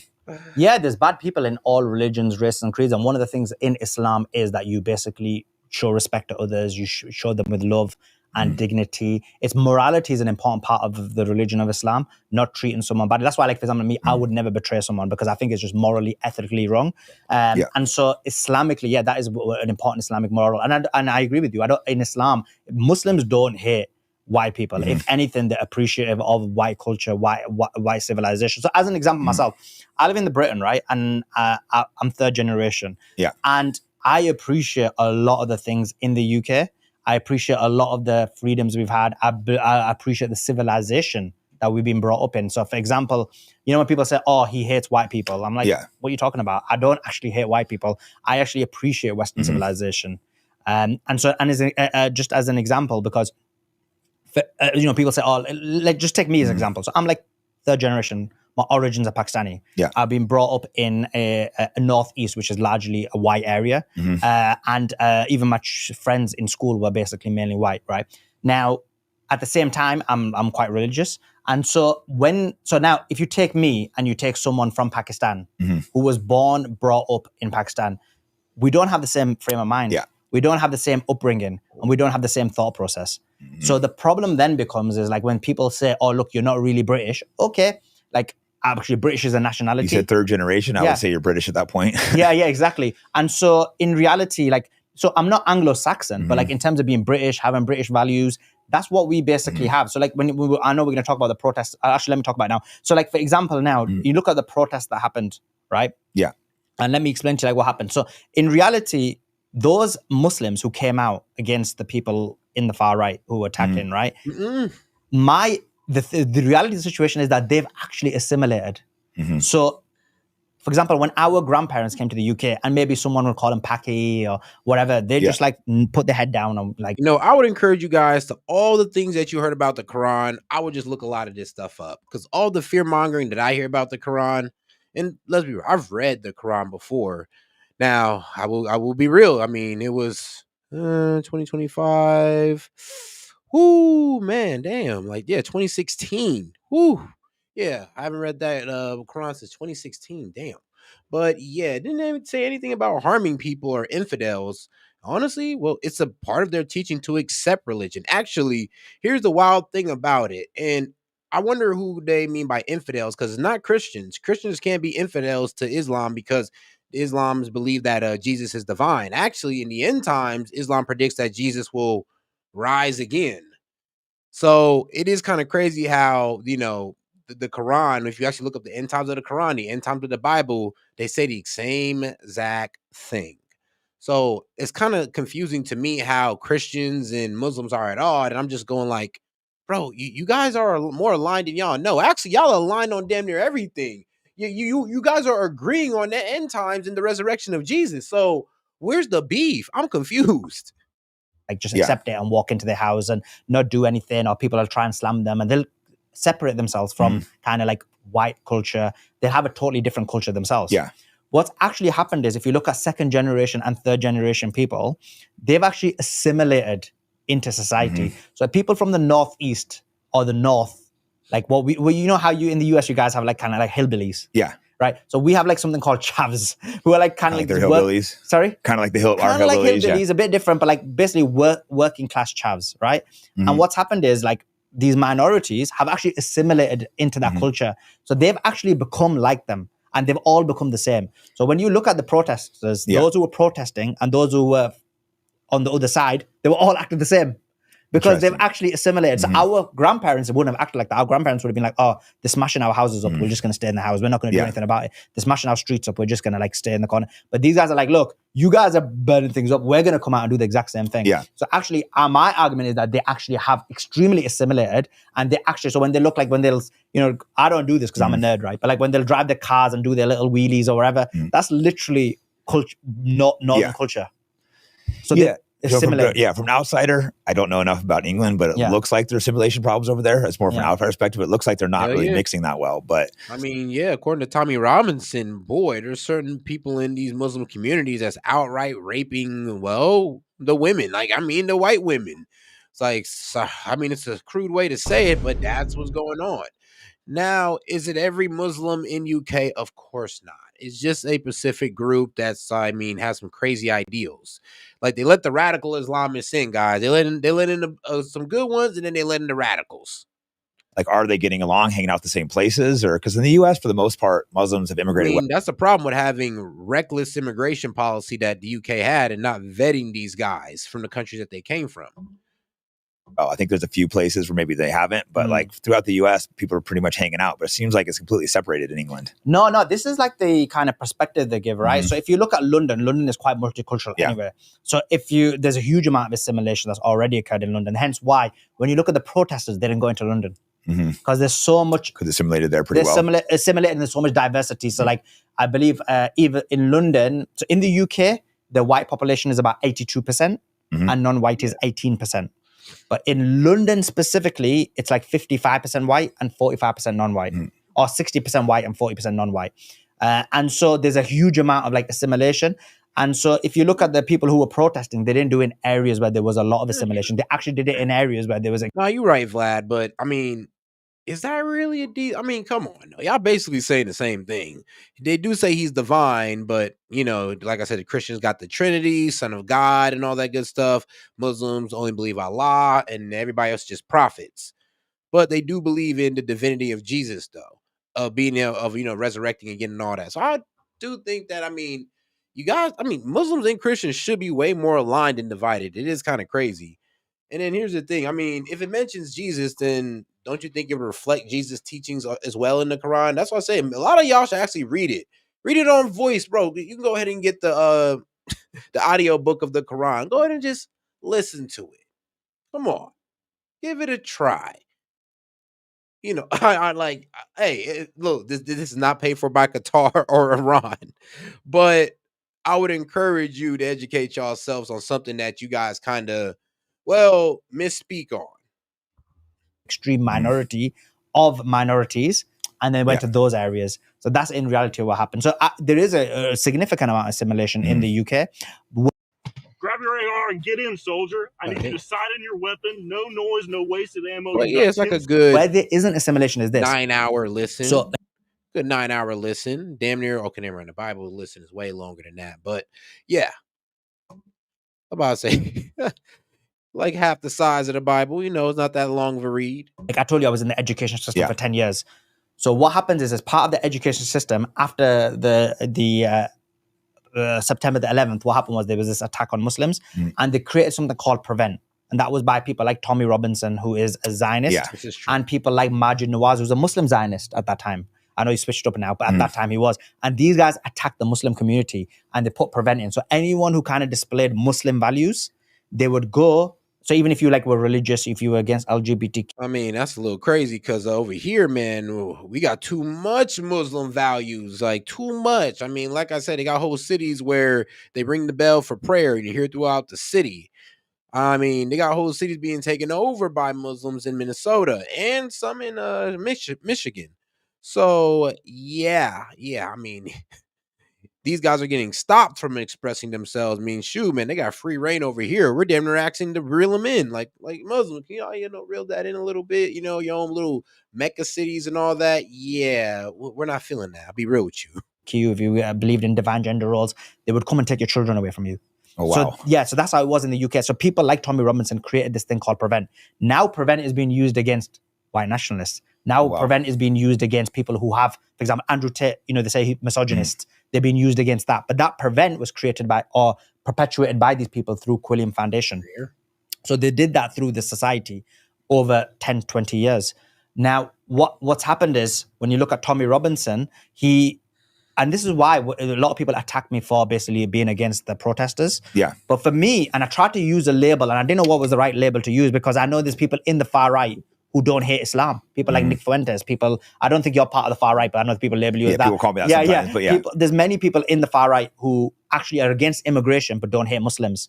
So Tommy Robinson is somebody who's in the far right, but he like hates Muslims. He hates Muslims. Yeah. So I tried to use the word like far right Islamophobe, and maybe they got upset that I used the word far right or whatever it may be, because I tried to give like a label which is specific to Tommy Robinson, because Tommy Robinson is for immigration. He's just against Islam. That's so weird. Yeah, so if you look at it, videos in the past, he says like, I'm for Indian immigration, I'm for immigration from every country, I'm just against So Muslims. he's strictly anti-Islam. Anti-Islam, yeah. So if you look at most of the immigration that's in the UK, legal immigration in the UK is coming from India. 1 million Indians have come to the UK in the last 5 years. Wow. India's not a Muslim country. China's second. You know, there's really nothing wrong with a country really accepting only people that will assimilate into the culture. Like I said, like I'm okay with immigration, even though I think it's walking backwards, but I'm okay with it because, well, I mean, people aren't willing to abolish it, but so it is what it is. But here's the problem. With that, though. The problem with with immigration is that we need people that's going to be able to assimilate into the culture. Mexicans, I mean, they're Christian. They do well. African countries, well, the more colonized one, the more the Christian ones, they'll do well. I mean, even the Muslim countries, the one that actually let women drive, they'll do well over here. So it's not every group. So let's be real, not every group that we can let in here because, well, every group has their radicals. But we also say without a doubt here that when you do invite in all these people, they do bring their culture with them. If you bring enough of them in here uncontrollably, then they will start taking over like what the Muslims are doing right now. I mean, that's how we get in the situation in, well, Minnesota. We let in a whole bunch of Somalians and then they done migrated to a certain area and now it's damn near theirs. Second, 350,000 Chinese have come to the UK over the last 5 years. China is not a Muslim country. And the third one is Nigeria. 350,000 Nigerians have come to the UK. These are all legally. All legally have come to the UK. Yeah, I mean, we might disagree here, but my thoughts are, I'm not against immigration, but I think they're doing way too much, way too fast, both in the US, Europe. It's changing cultures too fast. I think immigration needs to be done really slowly, bringing people over, getting them adjusted to society. Like in the US, I don't know if you follow, but our borders are pretty much as open. People are just walking through in massive amounts, mostly all men. I think it's like 80-90% men just walking across the border. Most of the women that come through have been raped, and they're coming in, they're getting free money. They're getting, I think I read in California today, they're talking about giving them money for a down payment for a house in California. They're getting free hotels in New York. I know, can you believe that? You know, after a woman gets over here, she done got raped by all 5 members of the cartel that was bringing her over here. And after she gets over here, we throw her a blanket, we give her a hotel and an EBT card, and we say, welcome to America. Jesus Christ. York, free health insurance. I don't have to pay my health insurance. They're just getting stuff that we're paying for. And to me, it just seems, I think a lot of Americans feel that way, where it's just getting them angry. They don't hate the immigrants. I don't blame them for coming across, but I hate the government for just allowing them to walk in and take resources. And it needs to be done slowly. And these guys, need to find jobs. They need to be bringing, there'd be the same amount of women should be coming thugh as men, or I would say more women personally, but yeah. So first of all, I completely agree with you. And that's my point. Like our position on immigration is exactly the same. Yeah, I thought for some reason I thought you were more for the open border. I think someone told me that or something. Because I know you're feuding with a few of my friends. Yeah. That's just propaganda because they're not very smart and low IQ. But in terms of, no, my position is exactly the same. So when I come to the US and I see the fact that the culture's changed so much, because I regularly travel to the US. Yeah. So when I came in 2014, it is so much different to 2024 in 10 years. So, like, I'm shocked. I walk through New York as an example. Yeah, and New York's changed a lot. Yeah, it's crazy. It smells of weed. Like, you look at many states in the US and all it does is smell of weed. That's not classically white culture. So I do think it's important that white culture, so America was a white Protestant Anglo-Saxon country. That's how it basically originated. And so therefore, I do believe that America should be largely white, because I think that once you change the demographic completely, it no longer be what it is. When I come to US now, like, most people hardly even speak English. Like, I'm not being horrible. There's areas you go to and they're all speaking Spanish. Like, whenever I go into a cab, there's rarely someone speaks. So if I'm walking down the street and I ask for directions, there's like I rarely. So I think it's important to keep and preserve something that has made US great. So I'm not against immigration. What I'm against is when, as you said, like people, when they try and demonize it, or for example, they'll just blame immigrants. They won't say, oh yeah, it's just the immigrants. And like, we're not going to blame ourselves for not having enough children. So that's where I disagree. And like people like who you mentioned, he'll be like, oh, don't blame white women. but white liberal women are also the reason why there's a population collapse. So I think that lack of responsibility shows that these people are actual extreme feminists themselves because they don't have the brains to understand that, look, we can control this and we can do this. So they think that when I make that point, that I'm also saying that I'm allowing immigration. But I'm not for open borders. I actually think that there should be controls. I don't want, and US is 58% white, right?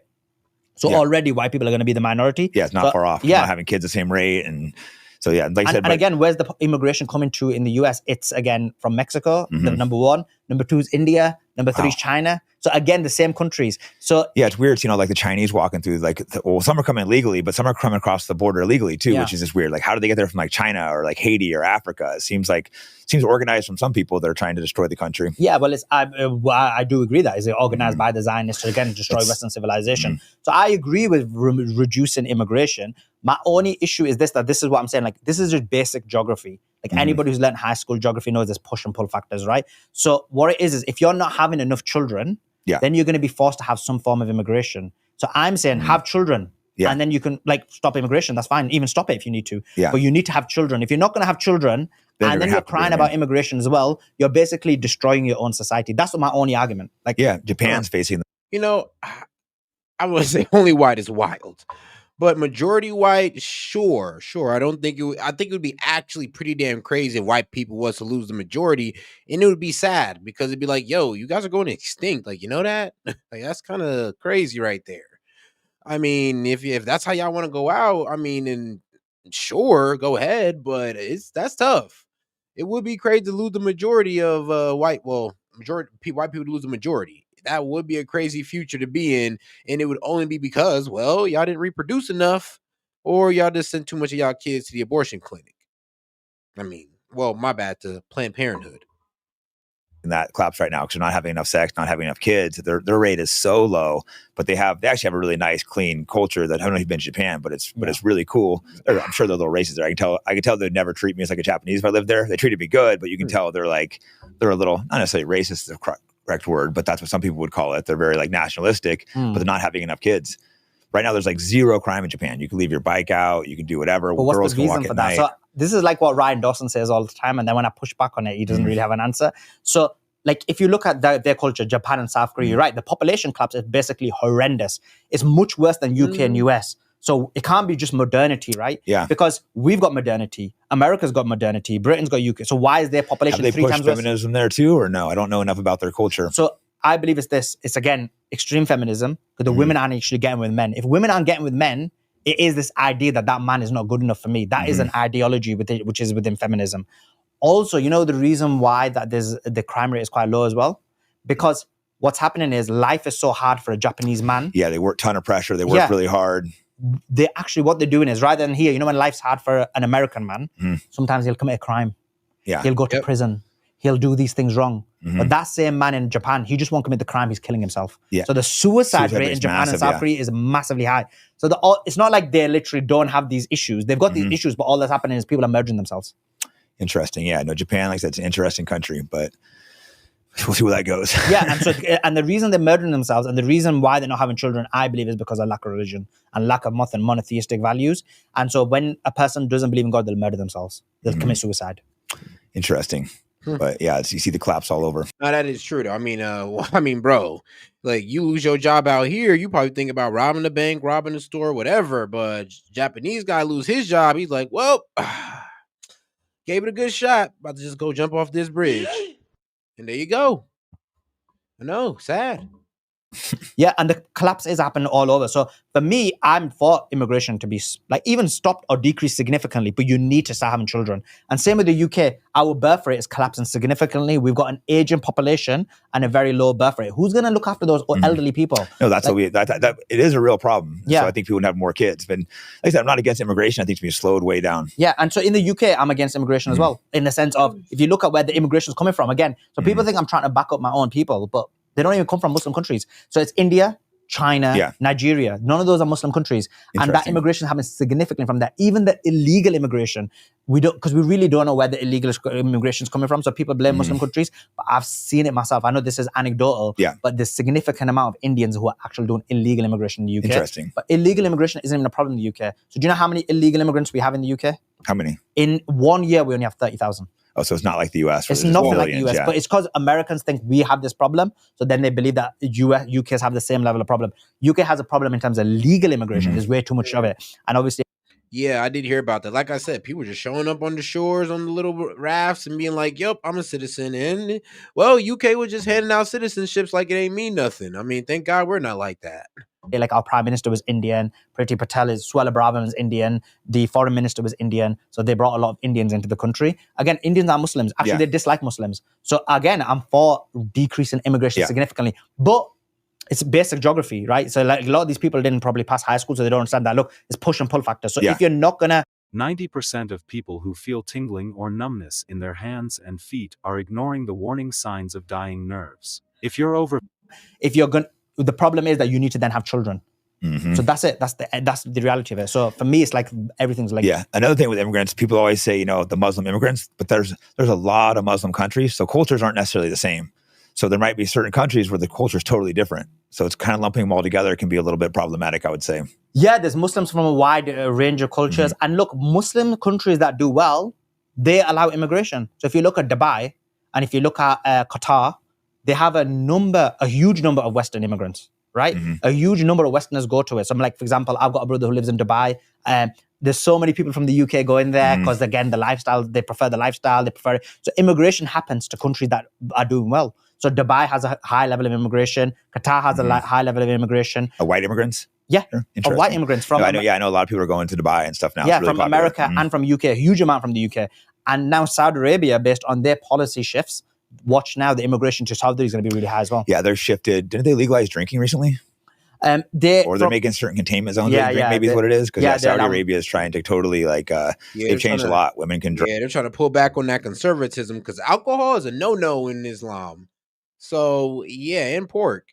So I mean, come on now. If they're going ahead and taking off the seal on alcohol, they about to find out why that was part of their religion in a second. Drive now, you're probably like, oh, not good. Well, look, more car crashes, I bet. Yeah. So Islamically, I think women should be are allowed to drive. So there's no. Which means probably the first generation of drunk driving, man. This has been in our blood for years, guys. We've been doing this since great granddad and them. Thinking on that, but just from our own understanding from Western culture, that women can't drive as well as men. Yeah, I was talking to a friend from Saudi Arabia who lives over here. And he said he went every time he goes back, it's culture shocks. It's totally different. He says like DJs playing, people partying. He says just the change has been insane over the last 5-10 years there. There is because they're going to allow a huge amount of immigration into Saudi Arabia. So what's going to happen is again they're creating a neon city. So there's going to be a huge amount of immigration from the UK, from Australia, from America that's going to go to that country. So it's going to be the opposite of what the West had of the Muslims coming in changing culture. They're going to have Westerners coming in changing cultures. That's going to be that's what's interesting. But ultimately, it's just kind of the way the world's going to happen. I guess you have to kind of learn to coexist with different cultures. No, I think coexistence is important. Like I believe that you respect all people's race, religions, and cultures. I don't disrespect people. Like for example, even the black nationalists. I understand some of their arguments. I don't disrespect them. Like I get what they're coming from. I get where the white people who come to white nationalists are coming from. I get where everyone's coming from. At the end of the day, you have to be able to coexist. You have to be able to respect each other, and you have to be able to respect each other's values. And the problem occurs is when people try and demonize the other. So like going back to the protest that happened in the UK. So I'll just talk a little bit about that. Yeah, so I don't know enough about that. What I saw, it looked pretty bad, but I didn't have a very good understanding of it. So it was kind of like complex. Like I guess people got stabbed, so they're mad, but you can't blame a whole religion. It happens to other people. So I think the people they feel angry too many people flooding in, but obviously attacking and burning is not the right solution. So this is what happened, right? So what happened was there was a guy who did a stabbing, and he stabbed and killed children, which is horrific. Yeah, absolutely horrible. Which is horrendous, right? But then what happened was people on social media, mainly Zionists, but also others, perpetuated a lie. And they said that it was a Muslim guy who was Palestinian Jordanian. He was an illegal immigrant who just come off on a dinghy, right? So people thought, whoa, this Muslim guy, illegal immigrant, has killed these beautiful children. Yeah, absolutely horrific. So what they did was they got angry and they started attacking mosques, right? Yeah. So they went to attack mosques. But I mean, it was a lie. The guy wasn't Muslim. He was Christian. Yeah, I ain't gonna lie though. That'll teed me off too. But then they lied. Because I remember that. I remember they tried to say that guy went in there and killed them because he's Muslim. There's a radical Muslim killing children. This is what they do. I remember that story. But if it's a lie, then that is crazy. Because I mean, you kind of just framed a whole lot of people for something they didn't do. The guy wasn't an illegal immigrant. His parents were from Rwanda. They came to the UK. He was actually born in the UK. He's from Rwanda. Yeah. Yeah. See, I didn't know. Like, I think I was busy during that, so I didn't follow that close. I just saw images of like riots going on. And I think part of it, people are just angry overall at the government. The government's screwing them. You know, their wages are going down. Like the inflation's out of control. So people are angry and they want something to blame. And I think 100%. immigration, I think it is part of the problem, but there's a lot of problems. And when people are angry, they want something to lash out on. People in the UK are struggling. The reason people in the UK are struggling is because of COVID policies, the lockdowns. Businesses closed down. You had the Ukraine-Russia war, which is financially supported. You had Brexit that happened that financially crippled people in the UK. So all of these things that happen, people in the UK are struggling badly. So of course they're going to start. The people in power are going to make people working class turn on each other. For sure, that's literally what happened. I agree with you. But in terms of these politics and protesters, then what happened was, so they lied. So then they started attacking mosques, and they didn't release the name of the person who it was. And so a lot of these accounts, like Tommy Robinson, who's a Zionist control person, and a lot of these other accounts start perpetuating this lie. And then people start attacking mosques. And I said at that time, I said, look, and then as soon as we found out, I started perpetuating. I said, look, it's not even a Muslim guy. It's a guy from Rwanda. He's actually not an immigrant. He's born in the UK. Interesting. But his parents immigrated from Rwanda.